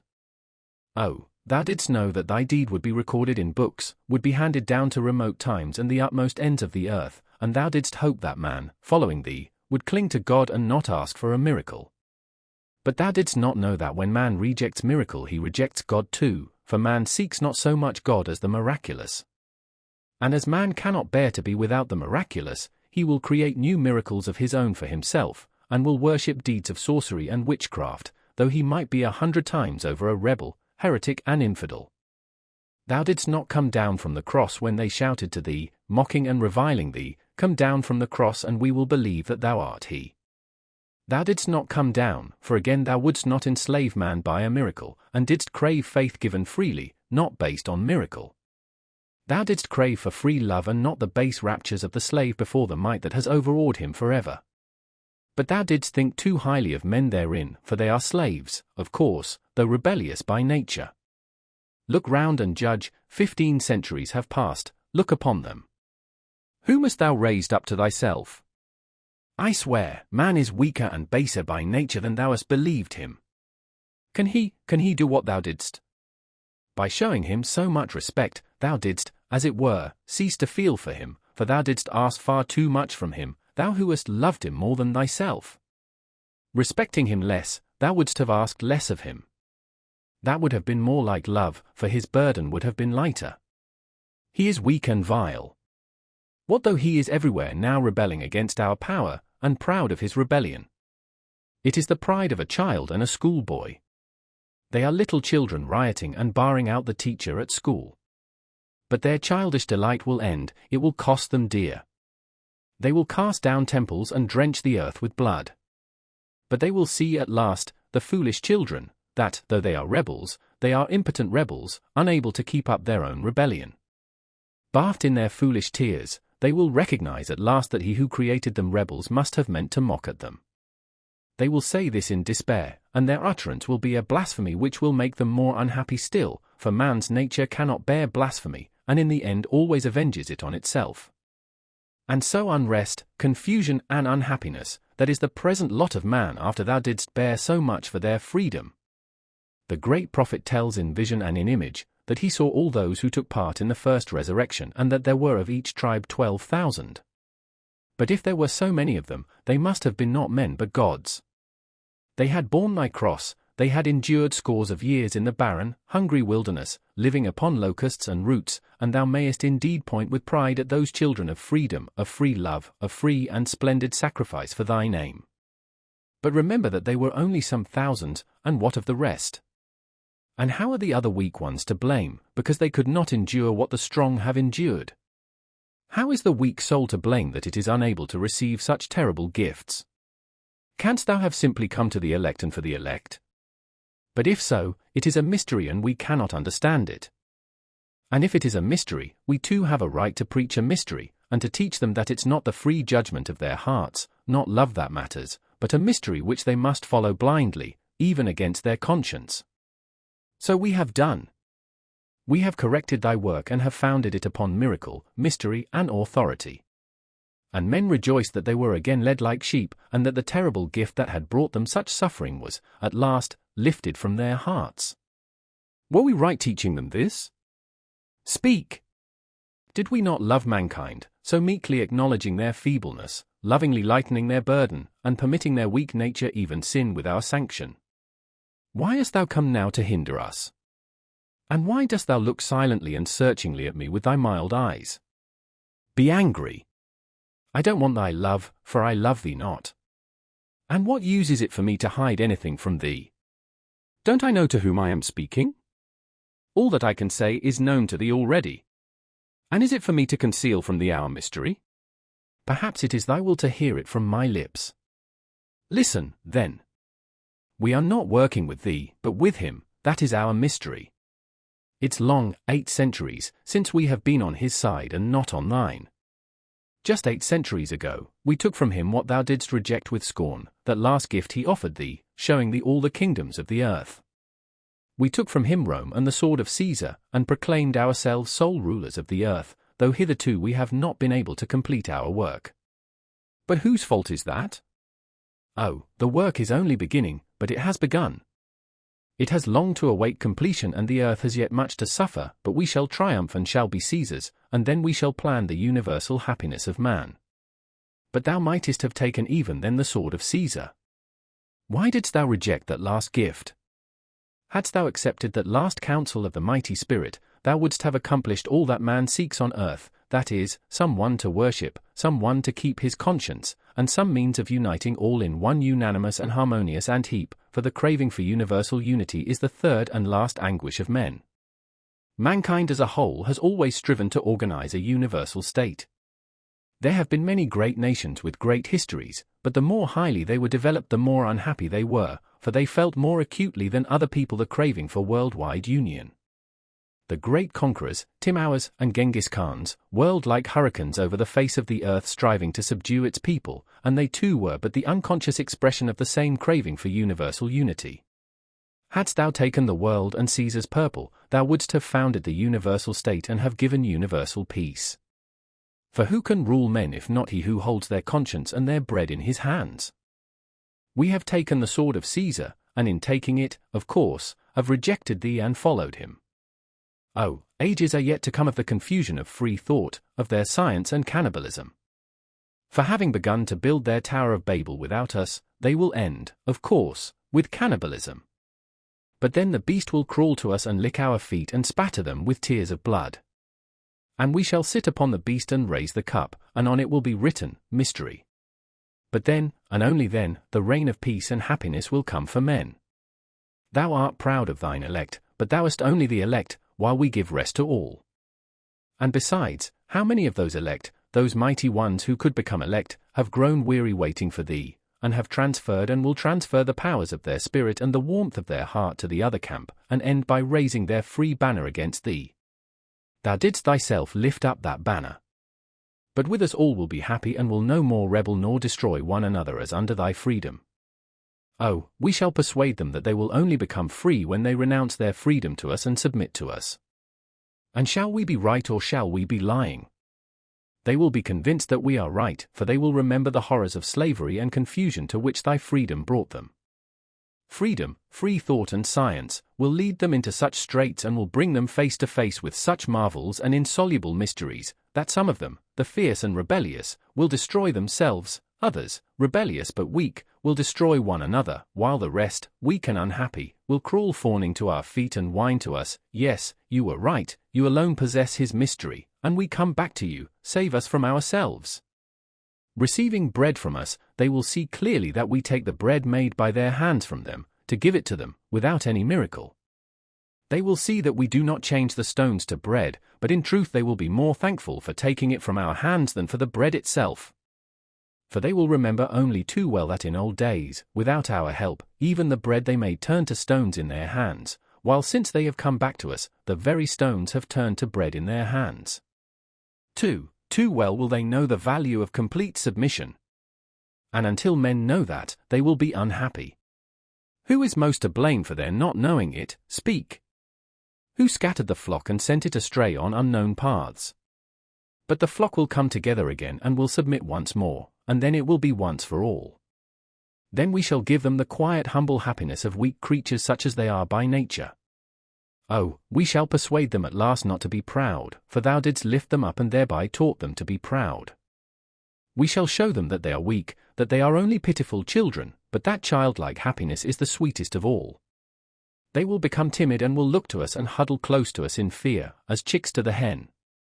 They will marvel at us and will be awe-stricken before us, and will be proud at our being so powerful and clever that we have been able to subdue such a turbulent flock of thousands of millions. They will tremble impotently before our wrath, their minds will grow fearful, they will be quick to shed tears like women and children, but they will be just as ready at a sign from us to pass to laughter and rejoicing, to happy mirth and childish song. Yes, we shall set them to work, but in their leisure hours we shall make their life like a child's game, with children's songs and innocent dance. Oh, we shall allow them even sin, they are weak and helpless, and they will love us like children because we allow them to sin. We shall tell them that every sin will be expiated, if it is done with our permission, that we allow them to sin because we love them, and the punishment for these sins we take upon ourselves. And we shall take it upon ourselves, and they will adore us as their saviors who have taken on themselves their sins before God. And they will have no secrets from us. We shall allow or forbid them to live with their wives and mistresses, to have or not to have children, according to whether they have been obedient or disobedient, and they will submit to us gladly and cheerfully. The most painful secrets of their conscience, all they will bring to us, and we shall have an answer for all. And they will be glad to believe our answer, for it will save them from the great anxiety and terrible agony they endure at present in making a free decision for themselves. And all will be happy, all the millions of creatures except the 100,000 who rule over them. For only we who guard the mystery, shall be unhappy. There will be thousands of millions of happy babes, and 100,000 sufferers who have taken upon themselves the curse of the knowledge of good and evil. Peacefully they will die, peacefully they will expire in thy name, and beyond the grave they will find nothing but death. But we shall keep the secret, and for their happiness we shall allure them with the reward of heaven and eternity. Though if there were anything in the other world, it certainly would not be for such as they. It is prophesied that thou wilt come again in victory, thou wilt come with thy chosen, the proud and strong, but we will say that they have only saved themselves, but we have saved all. We are told that the harlot who sits upon the beast, and holds in her hands the mystery, shall be put to shame, that the weak will rise up again, and will rend her royal purple and will strip naked her loathsome body. But then I will stand up and point out to thee the 1,000 millions of happy children who have known no sin. And we who have taken their sins upon us for their happiness will stand up before thee and say, Judge us if thou canst and darest. Know that I fear thee not. Know that I too have been in the wilderness, I too have lived on roots and locusts, I too prized the freedom with which thou hast blessed men, and I too was striving to stand among thy elect, among the strong and powerful, thirsting to make up the number. But I awakened and would not serve madness. I turned back and joined the ranks of those who have corrected thy work. I left the proud and went back to the humble, for the happiness of the humble. What I say to thee will come to pass, and our dominion will be built up. I repeat, tomorrow thou shalt see that obedient flock who at a sign from me will hasten to heap up the hot cinders about the pile on which I shall burn thee for coming to hinder us. For if anyone has ever deserved our fires, it is thou. Tomorrow I shall burn thee. Dixie. Ivan stopped. He was carried away as he talked, and spoke with excitement. When he had finished, he suddenly smiled. Alyosha had listened in silence. Towards the end he was greatly moved and seemed several times on the point of interrupting, but restrained himself. Now his words came with a rush. But, that's absurd, he cried, flushing. Your poem is in praise of Jesus, not in blame of him, as you meant it to be. And who will believe you about freedom? Is that the way to understand it? That's not the idea of it in the Orthodox Church. That's Rome, and not even the whole of Rome. It's false. Those are the worst of the Catholics, the Inquisitors, the Jesuits. And there could not be such a fantastic creature as your Inquisitor. What are these sins of mankind they take on themselves? Who are these keepers of the mystery who have taken some curse upon themselves for the happiness of mankind? When have they been seen? We know the Jesuits, they are spoken ill of, but surely they are not what you describe. They are not that at all, not at all. They are simply the Romish army for the earthly sovereignty of the world in the future, with the pontiff of Rome for emperor. That's their ideal, but there's no sort of mystery or lofty melancholy about it.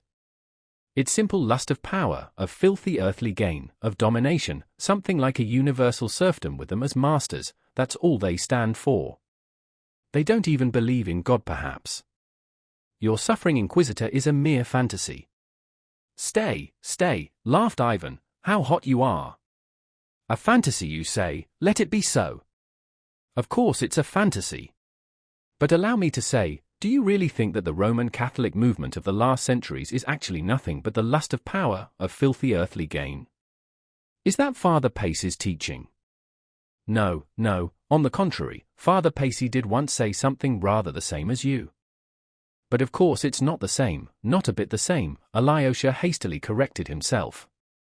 A precious admission, in spite of your not a bit the same. I ask you why your Jesuits and Inquisitors have united simply for vile material gain. Why can there not be among them one martyr oppressed by great sorrow and loving humanity? You see, only suppose that there was one such man among all those who desire nothing but filthy material gain, if there's only one like my old Inquisitor, who had himself eaten roots in the desert and made frenzied efforts to subdue his flesh to make himself free and perfect.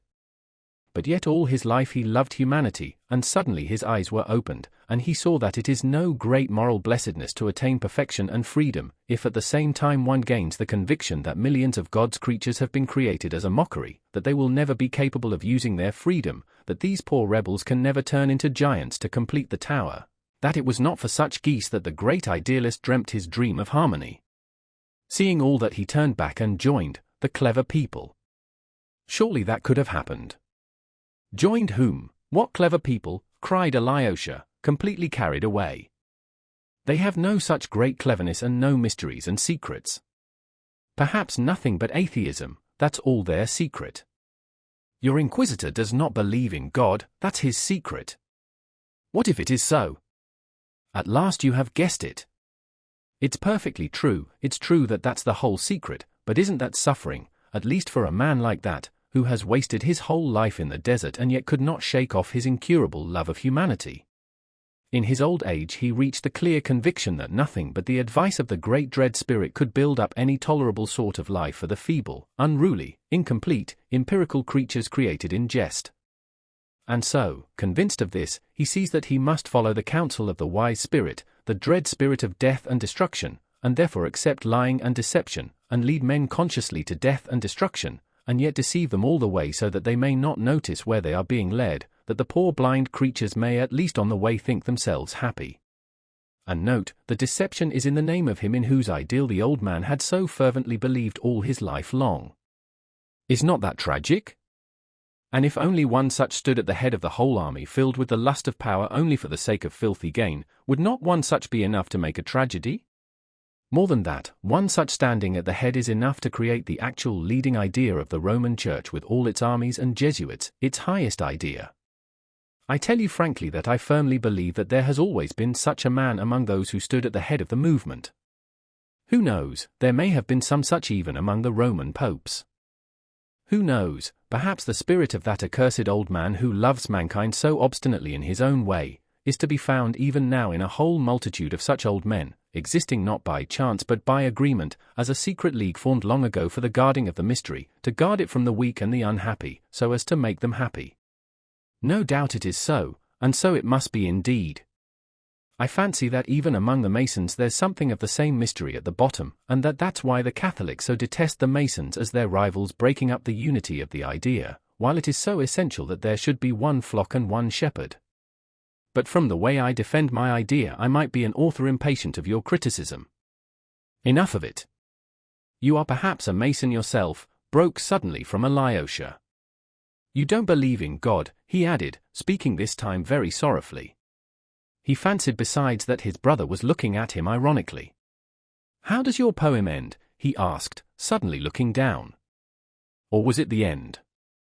I meant to end it like this. When the Inquisitor ceased speaking he waited some time for his prisoner to answer him. His silence weighed down upon him.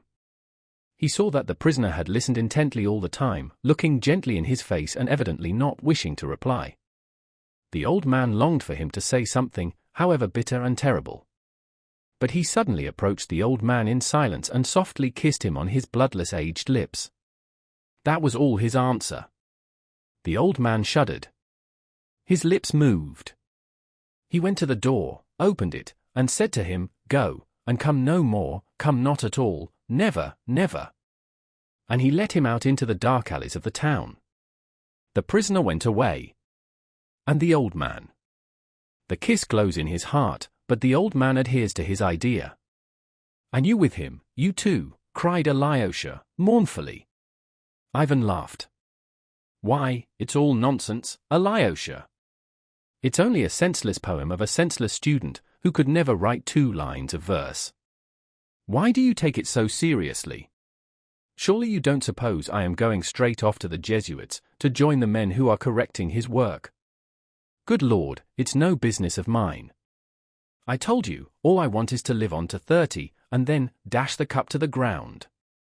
But the little sticky leaves, and the precious tombs, and the blue sky, and the woman you love. How will you live, how will you love them?" Alyosha cried sorrowfully. "With such a hell in your heart and your head, how can you? No, that's just what you are going away for, to join them. If not, you will kill yourself. You can't endure it." "There is a strength to endure everything," Ivan said with a cold smile. "What strength?"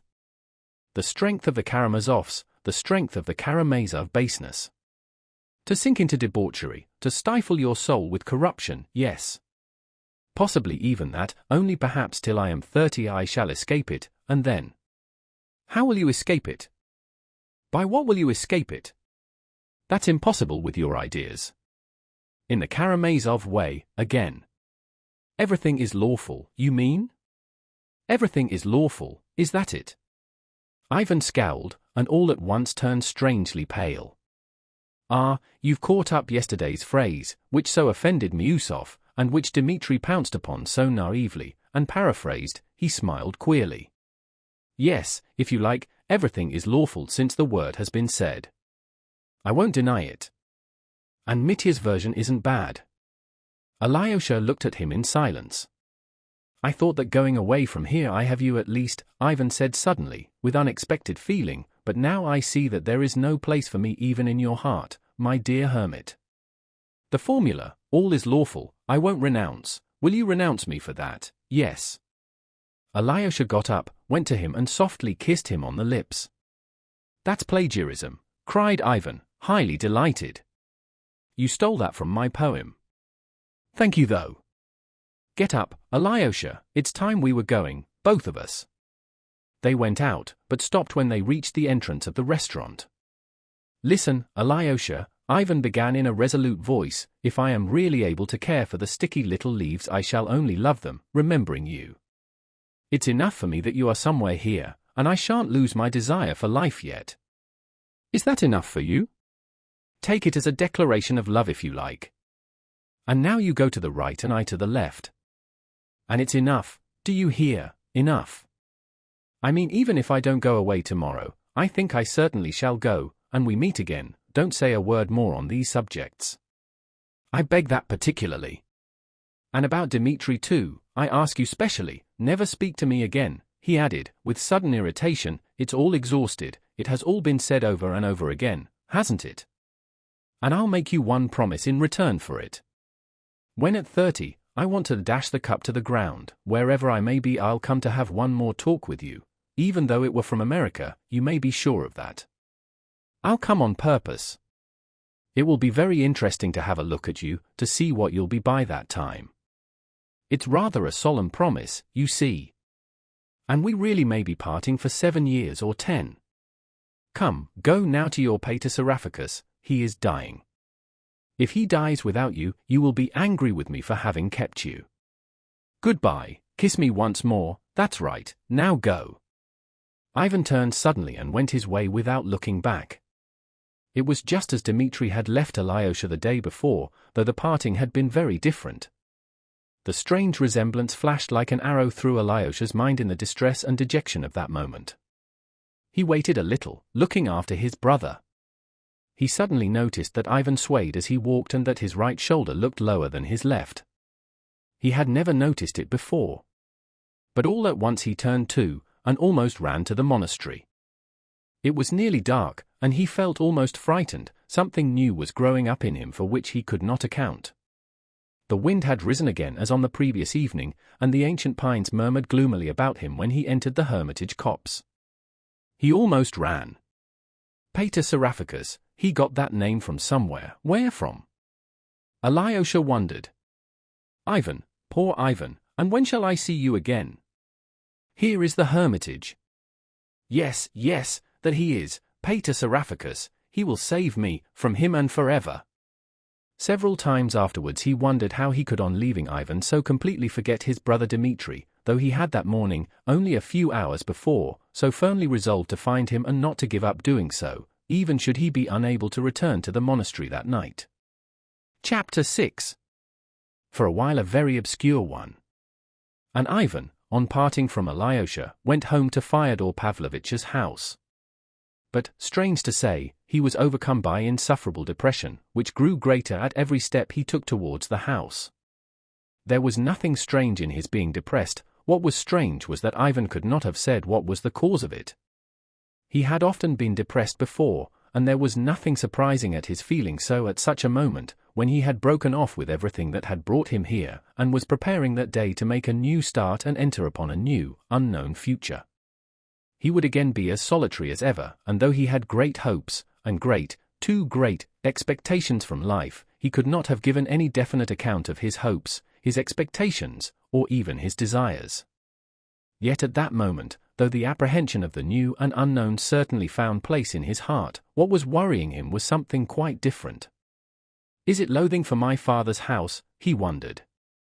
Quite likely, I am so sick of it, and though it's the last time I shall cross its hateful threshold, still I loathe it. No, it's not that either. Is it the parting with Alyosha and the conversation I had with him? For so many years I've been silent with the whole world and not deigned to speak, and all of a sudden I reel off a rigmarole like that.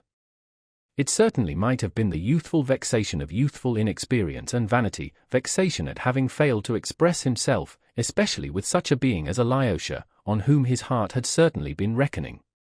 No doubt that came in, that vexation, it must have done indeed, but yet that was not it either. I feel sick with depression and yet I can't tell what I want. Better not think, perhaps. Ivan tried not to think, but that, too, was no use. What made his depression so vexatious and irritating was that it had a kind of casual, external character. He felt that some person or thing seemed to be standing out somewhere, just as something will sometimes obtrude itself upon the eye, and though one may be so busy with work or conversation that for a long time one does not notice it, yet it irritates and almost torments one till at last one realizes, and removes the offending object, often quite a trifling and ridiculous one, some article left about in the wrong place, a handkerchief on the floor, a book not replaced on the shelf, and so on.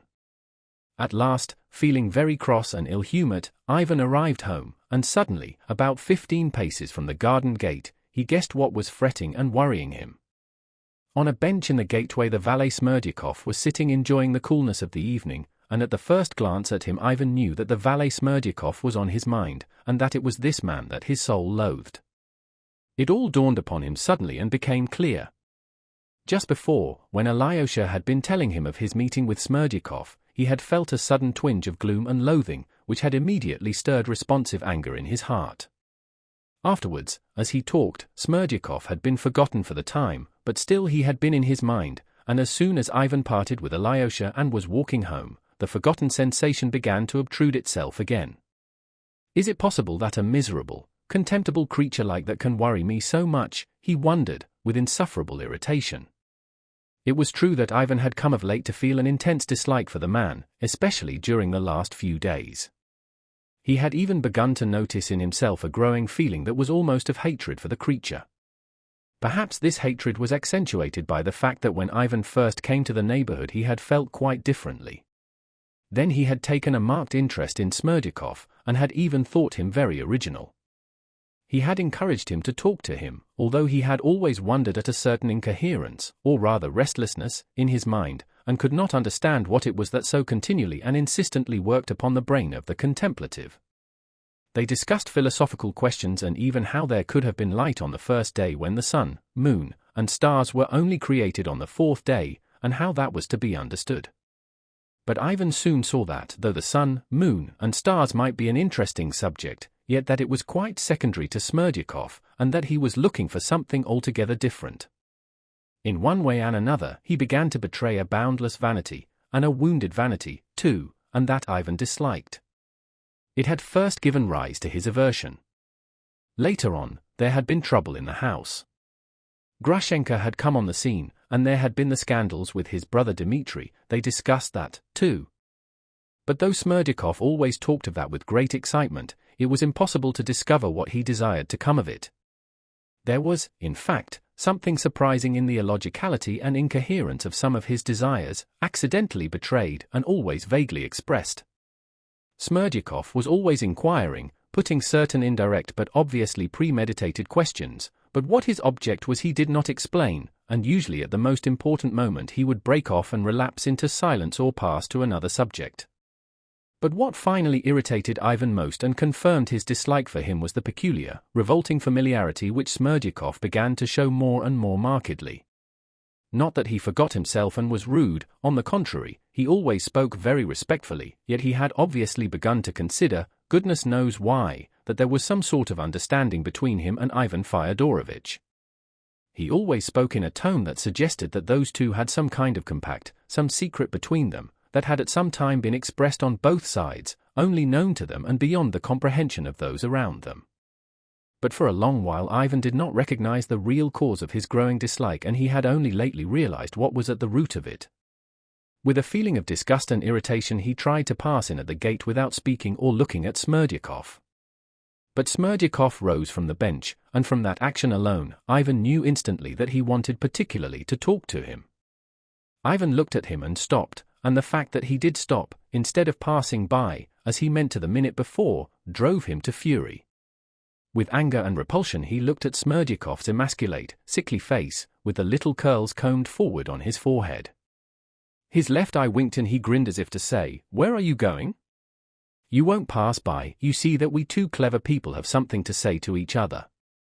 Ivan shook. "Get away, miserable idiot.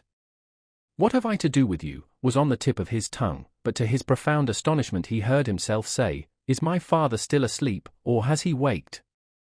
He asked the question softly and meekly, to his own surprise, and at once, again to his own surprise, sat down on the bench. For an instant he felt almost frightened. He remembered it afterwards.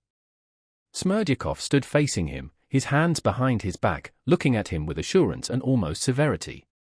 "His honor is still asleep," he articulated deliberately. "You were the first to speak, not I," he seemed to say. "I am surprised at you, sir," he added, after a pause, dropping his eyes affectedly, setting his right foot forward, and playing with the tip of his polished boot. "Why are you surprised at me?" Ivan asked abruptly and sullenly, doing his utmost to restrain himself, and suddenly realizing, with disgust, that he was feeling intense curiosity and would not, on any account, have gone away without satisfying it. "Why don't you go to Chermashnya, sir?" Smerdyakov suddenly raised his eyes and smiled familiarly. "Why I smile you must understand of yourself, if you are a clever man," his screwed-up left eye seemed to say. "Why should I go to Chermashnya?" Ivan asked in surprise. Smerdyakov was silent again. "Fyodor Pavlovitch himself has so begged you to," he said at last, slowly and apparently attaching no significance to his answer. "I put you off with a secondary reason," he seemed to suggest, simply to say something. "Damn you! Speak out what you want!" Ivan cried angrily at last, passing from meekness to violence. Smerdyakov drew his right foot up to his left, pulled himself up, but still looked at him with the same serenity and the same little smile. Substantially nothing, but just by way of conversation. Another silence followed. They did not speak for nearly a minute. Ivan knew that he ought to get up and show anger, and Smerdyakov stood before him and seemed to be waiting as though to see whether he would be angry or not. So at least it seemed to Ivan. At last he moved to get up. Smerdyakov seemed to seize the moment. "I'm in an awful position, Ivan Fyodorovitch. I don't know how to help myself," he said resolutely and distinctly, and at his last word he sighed. Ivan Fyodorovitch sat down again. "They are both utterly crazy, they are no better than little children," Smerdyakov went on. "I am speaking of your parent and your brother Dmitri Fyodorovitch. Here Fyodor Pavlovitch will get up directly and begin worrying me every minute. Has she come? Why hasn't she come? And so on up till midnight and even after midnight. And if Agrafena Alexandrovna doesn't come, for very likely she does not mean to come at all, then he will be at me again tomorrow morning. Why hasn't she come? When will she come? As though I were to blame for it. On the other side it's no better. As soon as it gets dark, or even before, your brother will appear with his gun in his hands. Look out, you rogue, you soup maker. If you miss her and don't let me know she's been, I'll kill you before anyone. When the night's over, in the morning, he, too, like Fyodor Pavlovitch, begins worrying me to death. Why hasn't she come? Will she come soon? And he, too, thinks me to blame because his lady hasn't come. And every day and every hour they get angrier and angrier, so that I sometimes think I shall kill myself in a fright. I can't depend upon them, sir. And why have you meddled? Why did you begin to spy for Dmitri Fyodorovitch? Said Ivan irritably. How could I help meddling? Though, indeed, I haven't meddled at all, if you want to know the truth of the matter. I kept quiet from the very beginning, not daring to answer, but he pitched on me to be his servant.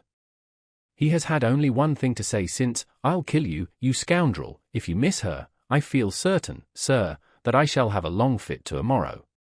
What do you mean by a long fit? A long fit, lasting a long time, several hours, or perhaps a day or two. Once it went on for 3 days. I fell from the garret that time.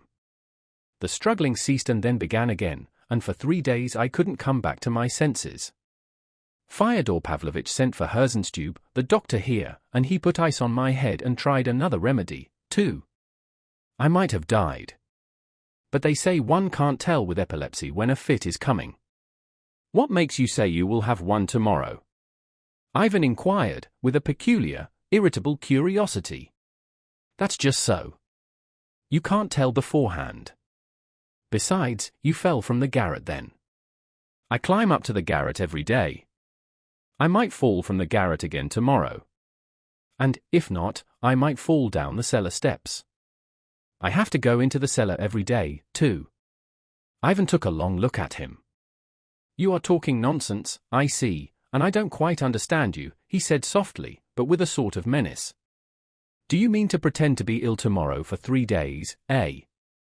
Smerdyakov, who was looking at the ground again, and playing with the toe of his right foot, set the foot down, moved the left one forward, and, grinning, articulated.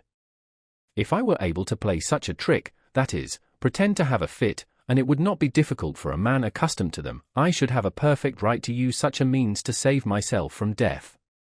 For even if Agrafena Alexandrovna comes to see his father while I am ill, his honor can't blame a sick man for not telling him. He'd be ashamed to. Hang it all! Ivan cried, his face working with anger. Why are you always in such a funk for your life? All my brother Dmitri's threats are only hasty words and mean nothing. He won't kill you, it's not you he'll kill. He'd kill me first of all, like a fly. But even more than that, I am afraid I shall be taken for an accomplice of his when he does something crazy to his father. Why should you be taken for an accomplice?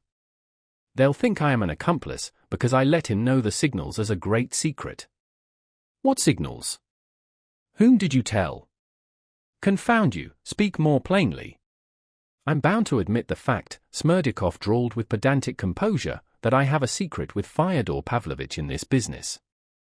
As you know yourself, if only you do know it, he has for several days past locked himself in as soon as night or even evening comes on. Of late you've been going upstairs to your room early every evening, and yesterday you did not come down at all, and so perhaps you don't know how carefully he has begun to lock himself in at night, and even if Grigory Vasilievich comes to the door he won't open to him till he hears his voice. But Grigory Vasilievich does not come, because I wait upon him alone in his room now. That's the arrangement he made himself ever since this to-do with Agrafena Alexandrova began.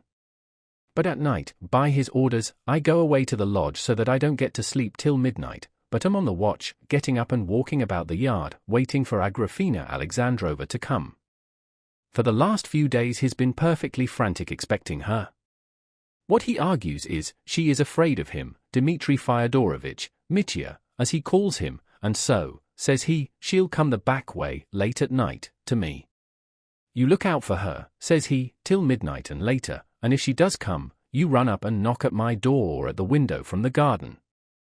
Knock at first twice, rather gently, and then 3 times more quickly, then, says he, I shall understand at once that she has come, and will open the door to you quietly. Another signal he gave me in case anything unexpected happens. At first, 2 knocks, and then, after an interval, another much louder. Then he will understand that something has happened suddenly and that I must see him, and he will open to me so that I can go and speak to him. That's all in case Agrafena Alexandrova can't come herself, but sends a message. Besides, Dmitri Fyodorovich might come, too, so I must let him know he is near. His honor is awfully afraid of Dmitri Fyodorovich, so that even if Agrafena Alexandrova had come and were locked in with him, and Dmitri Fyodorovich were to turn up anywhere near at the time, I should be bound to let him know at once, knocking 3 times. So that the first signal of 5 knocks means Agrafena Alexandrova has come, while the second signal of 3 knocks means something important to tell you. His honor has shown me them several times and explained them. And as in the whole universe no one knows of these signals but myself and his honor, so he'd open the door without the slightest hesitation and without calling out. He is awfully afraid of calling out aloud. Well, those signals are known to Dmitri Fyodorovich too, now. How are they known? Did you tell him? How dared you tell him? It was through fright I did it. How could I dare to keep it back from him? Dmitri Fyodorovich kept persisting every day, you are deceiving me, you are hiding something from me. I'll break both your legs for you. So I told him those secret signals that he might see my slavish devotion, and might be satisfied that I was not deceiving him, but was telling him all I could. If you think that he'll make use of those signals and try to get in, don't let him in. But if I should be laid up with a fit, how can I prevent him coming in then, even if I dared prevent him, knowing how desperate he is? Hang it! How can you be so sure you are going to have a fit, confound you? Are you laughing at me? How could I dare laugh at you? I am in no laughing humor with this fear on me. I feel I am going to have a fit. I have a presentiment. Fright alone will bring it on. Confound it! If you are laid up, Grigory will be on the watch. Let Grigory know beforehand, he will be sure not to let him in. I should never dare to tell Grigory Vasilievich about the signals without orders from my master. And as for Grigory Vasilievich hearing him and not admitting him, he has been ill ever since yesterday, and Marfa Ignatyevna intends to give him medicine tomorrow. They've just arranged it. It's a very strange remedy of hers. Marfa Ignatyevna knows of a preparation and always keeps it. It's a strong thing made from some herb. She has the secret of it, and she always gives it to Grigory Vasilievich 3 times a year when his lumbago's so bad he is almost paralyzed by it. Then she takes a towel, wets it with the stuff, and rubs his whole back for half an hour till it's quite red and swollen, and what's left in the bottle she gives him to drink with a special prayer, but not quite all, for on such occasions she leaves some for herself, and drinks it herself. And as they never take strong drink, I assure you they both drop asleep at once and sleep sound a very long time. And when Grigory Vasilievich wakes up he is perfectly well after it, but Marfa Ignatyevna always has a headache from it. So, if Marfa Ignatyevna carries out her intention tomorrow, they won't hear anything and hinder Dmitri Fyodorovich. They'll be asleep. What a rigmarole! And it all seems to happen at once, as though it were planned. You'll have a fit and they'll both be unconscious, cried Ivan. But aren't you trying to arrange it so? Broke from him suddenly, and he frowned threateningly. How could I? And why should I, when it all depends on Dmitri Fyodorovich and his plans? If he means to do anything, he'll do it, but if not, I shan't be thrusting him upon his father. And why should he go to father, especially on the sly, if, as you say yourself, Agrafena Alexandrovna won't come at all? Ivan went on, turning white with anger. You say that yourself, and all the while I've been here, I've felt sure it was all the old man's fancy, and the creature won't come to him. Why should Dmitri break in on him if she doesn't come? Speak, I want to know what you are thinking. You know yourself why he'll come. What's the use of what I think? His honor will come simply because he is in a rage or suspicious on account of my illness perhaps, and he'll dash in, as he did yesterday through impatience to search the rooms, to see whether she hasn't escaped him on the sly. He is perfectly well aware, too, that Fyodor Pavlovitch has a big envelope with 3,000 rubles in it, tied up with ribbon and sealed with 3 seals. On it is written in his own hand, to my angel Grushenka, if she will come, to which he added 3 days later, for my little chicken. There's no knowing what that might do. Nonsense, cried Ivan, almost beside himself. Dmitri won't come to steal money and kill my father to do it. He might have killed him yesterday on account of Grushenka, like the frantic, savage fool he is, but he won't steal. He is in very great need of money now, the greatest need, Ivan Fyodorovitch. You don't know in what need he is, Smerdyakov explained, with perfect composure and remarkable distinctness. He looks on that 3,000 as his own, too. He said so to me himself. My father still owes me just 3,000, he said. And besides that, consider, Ivan Fyodorovitch, there is something else perfectly true. It's as good as certain, so to say, that Agrafena Alexandrovna will force him, if only she cares to marry her, the master himself, I mean, Fyodor Pavlovitch, if only she cares to, and of course she may care to. All I've said is that she won't come, but maybe she's looking for more than that, I mean to be mistress here. I know myself that Samsonov, her merchant, was laughing with her about it, telling her quite openly that it would not be at all a stupid thing to do. And she's got plenty of sense. She wouldn't marry a beggar like Dmitri Fyodorovitch. So, taking that into consideration, Ivan Fyodorovitch, reflect that then neither Dmitri Fyodorovitch nor yourself and your brother, Alexey Fyodorovitch, would have anything after the master's death, not a ruble, for Agrafena Alexandrovna would marry him simply to get hold of the whole, all the money there is. But if your father were to die now, there'd be some 40,000 for sure, even for Dmitri Fyodorovitch whom he hates so, for he's made no will. Dmitri Fyodorovitch knows all that very well. A sort of shudder passed over Ivan's face. He suddenly flushed. Then why on earth, he suddenly interrupted Smerdyakov, do you advise me to go to Chermashnya? What did you mean by that? If I go away, you see what will happen here. Ivan drew his breath with difficulty. Precisely so, said Smerdyakov, softly and reasonably, watching Ivan intently, however. What do you mean by precisely so? Ivan questioned him, with a menacing light in his eyes, restraining himself with difficulty. I spoke because I felt sorry for you. If I were in your place I should simply throw it all up, rather than stay on in such a position, answered Smerdyakov, with the most candid air looking at Ivan's flashing eyes. They were both silent. You seem to be a perfect idiot, and what's more, an awful scoundrel, too. Ivan rose suddenly from the bench. He was about to pass straight through the gate, but he stopped short and turned to Smerdyakov.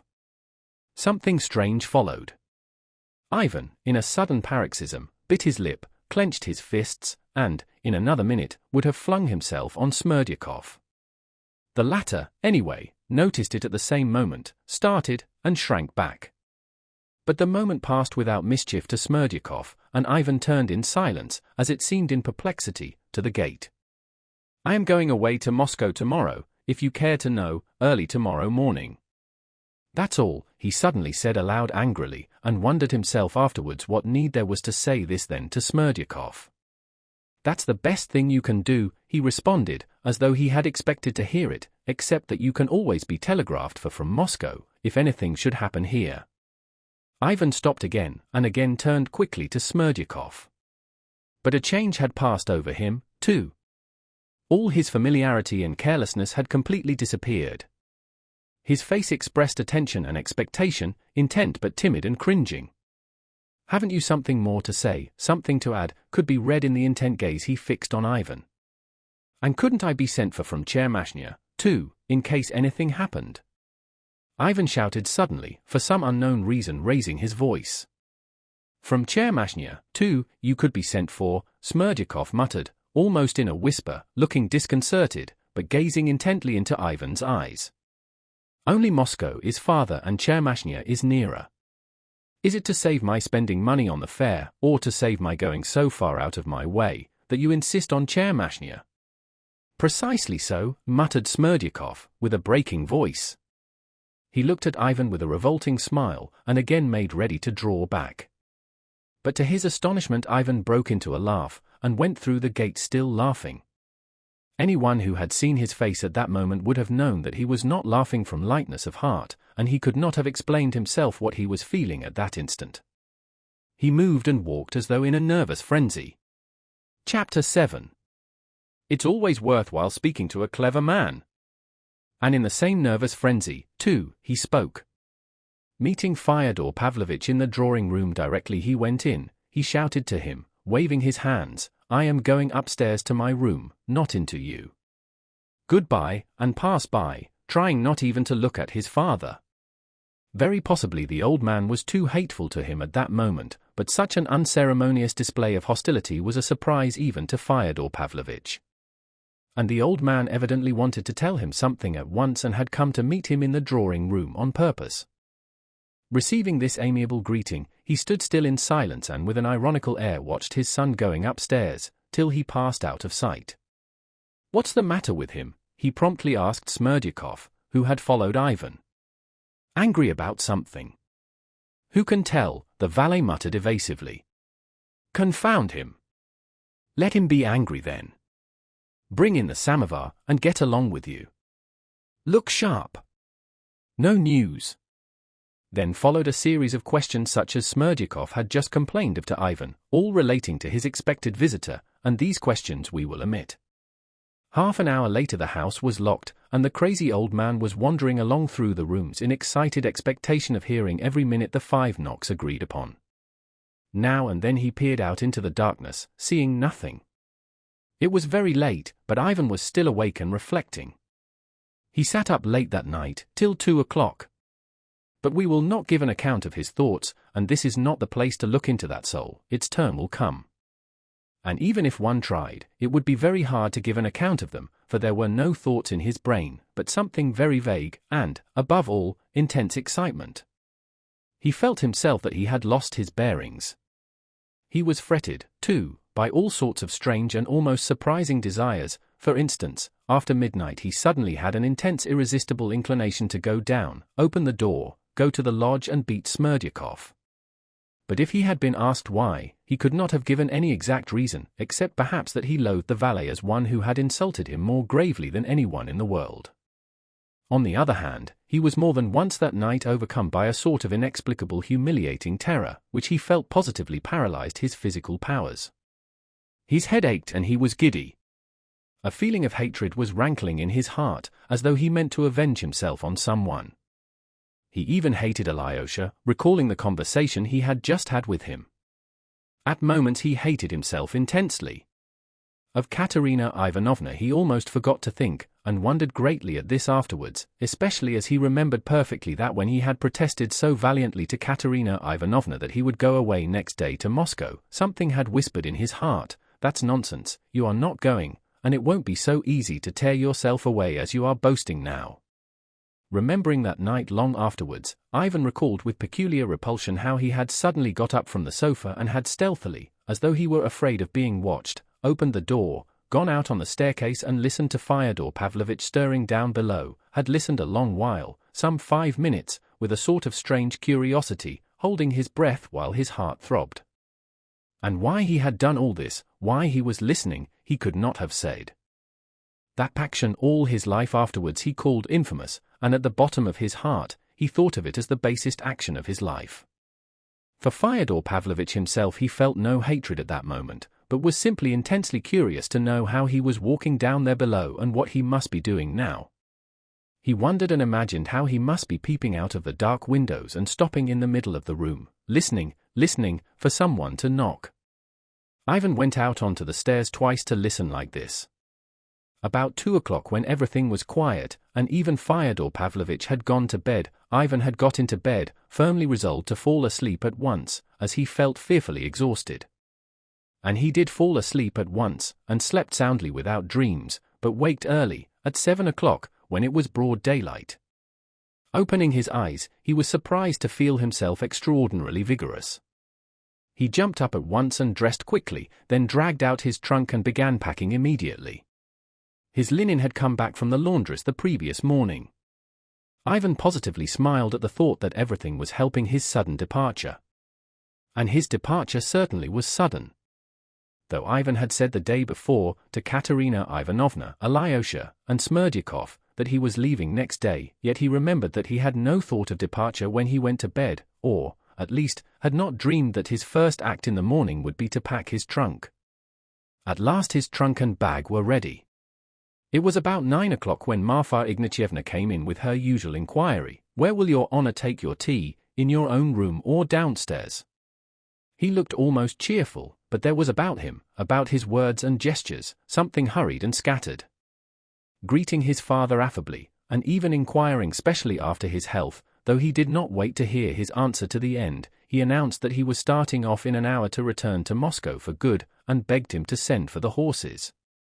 His father heard this announcement with no sign of surprise, and forgot in an unmannerly way to show regret at losing him.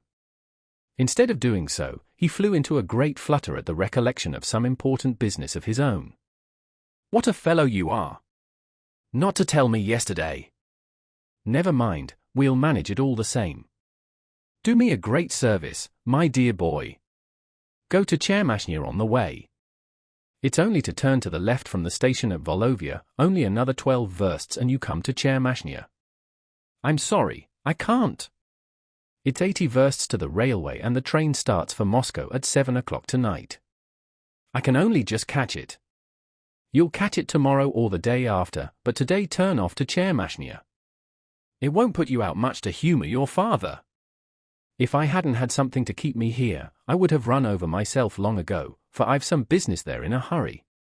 But here It's not the time for me to go now.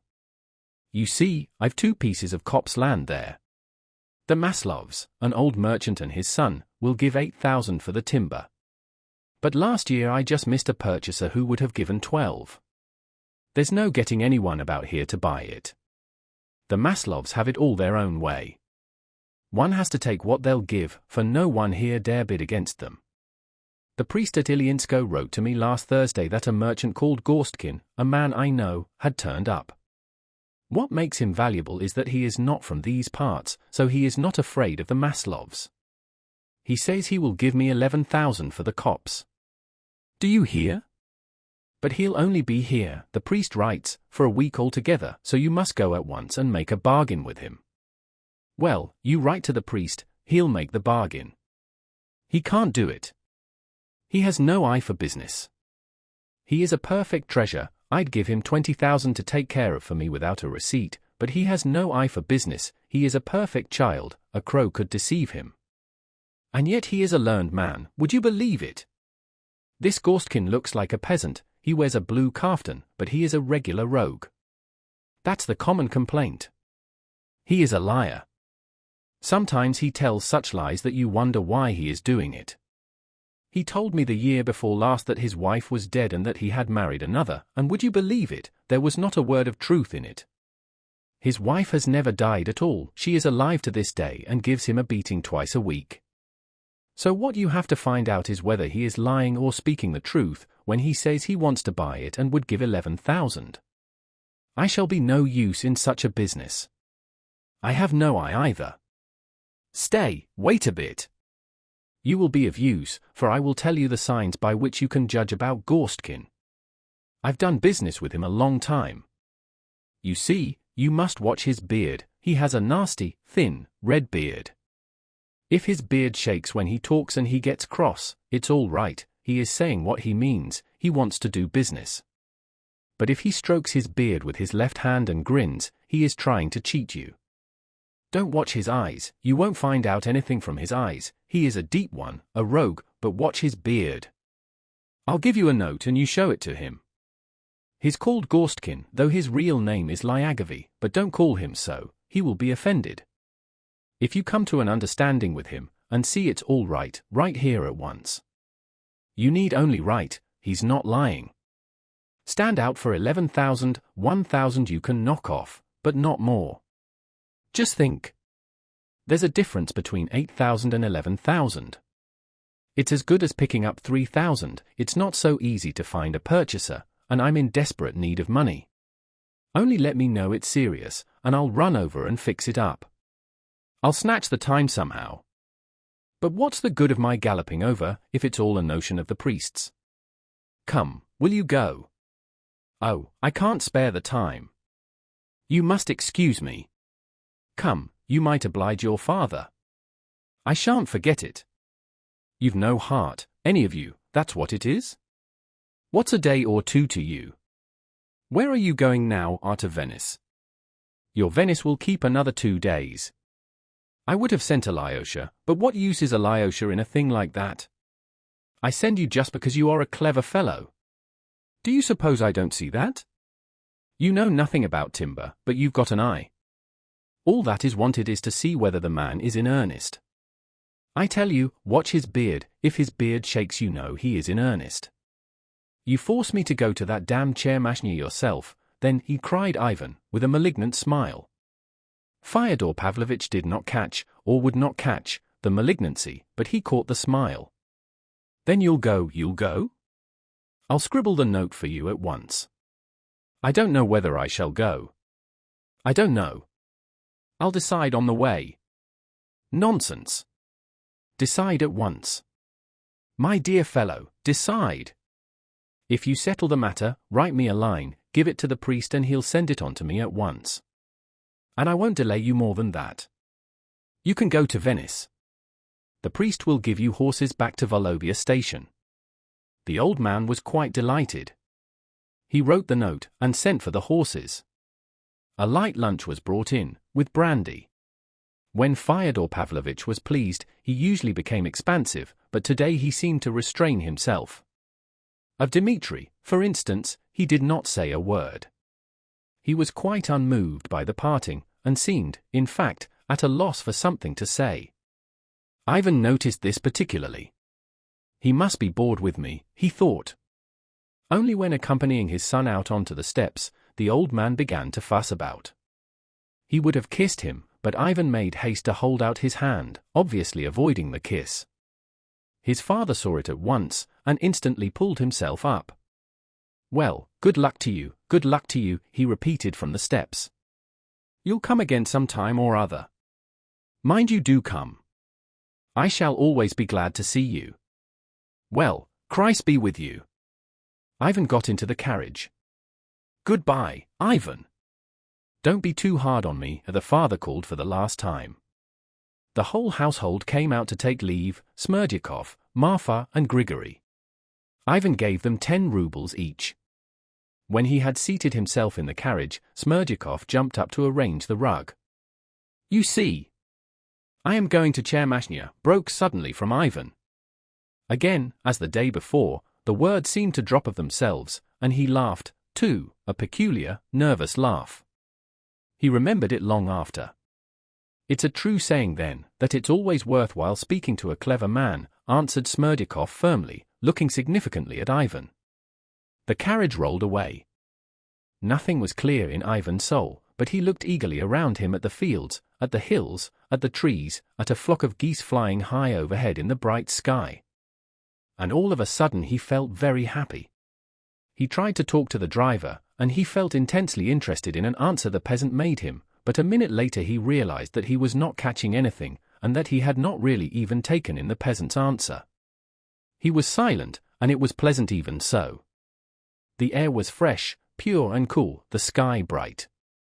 The images of Alyosha and Katerina Ivanovna floated into his mind. But he softly smiled, blew softly on the friendly phantoms, and they flew away. There's plenty of time for them, he thought. They reached the station quickly, changed horses, and galloped to Volovya. Why is it worthwhile speaking to a clever man? What did he mean by that? The thought seemed suddenly to clutch at his breathing. And why did I tell him I was going to Chermashnya? They reached Volovya station. Ivan got out of the carriage, and the drivers stood round him bargaining over the journey of 12 versts to Chermashnya. He told them to harness the horses. He went into the station house, looked round, glanced at the overseer's wife, and suddenly went back to the entrance. I won't go to Chermashnya. Am I too late to reach the railway by 7, brothers? We shall just do it. Shall we get the carriage out? At once. Will any one of you be going to the town tomorrow? To be sure. Maitri here will. Can you do me a service, Maitri? Go to my father's, to Fyodor Pavlovich Karamazov, and tell him I haven't gone to Chermashnya. Can you? Of course I can. I've known Fyodor Pavlovich a long time. And here's something for you, for I dare say he won't give you anything, said Ivan, laughing gaily. You may depend on it he won't. Mitya laughed too. Thank you, sir. I'll be sure to do it. At 7 o'clock Ivan got into the train and set off to Moscow's away with the past. I've done with the old world forever, and may I have no news, no echo, from it. To a new life, new places, and no looking back. But instead of delight his soul was filled with such gloom, and his heart ached with such anguish, as he had never known in his life before. He was thinking all the night. The train flew on, and only at daybreak, when he was approaching Moscow, he suddenly roused himself from his meditation. I am a scoundrel, he whispered to himself.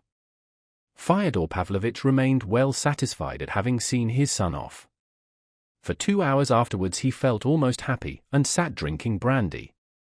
But suddenly something happened which was very annoying and unpleasant for every one in the house, and completely upset Fyodor Pavlovich's equanimity at once. Smerdyakov went to the cellar for something and fell down from the top of the steps.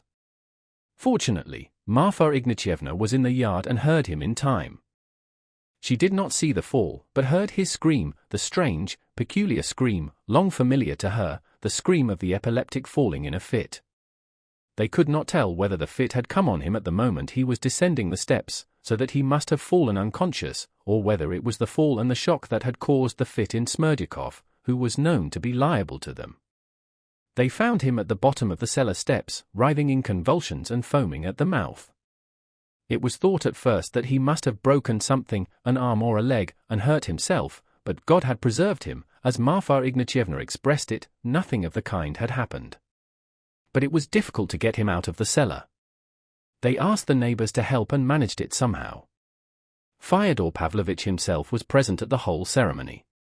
He helped, evidently alarmed and upset. The sick man did not regain consciousness, the convulsion ceased for a time, but then began again, and everyone concluded that the same thing would happen, as had happened a year before, when he accidentally fell from the garret. They remembered that ice had been put on his head then. There was still ice in the cellar, and Marfa Ignatyevna had some brought up. In the evening, Fyodor Pavlovich sent for Dr. Herzenstube, who arrived at once. He was a most estimable old man, and the most careful and conscientious doctor in the province. After careful examination, he concluded that the fit was a very violent one and might have serious consequences, that meanwhile he, Herzenstube, did not fully understand it, but that by tomorrow morning, if the present remedies were unavailing, he would venture to try something else. The invalid was taken to the lodge, to a room next to Grigory's and Marfa Ignatyevna's. Then Fyodor Pavlovich had one misfortune after another to put up with that day. Marfa Ignatyevna cooked the dinner, and the soup, compared with Smerdyakov's, was no better than dishwater, and the fowl was so dried up that it was impossible to masticate it.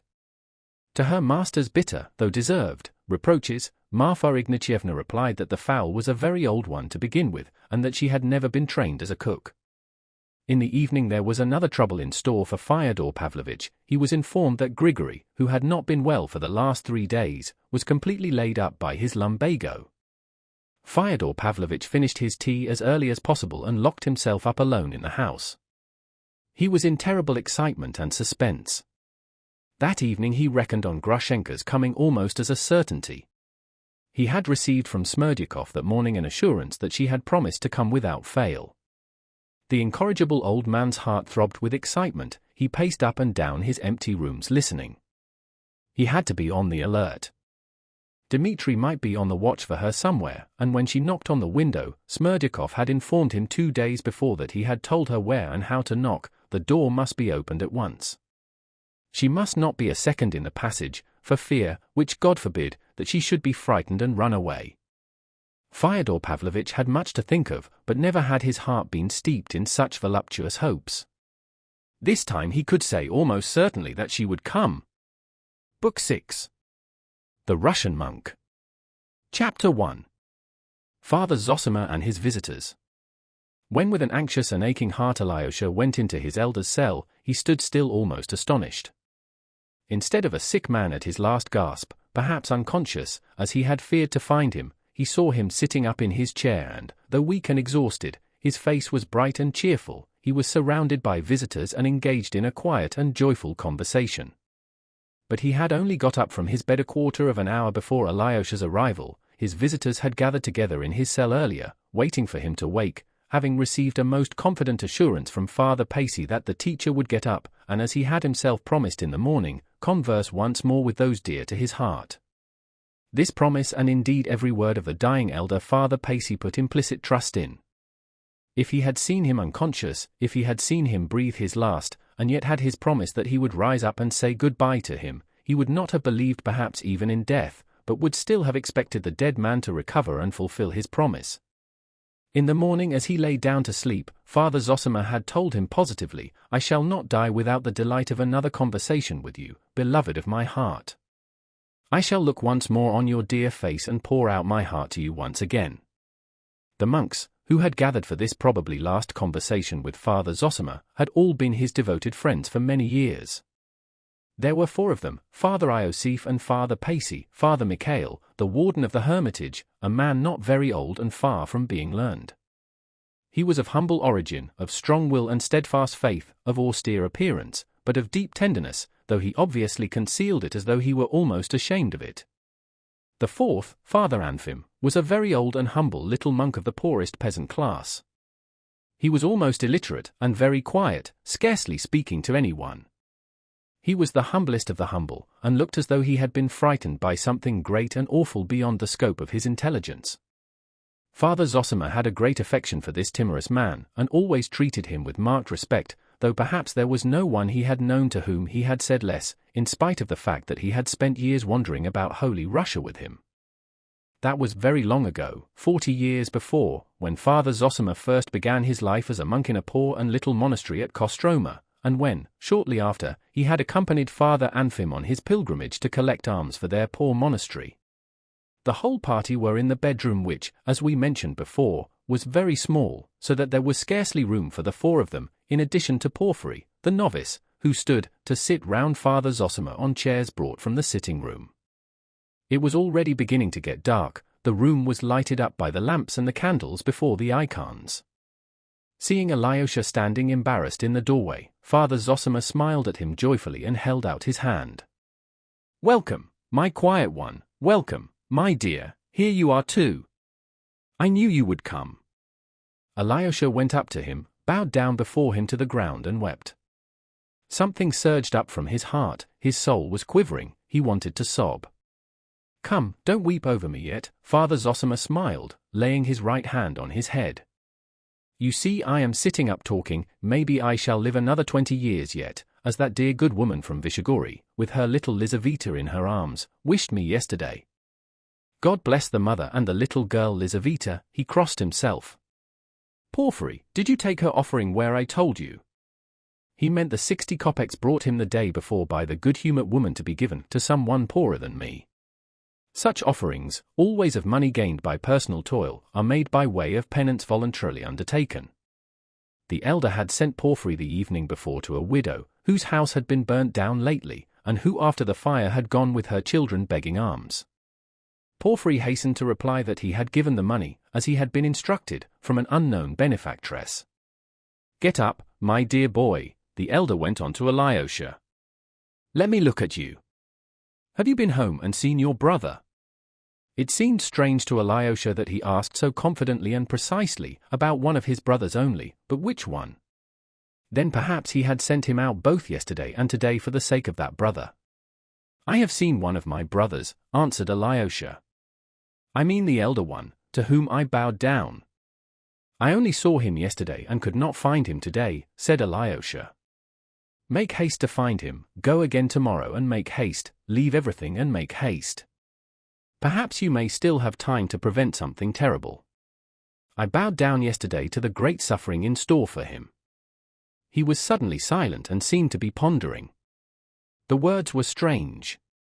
Father Iosif, who had witnessed the scene yesterday, exchanged glances with Father Pacey. Alyosha could not resist asking. Father and teacher, he began with extreme emotion, your words are too obscure. What is this suffering in store for him? Don't inquire. I seemed to see something terrible yesterday. As though his whole future were expressed in his eyes. A look came into his eyes, so that I was instantly horror-stricken at what that man is preparing for himself. Once or twice in my life I've seen such a look in a man's face, reflecting as it were his future fate, and that fate, alas, came to pass. I sent you to him, Alexei, for I thought your brotherly face would help him. But everything and all our fates are from the Lord. Except a corn of wheat fall into the ground and die, it abideth alone, but if it die, it bringeth forth much fruit. Remember that. You, Alexei, I've many times silently blessed for your face, know that, added the elder with a gentle smile. This is what I think of you, you will go forth from these walls, but will live like a monk in the world. You will have many enemies, but even your foes will love you. Life will bring you many misfortunes, but you will find your happiness in them, and will bless life and will make others bless it, which is what matters most. Well, that is your character. Fathers and teachers, he addressed his friends with a tender smile, I have never till today told even him why the face of this youth is so dear to me. Now I will tell you. His face has been as it were a remembrance and a prophecy for me. At the dawn of my life when I was a child I had an elder brother who died before my eyes at 17. And later on in the course of my life I gradually became convinced that that brother had been for a guidance and a sign from on high for me. For had he not come into my life, I should never perhaps, so I fancy at least, have become a monk and entered on this precious path. He appeared first to me in my childhood, and here, at the end of my pilgrimage, he seems to have come to me over again. It is marvelous, fathers and teachers, that Alexei, who has some, though not a great, resemblance in face, seems to me so like him spiritually, that many times I have taken him for that young man, my brother, mysteriously come back to me at the end of my pilgrimage, as a reminder and an inspiration. So that I positively wondered at so strange a dream in myself. Do you hear this, Porphyry? He turned to the novice who waited on him. Many times I've seen in your face as it were a look of mortification that I love Alexei more than you. Now you know why that was so, but I love you too, know that, and many times I grieved at your mortification. I should like to tell you, dear friends, of that youth, my brother, for there has been no presence in my life more precious, more significant and touching. My heart is full of tenderness, and I look at my whole life at this moment as though living through it again. Here I must observe that this last conversation of Father Zosima with the friends who visited him on the last day of his life has been partly preserved in writing. Alexei Fyodorovich Karamazov wrote it down from memory, some time after his elder's death. But whether this was only the conversation that took place then, or whether he added to it his notes of parts of former conversations with his teacher, I cannot determine. In his account, Father Zosima's talk goes on without interruption, as though he told his life to his friends in the form of a story, though there is no doubt, from other accounts of it, that the conversation that evening was general. Though the guests did not interrupt Father Zosima much, yet they too talked, perhaps even told something themselves. Besides, Father Zosima could not have carried on an uninterrupted narrative, for he was sometimes gasping for breath, his voice failed him, and he even lay down to rest on his bed, though he did not fall asleep and his visitors did not leave their seats. Once or twice the conversation was interrupted by Father Pace's reading the Gospel. It is worthy of note, too, that no one of them supposed that he would die that night, for on that evening of his life after his deep sleep in the day he seemed suddenly to have found new strength, which kept him up through this long conversation. It was like a last effort of love which gave him marvelous energy, only for a little time, however, for his life was cut short immediately. But of that later. I will only add now that I have preferred to confine myself to the account given by Alexey Fyodorovich Karamazov. It will be shorter and not so fatiguing, though of course, as I must repeat, Alyosha took a great deal from previous conversations and added them to it. Notes of the life of the deceased priest and monk, the elder Zosima, taken from his own words by Alexey Fyodorovich Karamazov. Biographical notes. A. Father Zosima's brother. Beloved fathers and teachers, I was born in a distant province in the north, in the town of V. My father was a gentleman by birth, but of no great consequence or position. He died when I was only 2 years old, and I don't remember him at all. He left my mother a small house built of wood, and a fortune, not large, but sufficient to keep her and her children in comfort. There were 2 of us, my elder brother Markel and I. He was 8 years older than I was, of hasty irritable temperament, but kind-hearted and never ironical.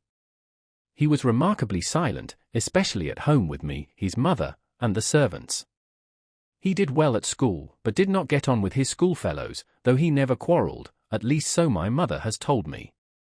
6 months before his death, when he was 17, he made friends with a political exile who had been banished from Moscow to our town for free thinking, and led a solitary existence there. He was a good scholar who had gained distinction in philosophy in the university. Something made him take a fancy to Markel, and he used to ask him to see him. The young man would spend whole evenings with him during that winter, till the exile was summoned to Petersburg to take up his post again at his own request, as he had powerful friends. It was the beginning of Lent, and Markel would not fast, he was rude and laughed at it. That's all silly twaddle, and there is no God, he said, horrifying my mother, the servants, and me too. For though I was only 9, I too was aghast at hearing such words. We had for servants all serfs. I remember my mother selling one of the 4, the cook Euphemia, who was lame and elderly, for 60 paper rubles, and hiring a free servant to take her place.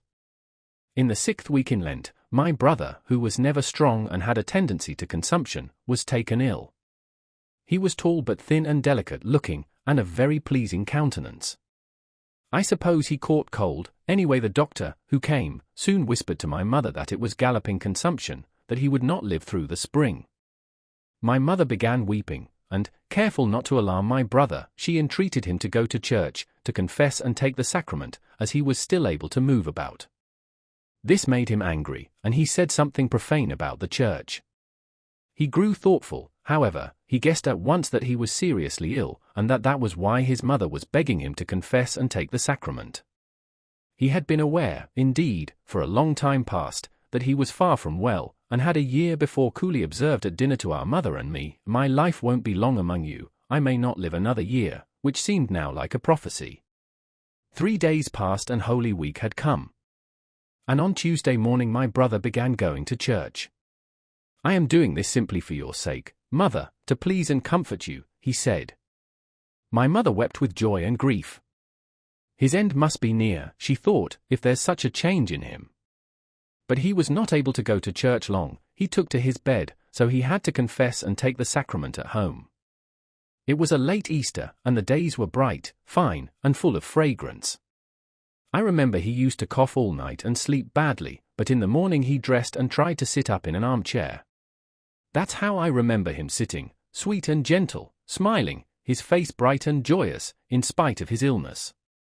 A marvelous change passed over him, his spirit seemed transformed. The old nurse would come in and say, "Let me light the lamp before the holy image, my dear." And once he would not have allowed it and would have blown it out.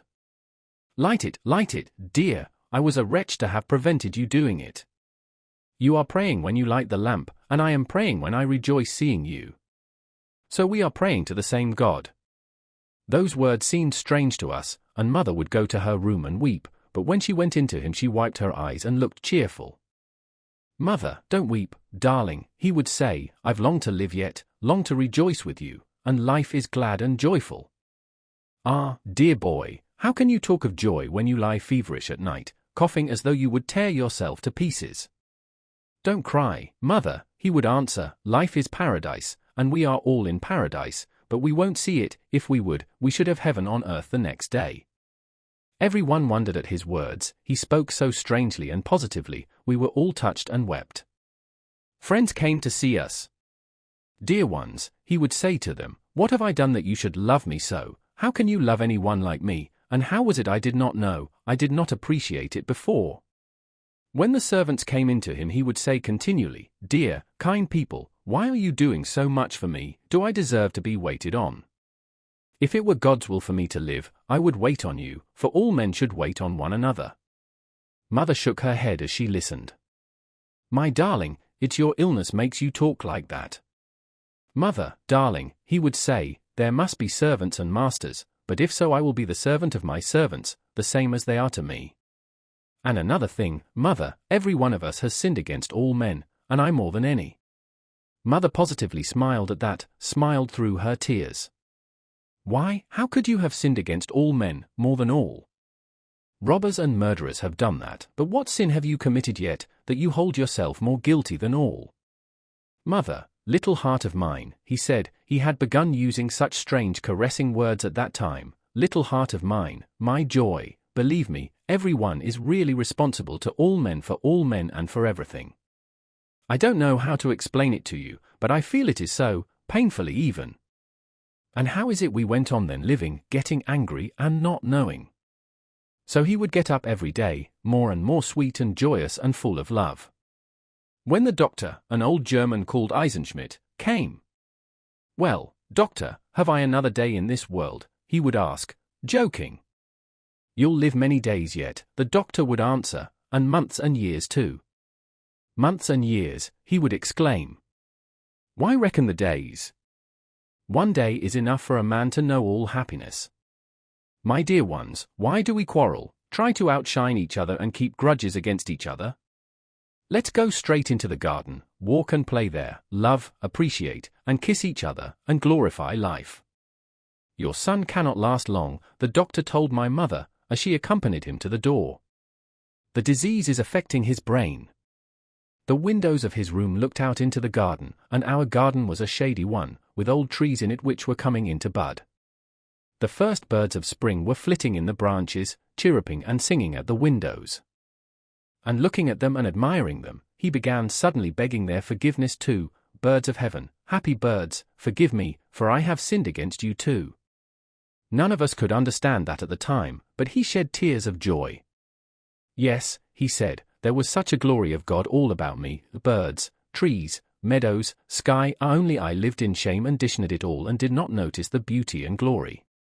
You take too many sins on yourself, Mother used to say, weeping. Mother, darling, it's for joy, not for grief I am crying.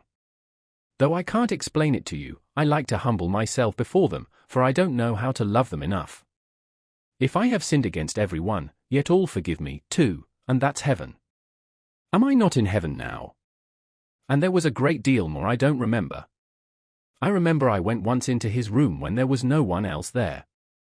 It was a bright evening, the sun was setting, and the whole room was lighted up. He beckoned me, and I went up to him. He put his hands on my shoulders and looked into my face tenderly, lovingly. He said nothing for a minute, only looked at me like that. Well, he said, run and play now, enjoy life for me too. I went out then and ran to play. And many times in my life afterwards I remembered even with tears how he told me to enjoy life for him too. There were many other marvelous and beautiful sayings of his, though we did not understand them at the time. He died the 3rd week after Easter. He was fully conscious though he could not talk, up to his last hour he did not change. He looked happy, his eyes beamed and sought us, he smiled at us, beckoned us. There was a great deal of talk even in the town about his death. I was impressed by all this at the time, but not too much so, though I cried a good deal at his funeral. I was young then, a child, but a lasting impression, a hidden feeling of it all, remained in my heart, ready to rise up and respond when the time came. So indeed it happened. B. Of the Holy Scriptures in the life of Father Zosima. I was left alone with my mother. Her friends began advising her to send me to Petersburg as other parents did. You have only one son now, they said, and have a fair income, and you will be depriving him perhaps of a brilliant career if you keep him here. They suggested I should be sent to Petersburg to the Cadet Corps, that I might afterwards enter the Imperial Guard. My mother hesitated for a long time. It was awful to part with her only child, but she made up her mind to it at last, though not without many tears, believing she was acting for my happiness. She brought me to Petersburg and put me into the Cadet Corps, and I never saw her again. For she too died 3 years afterwards. She spent those 3 years mourning and grieving for both of us. From the house of my childhood I have brought nothing but precious memories, for there are no memories more precious than those of early childhood in one's first home. And that is almost always so if there is any love and harmony in the family at all. Indeed, precious memories may remain even of a bad home, if only the heart knows how to find what is precious. With my memories of home I count, too, my memories of the Bible, which, child as I was very eager to read at home. I had a book of scripture history then with excellent pictures, called 104 Stories from the Old and New Testament, and I learned to read from it. I have it lying on my shelf now. I keep it as a precious relic of the past. But even before I learned to read, I remember first being moved to devotional feeling at 8 years old. My mother took me alone to Mass. I don't remember where my brother was at the time, on the Monday before Easter. It was a fine day, and I remember today, as though I saw it now, how the incense rose from the censer and softly floated upwards and, overhead in the cupola, mingled in rising waves with the sunlight that streamed in at the little window. I was stirred by the sight, and for the first time in my life I consciously received the seed of God's word in my heart. A youth came out into the middle of the church carrying a big book, so large that at the time I fancied he could scarcely carry it. He laid it on the reading desk, opened it, and began reading, and suddenly for the first time I understood something read in the Church of God. In the land of Uz, there lived a man, righteous and God-fearing, and he had great wealth, so many camels, so many sheep and asses, and his children feasted, and he loved them very much and prayed for them. It may be that my sons have sinned in their feasting. Now the devil came before the Lord together with the sons of God, and said to the Lord that he had gone up and down the earth and under the earth. And hast thou considered my servant Job? God asked of him. And God boasted to the devil, pointing to his great and holy servant. And the devil laughed at God's words. Give him over to me, and thou wilt see that thy servant will murmur against thee and curse thy name. And God gave up the just man he loved so, to the devil. And the devil smote his children and his cattle and scattered his wealth, all of a sudden like a thunderbolt from heaven. And Job rent his mantle and fell down upon the ground and cried aloud, Naked came I out of my mother's womb, and naked shall I return into the earth. The Lord gave and the Lord has taken away. Blessed be the name of the Lord for ever and ever. Fathers and teachers, forgive my tears now, for all my childhood rises up again before me, and I breathe now as I breathed then, with the breast of a little child of 8, and I feel as I did then, awe and wonder and gladness. The camels at that time caught my imagination, and Satan, who talked like that with God, and God who gave his servant up to destruction, and his servant crying out, Blessed be thy name although thou dost punish me, and then the soft and sweet singing in the church, Let my prayer rise up before thee, and again incense from the priest's censer and the kneeling and the prayer. Ever since then, only yesterday I took it up, I've never been able to read that sacred tale without tears. And how much that is great, mysterious, and unfathomable there is in it. Afterwards I heard the words of mockery and blame, proud words. How could God give up the most loved of his saints for the diversion of the devil, take from him his children, smite him with sore boils so that he cleansed the corruption from his sores with a potsherd, and for no object except to boast to the devil? See what my saint can suffer for my sake. But the greatness of it lies just in the fact that it is a mystery, that the passing earthly show and the eternal verity are brought together in it. In the face of the earthly truth, the eternal truth is accomplished. The Creator, just as on the first days of creation he ended each day with praise, that is good that I have created, looks upon Job and again praises his creation. And Job, praising the Lord, serves not only him but all his creation for generations and generations, and for ever and ever, since for that he was ordained. Good heavens, what a book it is, and what lessons there are in it. What a book the Bible is, what a miracle, what strength is given with it to man. It is like a mold cast of the world and man and human nature, everything is there, and a law for everything for all the ages. And what mysteries are solved and revealed! God raises Job again, gives him wealth again. Many years pass by, and he has other children and loves them. But how could he love those new ones when those first children are no more, when he has lost them? Remembering them, how could he be fully happy with those new ones, however dear the new ones might be? But he could. It's the great mystery of human life that old grief passes gradually into quiet, tender joy. The mild serenity of age takes the place of the riotous blood of youth. I bless the rising sun each day, and, as before, my heart sings to meet it, but now I love even more its setting, its long slanting rays and the soft, tender, gentle memories that come with them, the dear images from the whole of my long, happy life, and over all the divine truth, softening, reconciling, forgiving. My life is ending, I know that well, but every day that is left me I feel how my earthly life is in touch with a new infinite, unknown, that approaching life, the nearness of which sets my soul quivering with rapture, my mind glowing and my heart weeping with joy.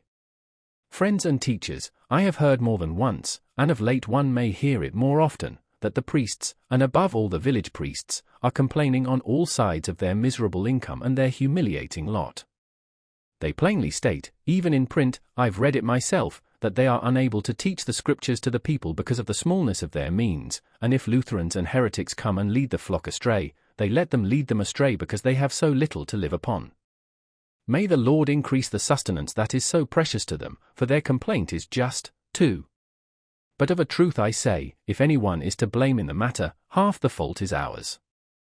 For he may be short of time, he may say truly that he is overwhelmed all the while with work and services, but still it's not all the time, even he has an hour a week to remember God. And he does not work the whole year round.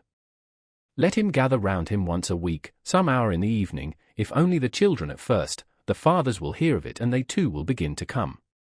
There's no need to build halls for this, let him take them into his own cottage. They won't spoil his cottage, they would only be there 1 hour. Let him open that book and begin reading it without grand words or superciliousness, without condescension to them, but gently and kindly, being glad that he is reading to them and that they are listening with attention, loving the words himself, only stopping from time to time to explain words that are not understood by the peasants. Don't be anxious, they will understand everything, the orthodox heart will understand all.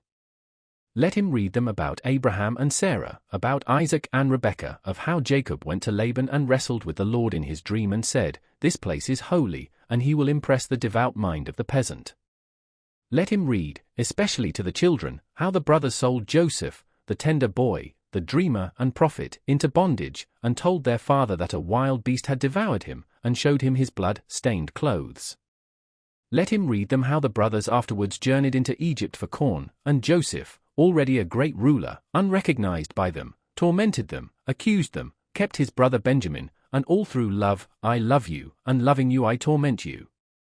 For he remembered all his life how they had sold him to the merchants in the burning desert by the well, and how, wringing his hands, he had wept and besought his brothers not to sell him as a slave in a strange land. And how, seeing them again after many years, he loved them beyond measure, but he harassed and tormented them in love. He left them at last not able to bear the suffering of his heart, flung himself on his bed and wept. Then, wiping his tears away, he went out to them joyful and told them, "Brothers, I am your brother Joseph." Let him read them further how happy old Jacob was on learning that his darling boy was still alive, and how he went to Egypt leaving his own country, and died in a foreign land, bequeathing his great prophecy that had lain mysteriously hidden in his meek and timid heart all his life, that from his offspring, from Judah, will come the great hope of the world, the Messiah and Saviour. Fathers and teachers, forgive me and don't be angry, that like a little child I've been babbling of what you know long ago, and can teach me 100 times more skillfully. I only speak from rapture, and forgive my tears, for I love the Bible. Let him too weep, the priest of God, and be sure that the hearts of his listeners will throb in response. Only a little tiny seed is needed, drop it into the heart of the peasant and it won't die, it will live in his soul all his life, it will be hidden in the midst of his darkness and sin, like a bright spot, like a great reminder. And there's no need of much teaching or explanation, he will understand it all simply. Do you suppose that the peasants don't understand? Try reading them the touching story of the fair Esther and the haughty Vashti, or the miraculous story of Jonah in the whale. don't forget either the parables of our Lord, choose especially from the Gospel of St. Luke, that is what I did, and then from the Acts of the Apostles the conversion of St. Paul, that you mustn't leave out on any account, and from the lives of the saints, for instance, the life of Alexei, the man of God and, greatest of all, the happy martyr and the seer of God, Mary of Egypt, and you will penetrate their hearts with these simple tales. Give 1 hour a week to it in spite of your poverty, only 1 little hour. And you will see for yourselves that our people is gracious and grateful, and will repay you 100-fold. Mindful of the kindness of their priest and the moving words they have heard from him, they will of their own accord help him in his fields and in his house, and will treat him with more respect than before, so that it will even increase his worldly well-being too. The thing is so simple that sometimes one is even afraid to put it into words, for fear of being laughed at, and yet how true it is. One who does not believe in God will not believe in God's people. He who believes in God's people will see his holiness too, even though he had not believed in it till then. Only the people and their future spiritual power will convert our atheists, who have torn themselves away from their native soil. And what is the use of Christ's words, unless we set an example? The people is lost without the word of God, for its soul is athirst for the word and for all that is good. In my youth, long ago, nearly 40 years ago, I traveled all over Russia with Father Anfim, collecting funds for our monastery, and we stayed one night on the bank of a great navigable river with some fishermen. A good-looking peasant lad, about 18, joined us. He had to hurry back next morning to pull a merchant's barge along the bank. I noticed him looking straight before him with clear and tender eyes. It was a bright, warm, still, July night. A cool mist rose from the broad river, we could hear the plash of a fish, the birds were still, all was hushed and beautiful, everything praying to God. Only we two were not sleeping, the lad and I, and we talked of the beauty of this world of God's and of the great mystery of it. Every blade of grass, every insect, ant, and golden bee, all so marvelously know their path, though they have not intelligence, they bear witness to the mystery of God and continually accomplish it themselves. I saw the dear lad's heart was moved. He told me that he loved the forest and the forest birds. He was a bird catcher, knew the note of each of them, could call each bird. I know nothing better than to be in the forest, said he, though all things are good. Truly, I answered him, all things are good and fair, because all is truth. Look, said I, at the horse, that great beast that is so near to man, or the lowly, pensive ox, which feeds him and works for him. Look at their faces, what meekness, what devotion to man, who often beats them mercilessly. What gentleness, what confidence, and what beauty. It's touching to know that there's no sin in them, for all except man, is sinless, and Christ has been with them before us. Why, asked the boy, is Christ with them too? It cannot but be so, said I, since the word is for all. All creation and all creatures, every leaf is striving to the word, singing glory to God, weeping to Christ, unconsciously accomplishing this by the mystery of their sinless life. Yonder, said I, in the forest wanders the dreadful bear, fierce and menacing, and yet innocent in it. And I told him how once a bear came to a great saint who had taken refuge in a tiny cell in the wood.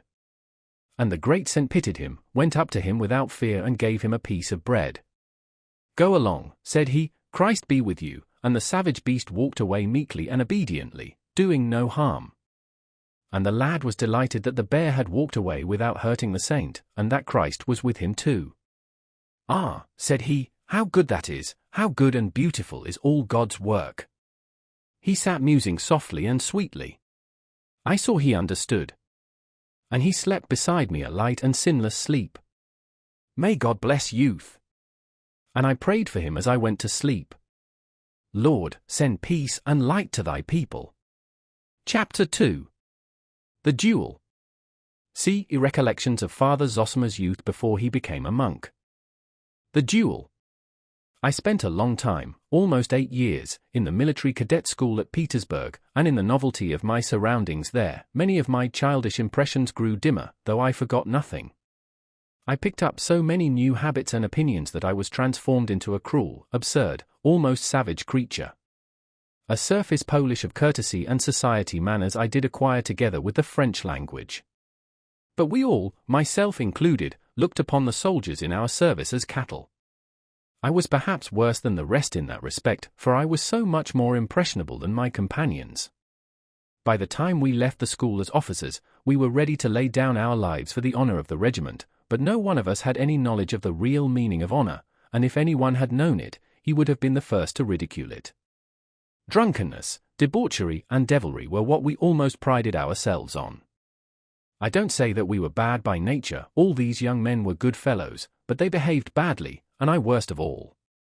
What made it worse for me was that I had come into my own money, and so I flung myself into a life of pleasure, and plunged headlong into all the recklessness of youth.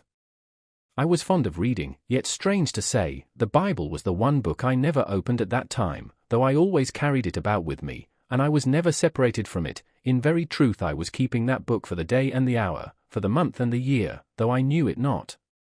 After 4 years of this life, I chanced to be in the town of K, where our regiment was stationed at the time. We found the people of the town hospitable, rich, and fond of entertainments. I met with a cordial reception everywhere, as I was of a lively temperament and was known to be well off, which always goes a long way in the world. And then a circumstance happened which was the beginning of it all. I formed an attachment to a beautiful and intelligent young girl of noble and lofty character, the daughter of people much respected. They were well-to-do people of influence and position. They always gave me a cordial and friendly reception. I fancied that the young lady looked on me with favor, and my heart was aflame at such an idea. Later on I saw and fully realized that I perhaps was not so passionately in love with her at all, but only recognized the elevation of her mind and character, which I could not indeed have helped doing. I was prevented, however, from making her an offer at the time by my selfishness. I was loath to part with the allurements of my free and licentious bachelor life in the heyday of my youth, and with my pockets full of money. I did drop some hint as to my feelings, however, though I put off taking any decisive step for a time. Then, all of a sudden, we were ordered off for 2 months to another district. On my return 2 months later, I found the young lady already married to a rich neighboring landowner, a very amiable man, still young though older than I was, connected with the best Petersburg society, which I was not, and of excellent education, which I also was not. I was so overwhelmed at this unexpected circumstance that my mind was positively clouded. The worst of it all was that, as I learned then, the young landowner had been a long while betrothed to her, and I had met him indeed many times in her house, but blinded by my conceit I had noticed nothing. And this particularly mortified me. Almost everybody had known all about it, while I knew nothing. I was filled with sudden irrepressible fury. With flushed face I began recalling how often I had been on the point of declaring my love to her, and as she had not attempted to stop me or to warn me, she must, I concluded, have been laughing at me all the time. Later on, of course, I reflected and remembered that she had been very far from laughing at me. On the contrary, she used to turn off any love-making on my part with a jest and begin talking of other subjects, but at that moment I was incapable of reflecting and was all eagerness for revenge. I am surprised to remember that my wrath and revengeful feelings were extremely repugnant to my own nature, for being of an easy temper, I found it difficult to be angry with any one for long, and so I had to work myself up artificially and became at last revolting and absurd. I waited for an opportunity and succeeded in insulting my rival in the presence of a large company. I insulted him on a perfectly extraneous pretext, jeering at his opinion upon an important public event. It was in the year 1826, and my jeer was, so people said, clever and effective. Then I forced him to ask for an explanation, and behaved so rudely that he accepted my challenge in spite of the vast inequality between us, as I was younger, a person of no consequence, and of inferior rank. I learned afterwards for a fact that it was from a jealous feeling on his side also that my challenge was accepted. He had been rather jealous of me on his wife's account before their marriage. He fancied now that if he submitted to be insulted by me and refused to accept my challenge, and if she heard of it, she might begin to despise him and waver in her love for him. I soon found a second in a comrade, an ensign of our regiment. In those days, though duels were severely punished, yet dueling was a kind of fashion among the officers, so strong and deeply rooted will a brutal prejudice sometimes be. It was the end of June, and our meeting was to take place at 7 o'clock the next day on the outskirts of the town, and then something happened that in very truth was the turning point of my life. In the evening, returning home in a savage and brutal humor, I flew into a rage with my orderly Afanassy, and gave him 2 blows in the face with all my might, so that it was covered with blood. He had not long been in my service and I had struck him before, but never with such ferocious cruelty. And, believe me, though it's 40 years ago, I recall it now with shame and pain. I went to bed and slept for about 3 hours. When I waked up the day was breaking. I got up, I did not want to sleep any more. I went to the window, opened it, it looked out upon the garden, I saw the sun rising, it was warm and beautiful, the birds were singing. What's the meaning of it? I thought. I feel in my heart as it were something vile and shameful. Is it because I am going to shed blood? No, I thought, I feel it's not that. Can it be that I am afraid of death, afraid of being killed? No, that's not it at all. And all at once I knew what it was because I had beaten a fantasy the evening before. It all rose before my mind, it all was as it were repeated over again. He stood before me and I was beating him straight on the face and he was holding his arms stiffly down, his head erect, his eyes fixed upon me as though on parade. He staggered at every blow and did not even dare to raise his hands to protect himself. That is what a man has been brought to, and that was a man beating a fellow creature. What a crime! It was as though a sharp dagger had pierced me right through. I stood as if I were struck dumb, while the sun was shining, the leaves were rejoicing and the birds were trilling the praise of God. I hid my face in my hands, fell on my bed and broke into a storm of tears. And then I remembered my brother Markel and what he said on his deathbed to his servants, "My dear ones, why do you wait on me? Why do you love me? Am I worth your waiting on me? Yes, am I worth it?" flashed through my mind. After all, what am I worth, that another man, a fellow creature, made in the likeness and image of God, should serve me? For the first time in my life this question forced itself upon me. He had said, "Mother, my little heart, in truth we are each responsible to all for all, it's only that men don't know this. If they knew it, the world would be a paradise at once. God, can that too be false?" I thought as I wept. In truth, perhaps, I am more than all others responsible for all, a greater sinner than all men in the world. And all at once the whole truth in its full light appeared to me. What was I going to do? I was going to kill a good, clever, noble man, who had done me no wrong, and by depriving his wife of happiness for the rest of her life, I should be torturing and killing her too. I lay thus in my bed with my face in the pillow, heedless how the time was passing. Suddenly my second, the ensign, came in with the pistols to fetch me. "Ah," said he, "it's a good thing you are up already, it's time we were off, come along." I did not know what to do and hurried to and fro undecided. We went out to the carriage, however. "Wait here a minute," I said to him. "I'll be back directly, I have forgotten my purse." And I ran back alone, to Aphanas's little room. "Aphanasy," I said, "I gave you 2 blows on the face yesterday, forgive me," I said.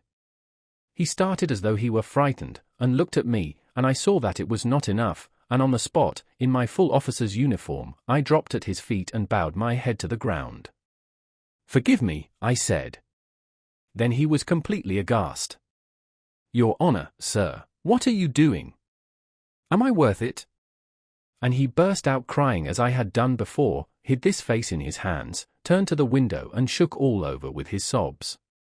I flew out to my comrade and jumped into the carriage. "Ready," I cried. "Have you ever seen a conqueror?" I asked him. "Here is one before you."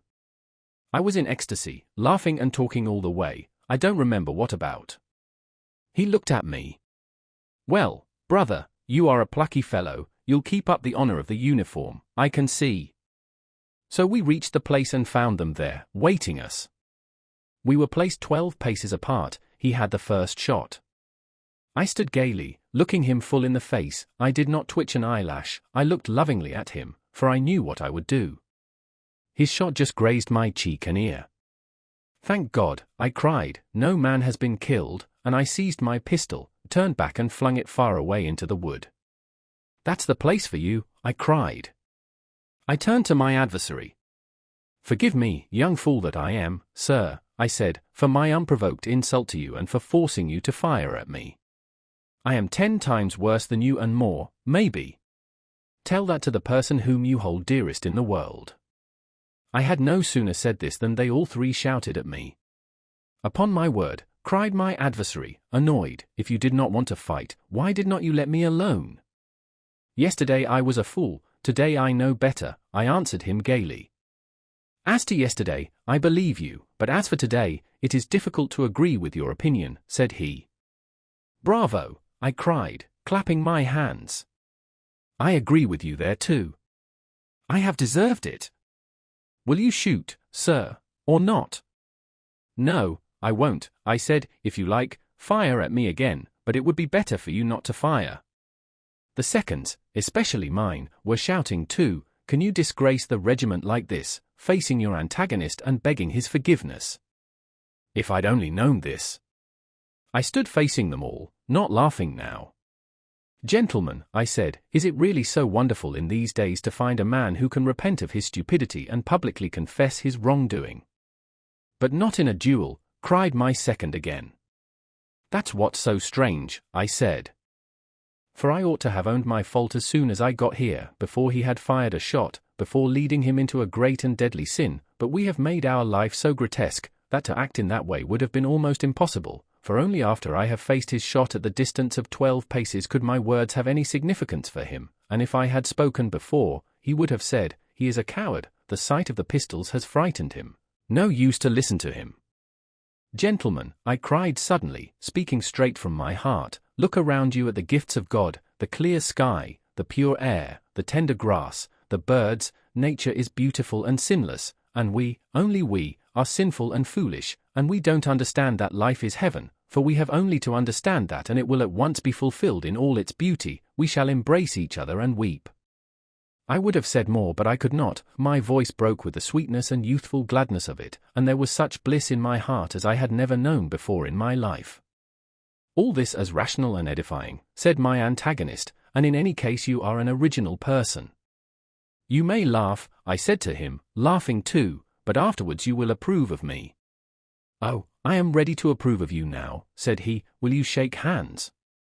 For I believe you are genuinely sincere. No, I said, not now, later on when I have grown worthier and deserve your esteem, then shake hands and you will do well. We went home, my second upbraiding me all the way, while I kissed him. All my comrades heard of the affair at once and gathered together to pass judgment on me the same day. He has disgraced the uniform, they said, let him resign his commission. Some stood up for me, he faced the shot, they said.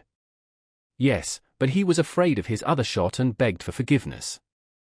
If he had been afraid of being shot, he would have shot his own pistol first before asking forgiveness, while he flung it loaded into the forest. No, there's something else in this, something original. I enjoyed listening and looking at them. My dear friends and comrades, said I, don't worry about my resigning my commission, for I have done so already.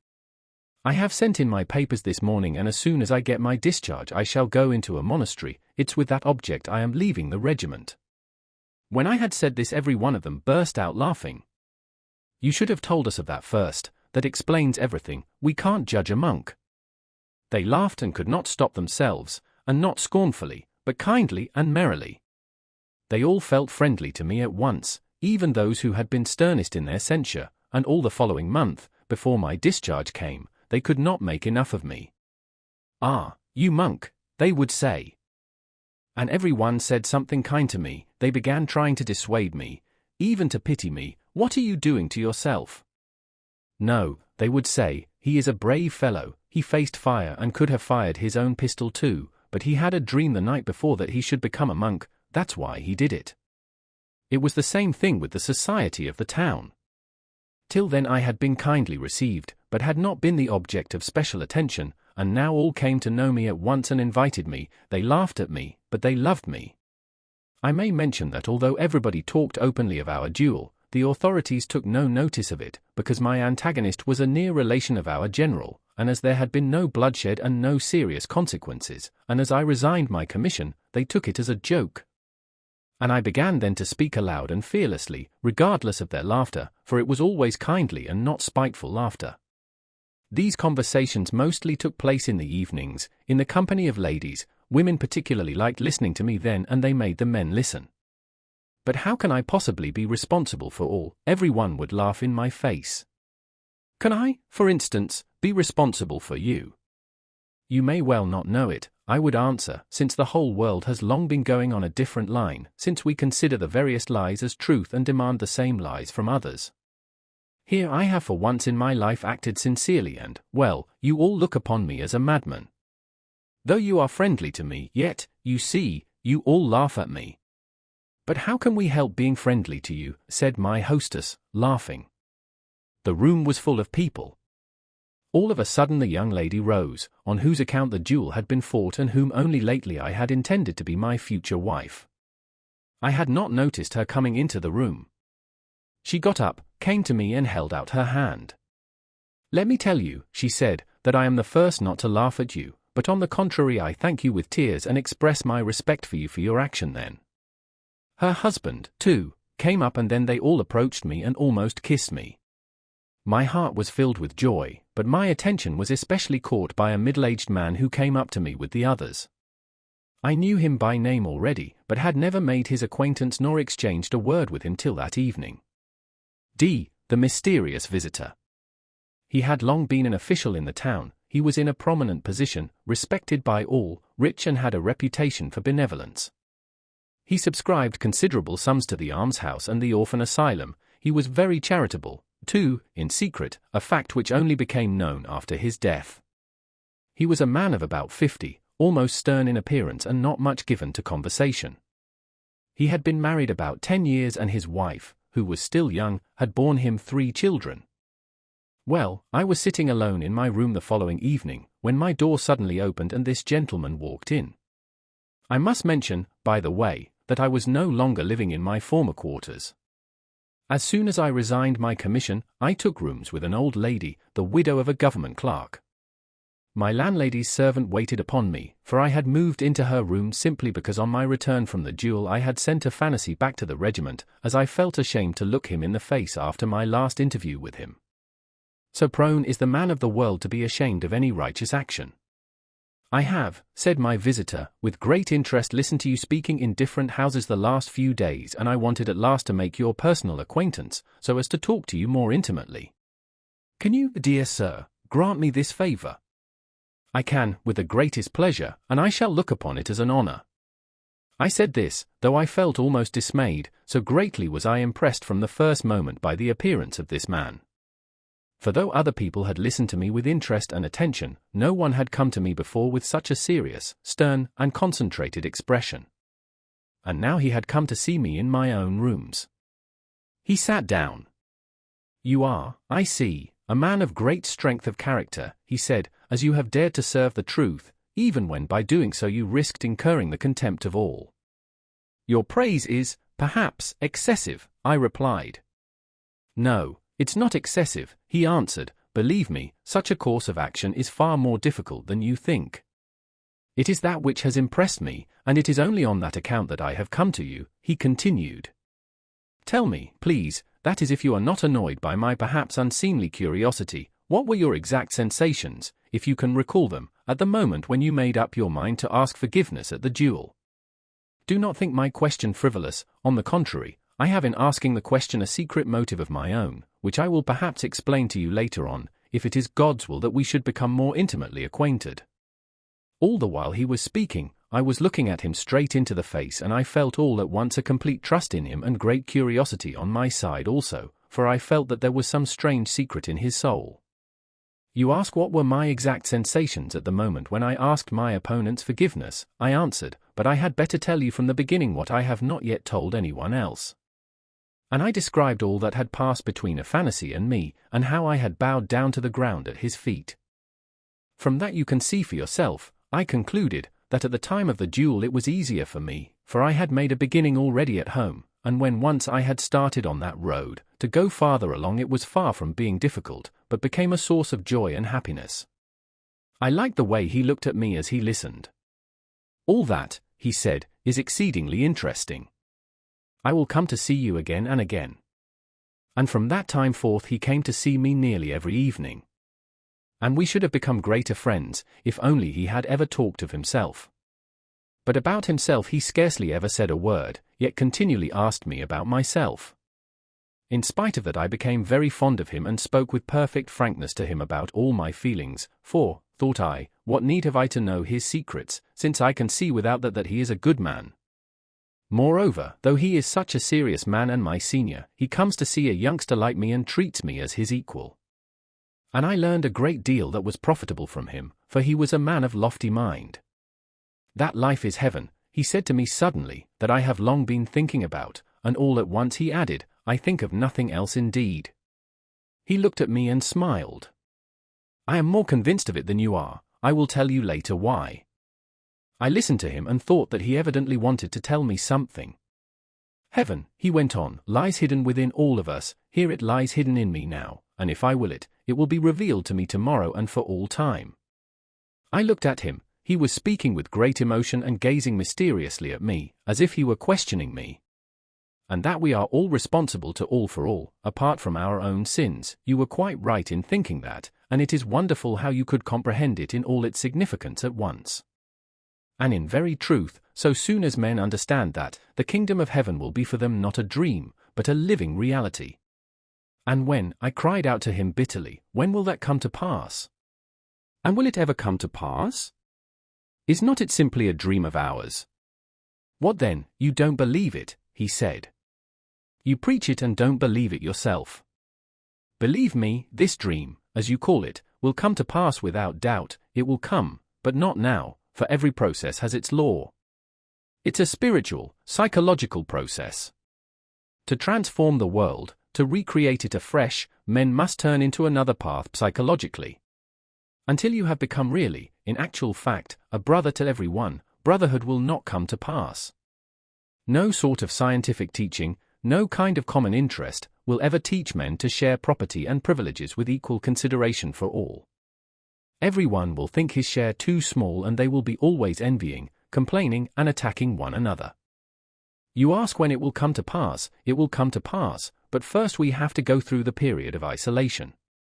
What do you mean by isolation? I asked him. Why, the isolation that prevails everywhere, above all in our age, it has not fully developed, it has not reached its limit yet. For everyone strives to keep his individuality as apart as possible, wishes to secure the greatest possible fullness of life for himself, but meantime all his efforts result not in attaining fullness of life but self-destruction, for instead of self-realization he ends by arriving at complete solitude. All mankind in our age have split up into units, they all keep apart, each in his own groove, each one holds aloof, hides himself and hides what he has, from the rest, and he ends by being repelled by others and repelling them. He heaps up riches by himself and thinks, how strong I am now and how secure, and in his madness he does not understand that the more he heaps up, the more he sinks into self-destructive impotence. For he is accustomed to rely upon himself alone and to cut himself off from the whole, he has trained himself not to believe in the help of others, in men and in humanity, and only trembles for fear he should lose his money and the privileges that he has won for himself. Everywhere in these days men have, in their mockery, ceased to understand that the true security is to be found in social solidarity rather than in isolated individual effort. But this terrible individualism must inevitably have an end, and all will suddenly understand how unnaturally they are separated from one another. It will be the spirit of the time, and people will marvel that they have sat so long in darkness without seeing the light. And then the sign of the Son of Man will be seen in the heavens. But, until then, we must keep the banner flying. Sometimes even if he has to do it alone, and his conduct seems to be crazy, a man must set an example, and so draw men's souls out of their solitude, and spur them to some act of brotherly love, that the great idea may not die. Our evenings, one after another, were spent in such stirring and fervent talk. I gave up society and visited my neighbors much less frequently. Besides, my vogue was somewhat over. I say this, not as blame, for they still loved me and treated me good-humoredly, but there's no denying that fashion is a great power in society. I began to regard my mysterious visitor with admiration, for besides enjoying his intelligence, I began to perceive that he was brooding over some plan in his heart, and was preparing himself perhaps for a great deed. Perhaps he liked my not showing curiosity about his secret, not seeking to discover it by direct question nor by insinuation. But I noticed at last that he seemed to show signs of wanting to tell me something. This had become quite evident, indeed, about a month after he first began to visit me. "Do you know," he said to me once, "that people are very inquisitive about us in the town and wonder why I come to see you so often. But let them wonder, for soon all will be explained." Sometimes an extraordinary agitation would come over him, and almost always on such occasions he would get up and go away. Sometimes he would fix a long piercing look upon me, and I thought, he will say something directly now. But he would suddenly begin talking of something ordinary and familiar. He often complained of headache too. One day, quite unexpectedly indeed, after he had been talking with great fervor a long time, I saw him suddenly turn pale, and his face worked convulsively, while he stared persistently at me. "What's the matter?" I said. "Do you feel ill?" He had just been complaining of headache. "Do you know? I murdered someone." He said this and smiled with a face as white as chalk. Why is it he is smiling? The thought flashed through my mind before I realized anything else. I too turned pale. "What are you saying?" I cried. "You see," he said, with a pale smile, "how much it has cost me to say the first word. Now I have said it, I feel I've taken the first step and shall go on." For a long while I could not believe him, and I did not believe him at that time, but only after he had been to see me 3 days running and told me all about it. I thought he was mad, but ended by being convinced, to my great grief and amazement. His crime was a great and terrible one. 14 years before, he had murdered the widow of a landowner, a wealthy and handsome young woman who had a house in our town. He fell passionately in love with her, declared his feeling and tried to persuade her to marry him. But she had already given her heart to another man, an officer of noble birth and high rank in the service, who was at that time away at the front, though she was expecting him soon to return. She refused his offer and begged him not to come and see her. After he had ceased to visit her, he took advantage of his knowledge of the house to enter at night through the garden by the roof, at great risk of discovery. But, as often happens, a crime committed with extraordinary audacity is more successful than others. Entering the garret through the skylight, he went down the ladder, knowing that the door at the bottom of it was sometimes, through the negligence of the servants, left unlocked. He hoped to find it so, and so it was. He made his way in the dark to her bedroom, where a light was burning. As though on purpose, both her maids had gone off to a birthday party in the same street, without asking leave. The other servant slept in the servants' quarters or in the kitchen on the ground floor. His passion flamed up at the sight of her asleep, and then vindictive, jealous anger took possession of his heart, and like a drunken man, beside himself, he thrust a knife into her heart, so that she did not even cry out. Then with devilish and criminal cunning he contrived that suspicion should fall on the servants. He was so base as to take her purse, to open her chest with keys from under her pillow, and to take some things from it, doing it all as it might have been done by an ignorant servant, leaving valuable papers and taking only money. He took some of the larger gold things, but left smaller articles that were 10 times as valuable. He took with him, too, some things for himself as remembrances, but of that later.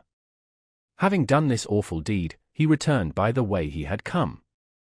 Neither the next day, when the alarm was raised, nor at any time after in his life, did anyone dream of suspecting that he was the criminal.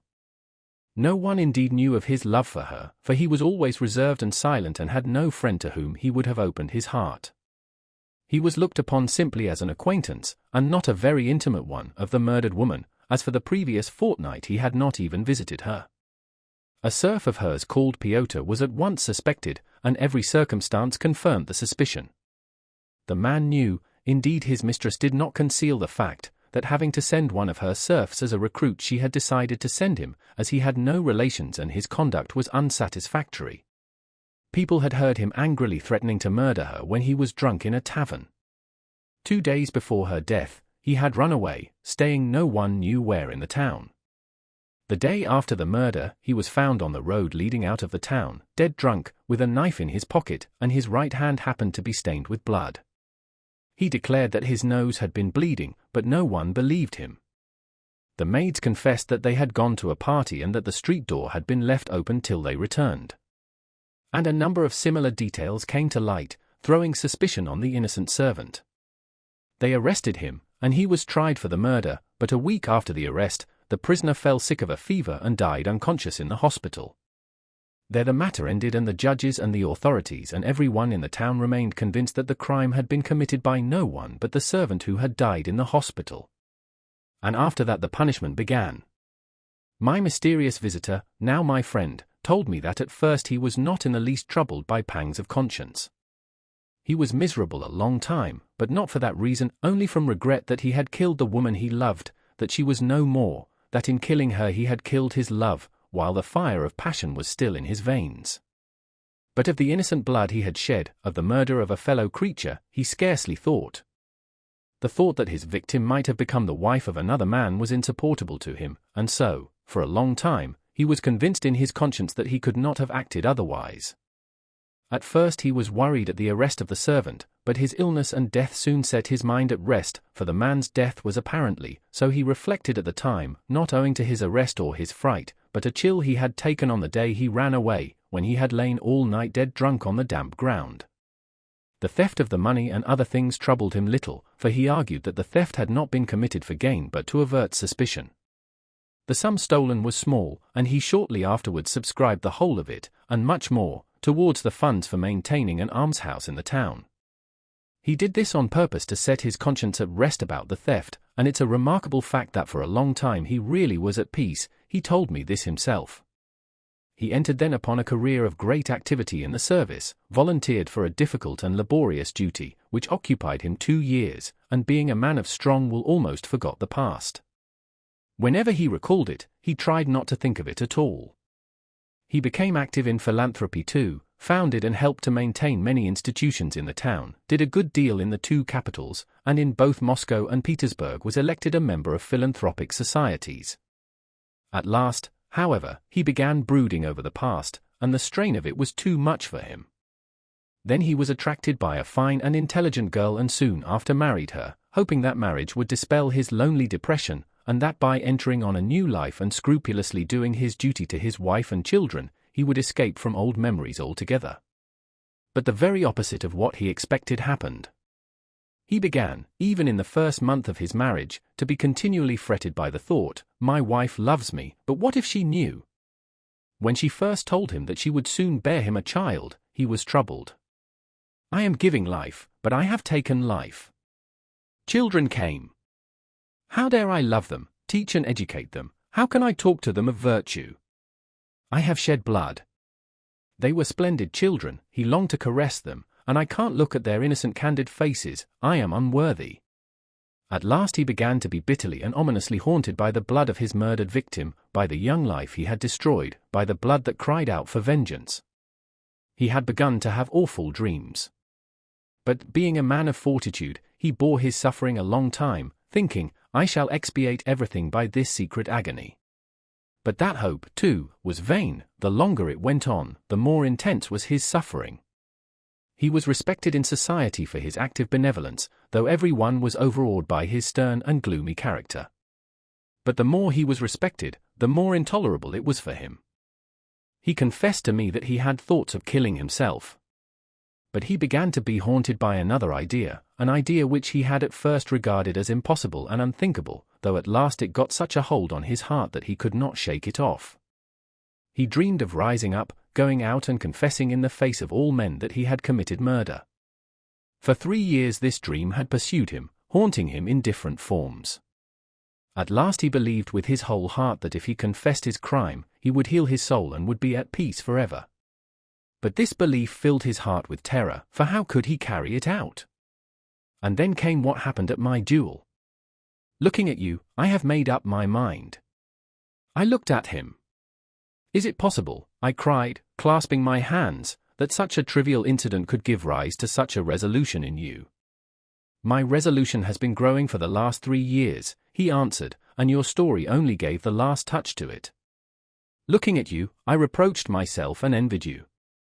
He said this to me almost sullenly. "But you won't be believed," I observed, "it's 14 years ago. I have proofs, great proofs. I shall show them." Then I cried and kissed him. "Tell me one thing," he said, as though it all depended upon me, "my wife, my children." My wife may die of grief, and though my children won't lose their rank and property, they'll be a convict's children and forever. And what a memory of me I shall leave in their hearts. I said nothing. And to part from them, to leave them forever? It's forever, you know, forever. I sat still and repeated a silent prayer. I got up at last. I felt afraid. Well. He looked at me. Go, said I, confess. Everything passes, only the truth remains. Your children will understand, when they grow up, the nobility of your resolution. He left me that time as though he had made up his mind. Yet for more than a fortnight afterwards, he came to me every evening, still preparing himself, still unable to bring himself to the point. He made my heart ache. One day he would come determined and say fervently, I know it will be heaven for me, heaven, the moment I confess. 14 years I've been in hell. I want to suffer. I will take my punishment and begin to live. You can pass through the world doing wrong, but there's no turning back. Now I dare not love my neighbor nor even my own children. Good God, my children will understand, perhaps, what my punishment has cost me and will not condemn me. God is not in strength but in truth. All will understand your sacrifice, I said to him, if not at once, they will understand later, for you have served truth, the higher truth, not of the earth. And he would go away seeming comforted, but next day he would come again, bitter, pale, sarcastic. Every time I come to you, you look at me so inquisitively as though to say, he has still not confessed. Wait a bit, don't despise me too much. It's not such an easy thing to do, as you would think. Perhaps I shall not do it at all. You won't go and inform against me then, will you? And far from looking at him with indiscreet curiosity, I was afraid to look at him at all. I was quite ill from anxiety, and my heart was full of tears. I could not sleep at night. I have just come from my wife, he went on. Do you understand what the word wife means? When I went out, the children called to me, Goodbye, father, make haste back to read the children's magazine with us. No, you don't understand that. No one is wise from another man's woe. His eyes were glittering, his lips were twitching. Suddenly he struck the table with his fist so that everything on it danced. It was the first time he had done such a thing, he was such a mild man. But need I, he exclaimed, must I? No one has been condemned, no one has been sent to Siberia in my place, the man died of fever. And I've been punished by my sufferings for the blood I shed. And I shan't be believed, they won't believe my proofs. Need I confess, need I? I am ready to go on suffering all my life for the blood I have shed, if only my wife and children may be spared. Will it be just to ruin them with me? Aren't we making a mistake? What is right in this case? And will people recognize it? Will they appreciate it? Will they respect it? Good Lord! I thought to myself, he is thinking of other people's respect at such a moment. And I felt so sorry for him then, that I believe I would have shared his fate if it could have comforted him. I saw he was beside himself. I was aghast, realizing with my heart as well as my mind what such a resolution meant. Decide my fate, he exclaimed again. Go and confess, I whispered to him. My voice failed me, but I whispered it firmly. I took up the New Testament from the table, the Russian translation, and showed him the Gospel of St. John, chapter 12. Verse 24.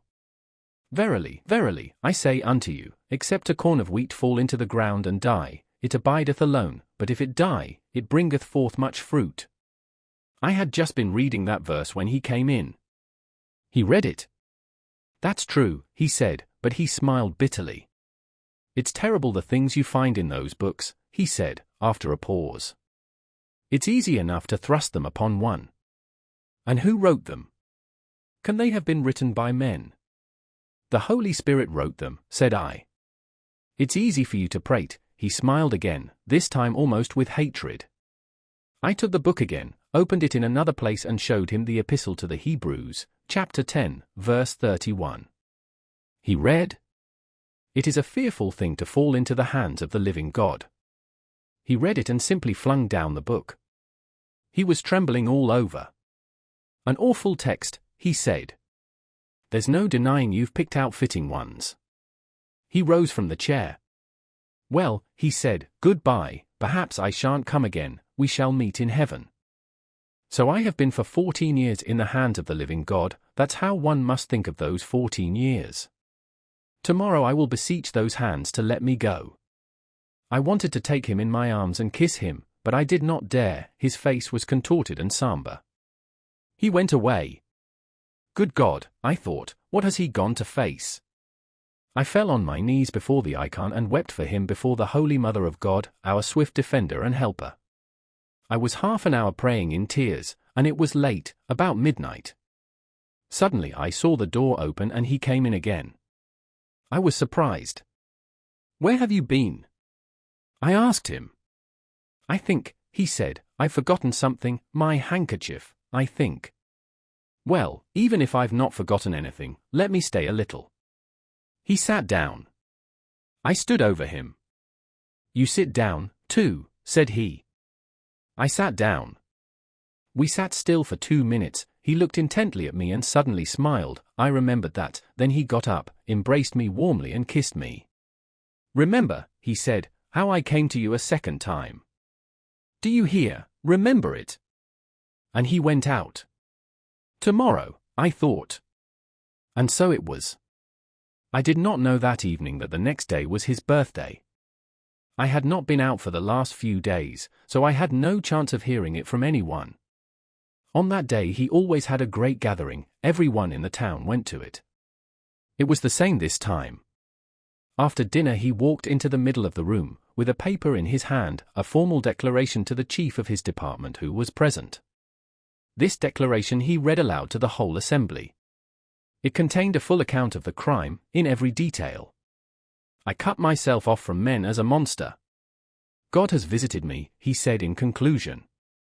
I want to suffer for my sin.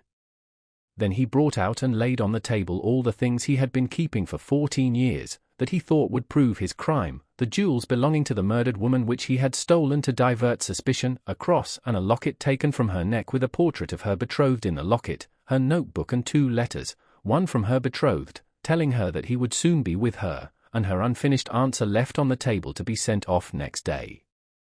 He carried off these 2 letters, what for? Why had he kept them for 14 years afterwards instead of destroying them as evidence against him? And this is what happened, everyone was amazed and horrified, everyone refused to believe it and thought that he was deranged, though all listened with intense curiosity. A few days later it was fully decided and agreed in every house that the unhappy man was mad. The legal authorities could not refuse to take the case up, but they too dropped it. Though the trinkets and letters made them ponder, they decided that even if they did turn out to be authentic, no charge could be based on those alone. Besides, she might have given him those things as a friend, or asked him to take care of them for her. I heard afterwards, however, that the genuineness of the things was proved by the friends and relations of the murdered woman, and that there was no doubt about them. Yet nothing was destined to come of it, after all. 5 days later, all had heard that he was ill and that his life was in danger. The nature of his illness I can't explain, they said it was an affection of the heart. But it became known that the doctors had been induced by his wife to investigate his mental condition also, and had come to the conclusion that it was a case of insanity. I betrayed nothing, though people ran to question me. But when I wanted to visit him, I was for a long while forbidden to do so, above all by his wife. It's you who have caused his illness, she said to me. He was always gloomy, but for the last year people noticed that he was peculiarly excited and did strange things, and now you have been the ruin of him. Your preaching has brought him to this, for the last month he was always with you. Indeed, not only his wife but the whole town were down upon me and blamed me. It's all your doing, they said. I was silent and indeed rejoiced at heart, for I saw plainly God's mercy to the man who had turned against himself and punished himself. I could not believe in his insanity. They let me see him at last. He insisted upon saying goodbye to me. I went into him and saw at once that not only his days, but his hours were numbered. He was weak, yellow, his hands trembled, he gasped for breath, but his face was full of tender and happy feeling. It is done, he said. I've long been yearning to see you, why didn't you come? I did not tell him that they would not let me see him. God has had pity on me and is calling me to himself. I know I am dying, but I feel joy and peace for the first time after so many years. There was heaven in my heart from the moment I had done what I had to do. Now I dare to love my children and to kiss them.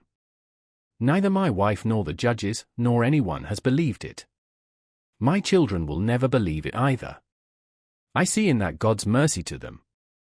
I shall die, and my name will be without a stain for them. And now I feel God near, my heart rejoices as in heaven. I have done my duty.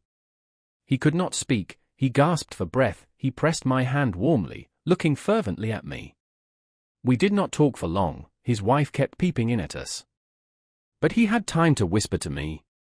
Do you remember how I came back to you that second time, at midnight? I told you to remember it. You know what I came back for? I came to kill you. I started. I went out from you then into the darkness, I wandered about the streets, struggling with myself. And suddenly I hated you so that I could hardly bear it. Now, I thought, he is all that binds me, and he is my judge. I can't refuse to face my punishment tomorrow, for he knows all. It was not that I was afraid you would betray me, I never even thought of that, but I thought, how can I look him in the face if I don't confess? And if you had been at the other end of the earth, but alive, it would have been all the same. The thought was unendurable that you were alive knowing everything and condemning me. I hated you as though you were the cause, as though you were to blame for everything. I came back to you then, remembering that you had a dagger lying on your table. I sat down and asked you to sit down, and for a whole minute I pondered. If I had killed you, I should have been ruined by that murder even if I had not confessed the other. But I didn't think about that at all, and I didn't want to think of it at that moment. I only hated you and longed to revenge myself on you for everything. The Lord vanquished the devil in my heart. But let me tell you, you were never nearer death. A week later he died. The whole town followed him to the grave. The chief priest made a speech full of feeling. All lamented the terrible illness that had cut short his days. But all the town was up in arms against me after the funeral, and people even refused to see me. Some, at first a few and afterwards more, began indeed to believe in the truth of his story, and they visited me and questioned me with great interest and eagerness, for man loves to see the downfall and disgrace of the righteous. But I held my tongue, and very shortly after, I left the town, and 5 months later by God's grace I entered upon the safe and blessed path, praising the unseen finger which had guided me so clearly to it. But I remember in my prayer to this day, the servant of God, Mikhail, who suffered so greatly. Chapter 3. Conversations and Exhortations of Father Zosima. The Russian monk and his possible significance. Fathers and teachers, what is the monk? In the cultivated world the word is nowadays pronounced by some people with a jeer, and by others it is used as a term of abuse, and this contempt for the monk is growing. It is true, alas, it is true, that there are many sluggards, gluttons, profligates and insolent beggars among monks. Educated people point to these: you are idlers, useless members of society, you live on the labor of others, you are shameless beggars. And yet how many meek and humble monks there are, yearning for solitude and fervent prayer in peace. These are less noticed, or passed over in silence. And how surprised men would be if I were to say that from these meek monks, who yearn for solitary prayer, the salvation of Russia will come perhaps once more. For they are in truth made ready in peace and quiet for the day and the hour, the month and the year. Meanwhile, in their solitude, they keep the image of Christ fair and undefiled, in the purity of God's truth, from the times of the fathers of old, the apostles and the martyrs. And when the time comes they will show it to the tottering creeds of the world. That is a great thought. That star will rise out of the east. That is my view of the monk, and is it false? Is it too proud? Look at the worldly and all who set themselves up above the people of God. Has not God's image and his truth been distorted in them? They have science, but in science there is nothing but what is the object of sense.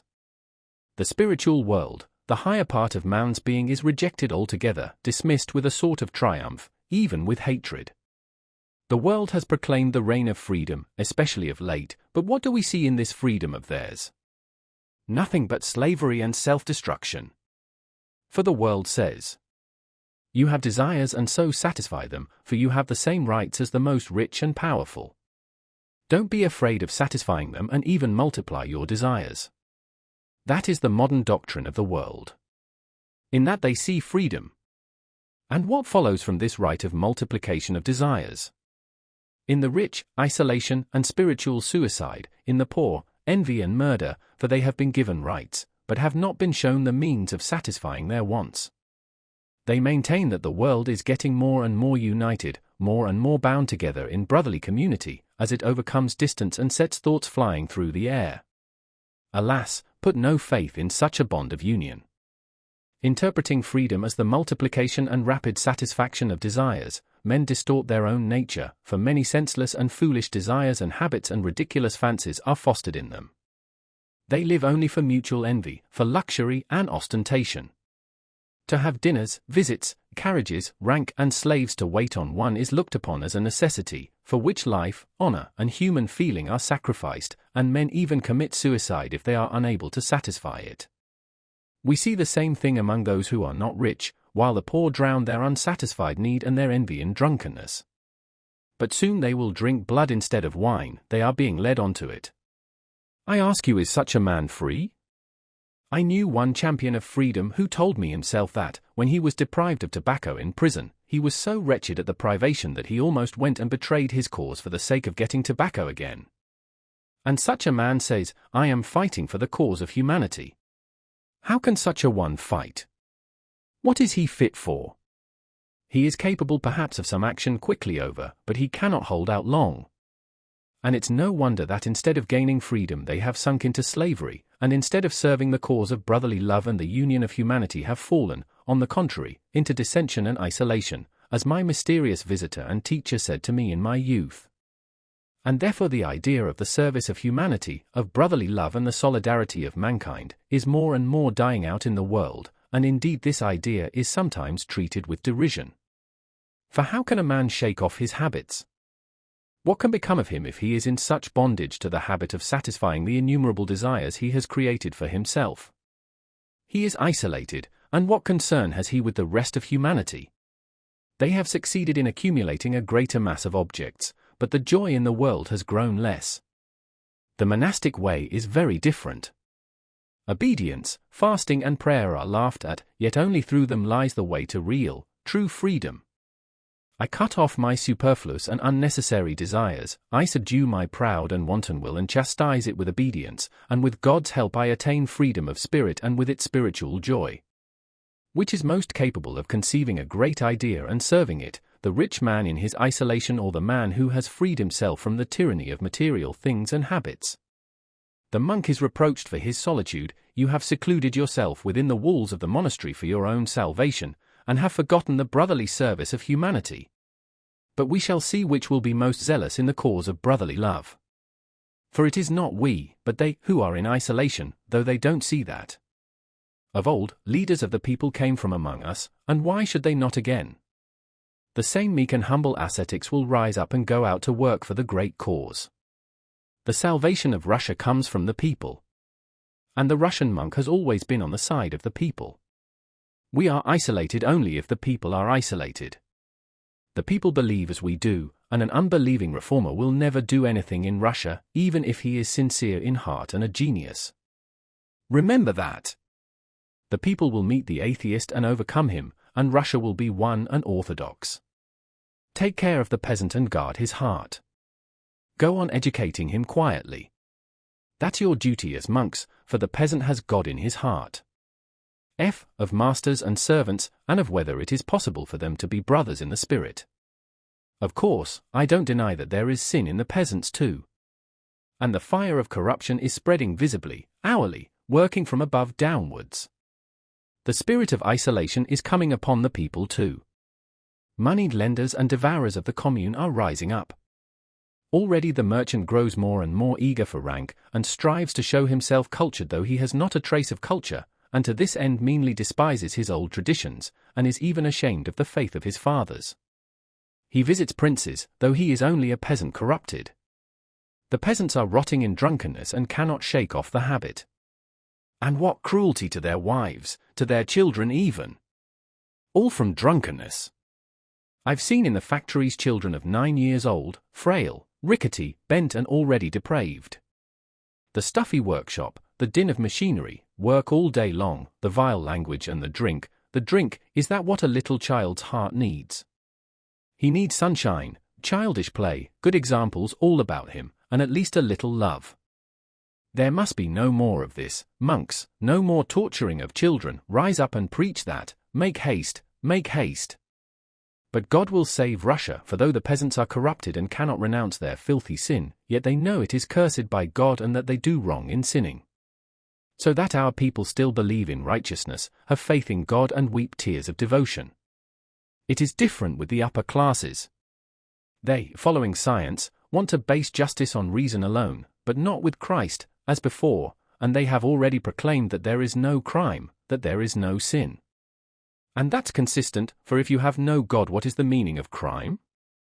In Europe the people are already rising up against the rich with violence, and the leaders of the people are everywhere leading them to bloodshed, and teaching them that their wrath is righteous.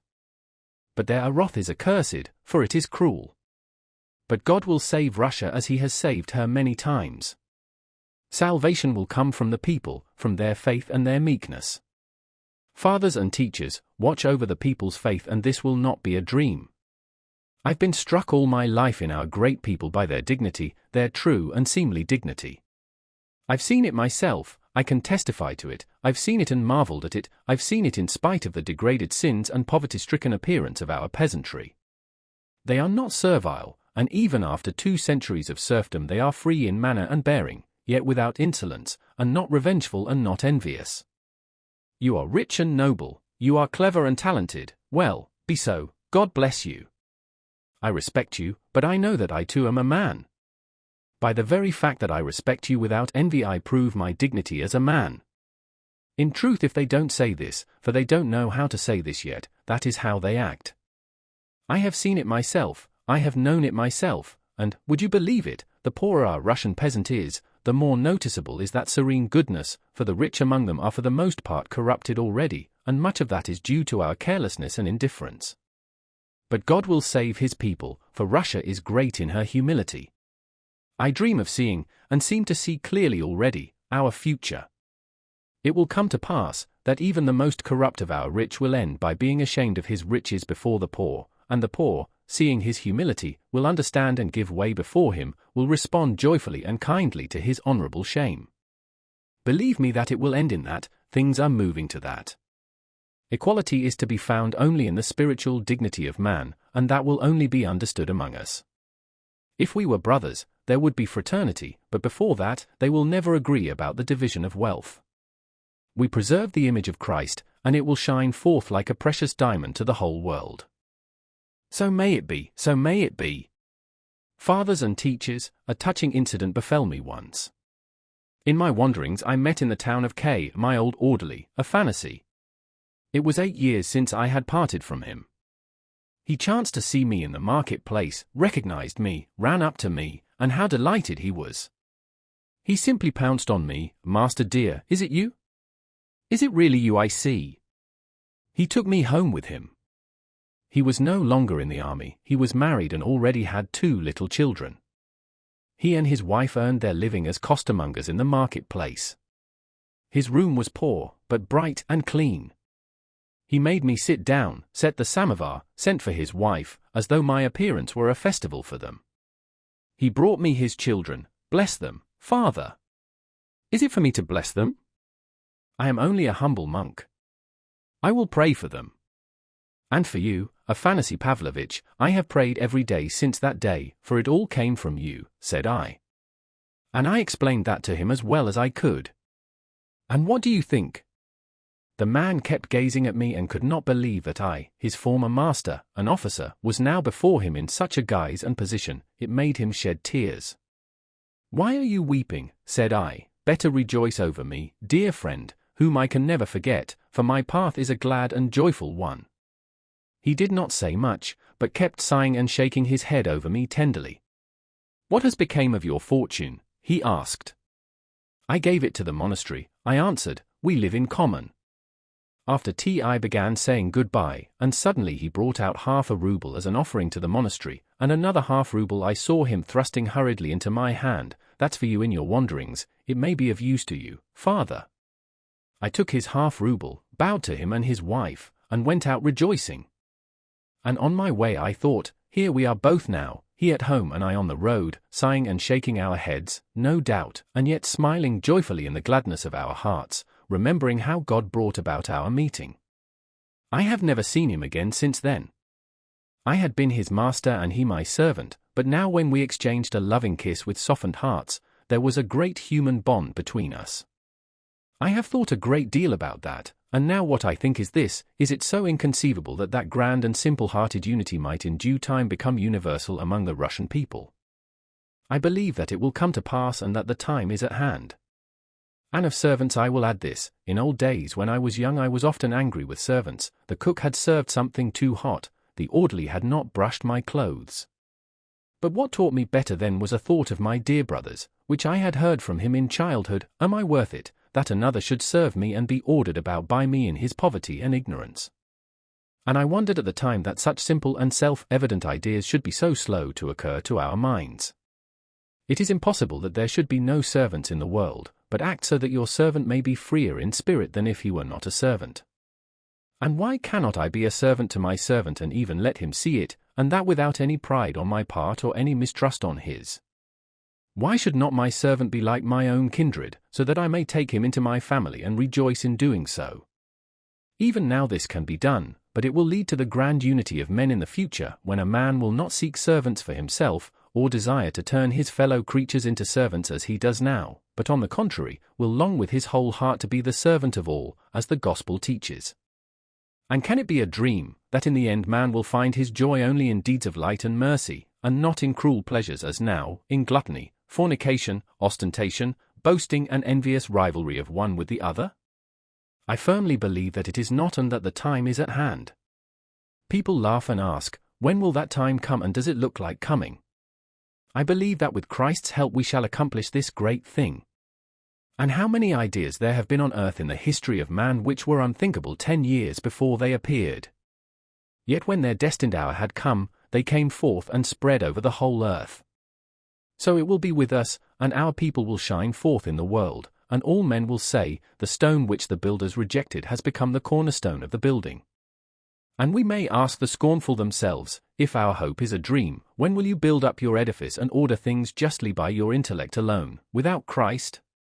If they declare that it is they who are advancing towards unity, only the most simple-hearted among them believe it, so that one may positively marvel at such simplicity. Of a truth, they have more fantastic dreams than we. They aim at justice, but, denying Christ, they will end by flooding the earth with blood, for blood cries out for blood, and he that taketh up the sword shall perish by the sword. And if it were not for Christ's covenant, they would slaughter one another down to the last 2 men on earth. And those 2 last men would not be able to restrain each other in their pride, and the one would slay the other and then himself. And that would come to pass, were it not for the promise of Christ that for the sake of the humble and meek the days shall be shortened. While I was still wearing an officer's uniform after my duel, I talked about servants in general society, and I remember every one was amazed at me. What, they asked, are we to make our servants sit down on the sofa and offer them tea? And I answered them, why not, sometimes at least? Every one laughed. Their question was frivolous and my answer was not clear, but the thought in it was to some extent right. Of prayer, of love, and of contact with other worlds. Young man, be not forgetful of prayer. Every time you pray, if your prayer is sincere, there will be new feeling and new meaning in it, which will give you fresh courage, and you will understand that prayer is an education. Remember, too, every day, and whenever you can, repeat to yourself, Lord, have mercy on all who appear before thee today. For every hour and every moment thousands of men leave life on this earth, and their souls appear before God. And how many of them depart in solitude, unknown, sad, dejected, that no one mourns for them or even knows whether they have lived or not? And behold, from the other end of the earth perhaps, your prayer for their rest will rise up to God though you knew them not nor they you. How touching it must be to a soul standing in dread before the Lord to feel at that instant that, for him too, there is one to pray, that there is a fellow creature left on earth to love him too. And God will look on you both more graciously, for if you have had so much pity on him, how much will he have pity who is infinitely more loving and merciful than you? And he will forgive him for your sake. Brothers, have no fear of men's sin. Love a man even in his sin, for that is the semblance of divine love and is the highest love on earth. Love all God's creation, the whole and every grain of sand in it. Love every leaf, every ray of God's light. Love the animals, love the plants, love everything. If you love everything, you will perceive the divine mystery in things. Once you perceive it, you will begin to comprehend it better every day. And you will come at last to love the whole world with an all-embracing love. Love the animals, God has given them the rudiments of thought and joy untroubled. Do not trouble it, don't harass them, don't deprive them of their happiness, don't work against God's intent. Man, do not pride yourself on superiority to the animals, they are without sin, and you, with your greatness, defile the earth by your appearance on it, and leave the traces of your foulness after you. Alas, it is true of almost every one of us. Love children especially, for they too are sinless like the angels, they live to soften and purify our hearts and as it were to guide us. Woe to him who offends a child! Father Anfim taught me to love children. The kind, silent man used often on our wanderings to spend the farthings given us on sweets and cakes for the children. He could not pass by a child without emotion. That's the nature of the man. At some thoughts one stands perplexed, especially at the sight of men's sin, and wonders whether one should use force or humble love. Always decide to use humble love. If you resolve on that once for all, you may subdue the whole world. Loving humility is marvelously strong, the strongest of all things, and there is nothing else like it. Every day and every hour, every minute, walk round yourself and watch yourself, and see that your image is a seemly one. You pass by a little child, you pass by, spiteful, with ugly words, with wrathful heart, you may not have noticed the child, but he has seen you, and your image, unseemly and ignoble, may remain in his defenseless heart.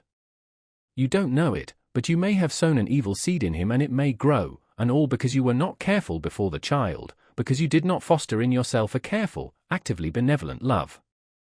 Brothers, love is a teacher, but one must know how to acquire it, for it is hard to acquire, it is dearly bought, it is won slowly by long labor. For we must love not only occasionally, for a moment, but forever. Every one can love occasionally, even the wicked can. My brother asked the birds to forgive him. That sounds senseless, but it is right, for all is like an ocean, all is flowing and blending, a touch in one place sets up movement at the other end of the earth. It may be senseless to beg forgiveness of the birds, but birds would be happier at your side, a little happier, anyway, and children and all animals, if you were nobler than you are now. It's all like an ocean, I tell you. Then you would pray to the birds too, consumed by an all-embracing love, in a sort of transport, and pray that they too will forgive you your sin. Treasure this ecstasy, however senseless it may seem to men. My friends, pray to God for gladness. Be glad as children, as the birds of heaven. And let not the sin of men confound you in your doings. Fear not that it will wear away your work and hinder its being accomplished. Do not say, sin is mighty, wickedness is mighty, evil environment is mighty, and we are lonely and helpless, and evil environment is wearing us away and hindering our good work from being done. Fly from that dejection, children. There is only one means of salvation, then take yourself and make yourself responsible for all men's sins. That is the truth, you know, friends, for as soon as you sincerely make yourself responsible for everything and for all men, you will see at once that it is really so, and that you are to blame for every one and for all things. But throwing your own indolence and impotence on others, you will end by sharing the pride of Satan and murmuring against God. Of the pride of Satan, what I think is this: it is hard for us on earth to comprehend it, and therefore it is so easy to fall into error and to share it, even imagining that we are doing something grand and fine. Indeed, many of the strongest feelings and movements of our nature we cannot comprehend on earth. Let not that be a stumbling block, and think not that it may serve as a justification to you for anything. For the eternal judge asks of you what you can comprehend and not what you cannot. You will know that yourself hereafter, for you will behold all things truly then and will not dispute them. on earth, indeed, we are as it were astray, and if it were not for the precious image of Christ before us, we should be undone and altogether lost, as was the human race before the flood. Much on earth is hidden from us, but to make up for that we have been given a precious mystic sense of our living bond with the other world, with the higher heavenly world, and the roots of our thoughts and feelings are not here but in other worlds. That is why the philosophers say that we cannot apprehend the reality of things on earth. God took seeds from different worlds and sowed them on this earth, and his garden grew up and everything came up that could come up, but what grows lives and is alive only through the feeling of its contact with other mysterious worlds. If that feeling grows weak or is destroyed in you, the heavenly growth will die away in you. Then you will be indifferent to life and even grow to hate it. That's what I think. Can a man judge his fellow creatures? Faith to the end. Remember particularly that you cannot be a judge of anyone. For no one can judge a criminal until he recognizes that he is just such a criminal as the man standing before him, and that he perhaps is more than all men to blame for that crime. When he understands that, he will be able to be a judge. Though that sounds absurd, it is true. If I had been righteous myself, perhaps there would have been no criminal standing before me.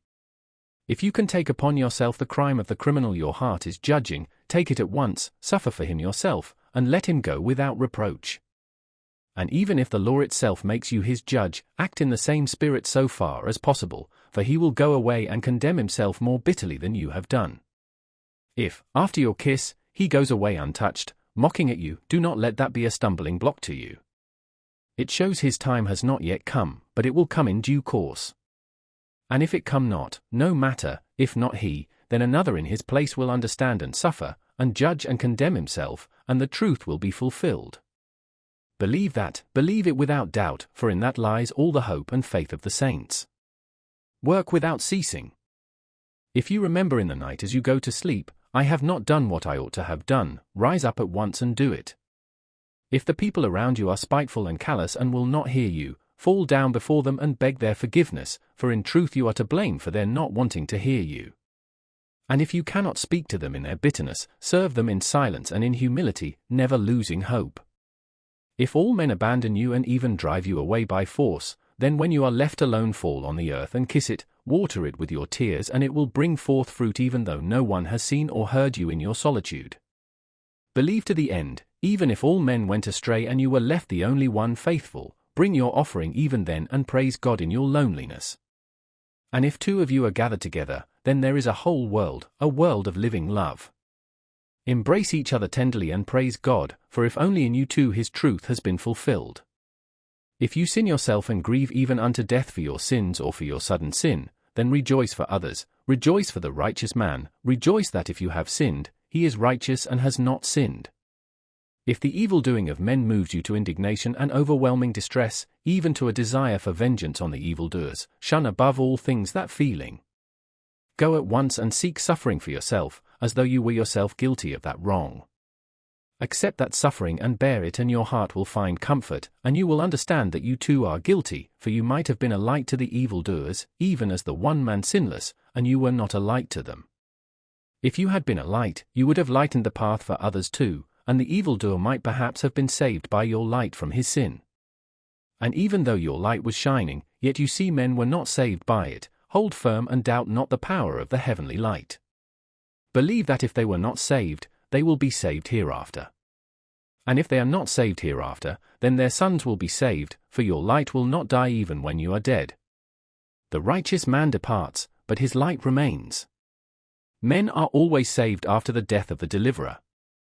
Men reject their prophets and slay them, but they love their martyrs and honor those whom they have slain. You are working for the whole, you are acting for the future. Seek no reward, for great is your reward on this earth, the spiritual joy which is only vouchsafed to the righteous man. Fear not the great nor the mighty, but be wise and ever serene. Know the measure, know the times, study that. When you are left alone, pray. Love to throw yourself on the earth and kiss it.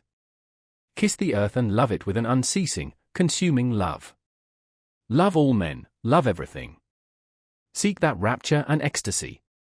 Water the earth with the tears of your joy and love those tears. Don't be ashamed of that ecstasy, prize it, for it is a gift of God and a great one. It is not given to many but only to the elect. 1. Of hell and hell fire, a mystic reflection. Fathers and teachers, I ponder, what is hell? I maintain that it is the suffering of being unable to love. Once in infinite existence, immeasurable in time and space, a spiritual creature was given on his coming to earth the power of saying, I am and I love. Once, only once, there was given him a moment of active living love, and for that was earthly life given him, and with it times and seasons. And that happy creature rejected the priceless gift, prized it and loved it not, scorned it and remained callous. Such a one, having left the earth, sees Abraham's bosom and talks with Abraham as we are told in the parable of the rich man and Lazarus, and beholds heaven and can go up to the Lord. But that is just his torment, to rise up to the Lord without ever having loved, to be brought close to those who have loved when he has despised their love.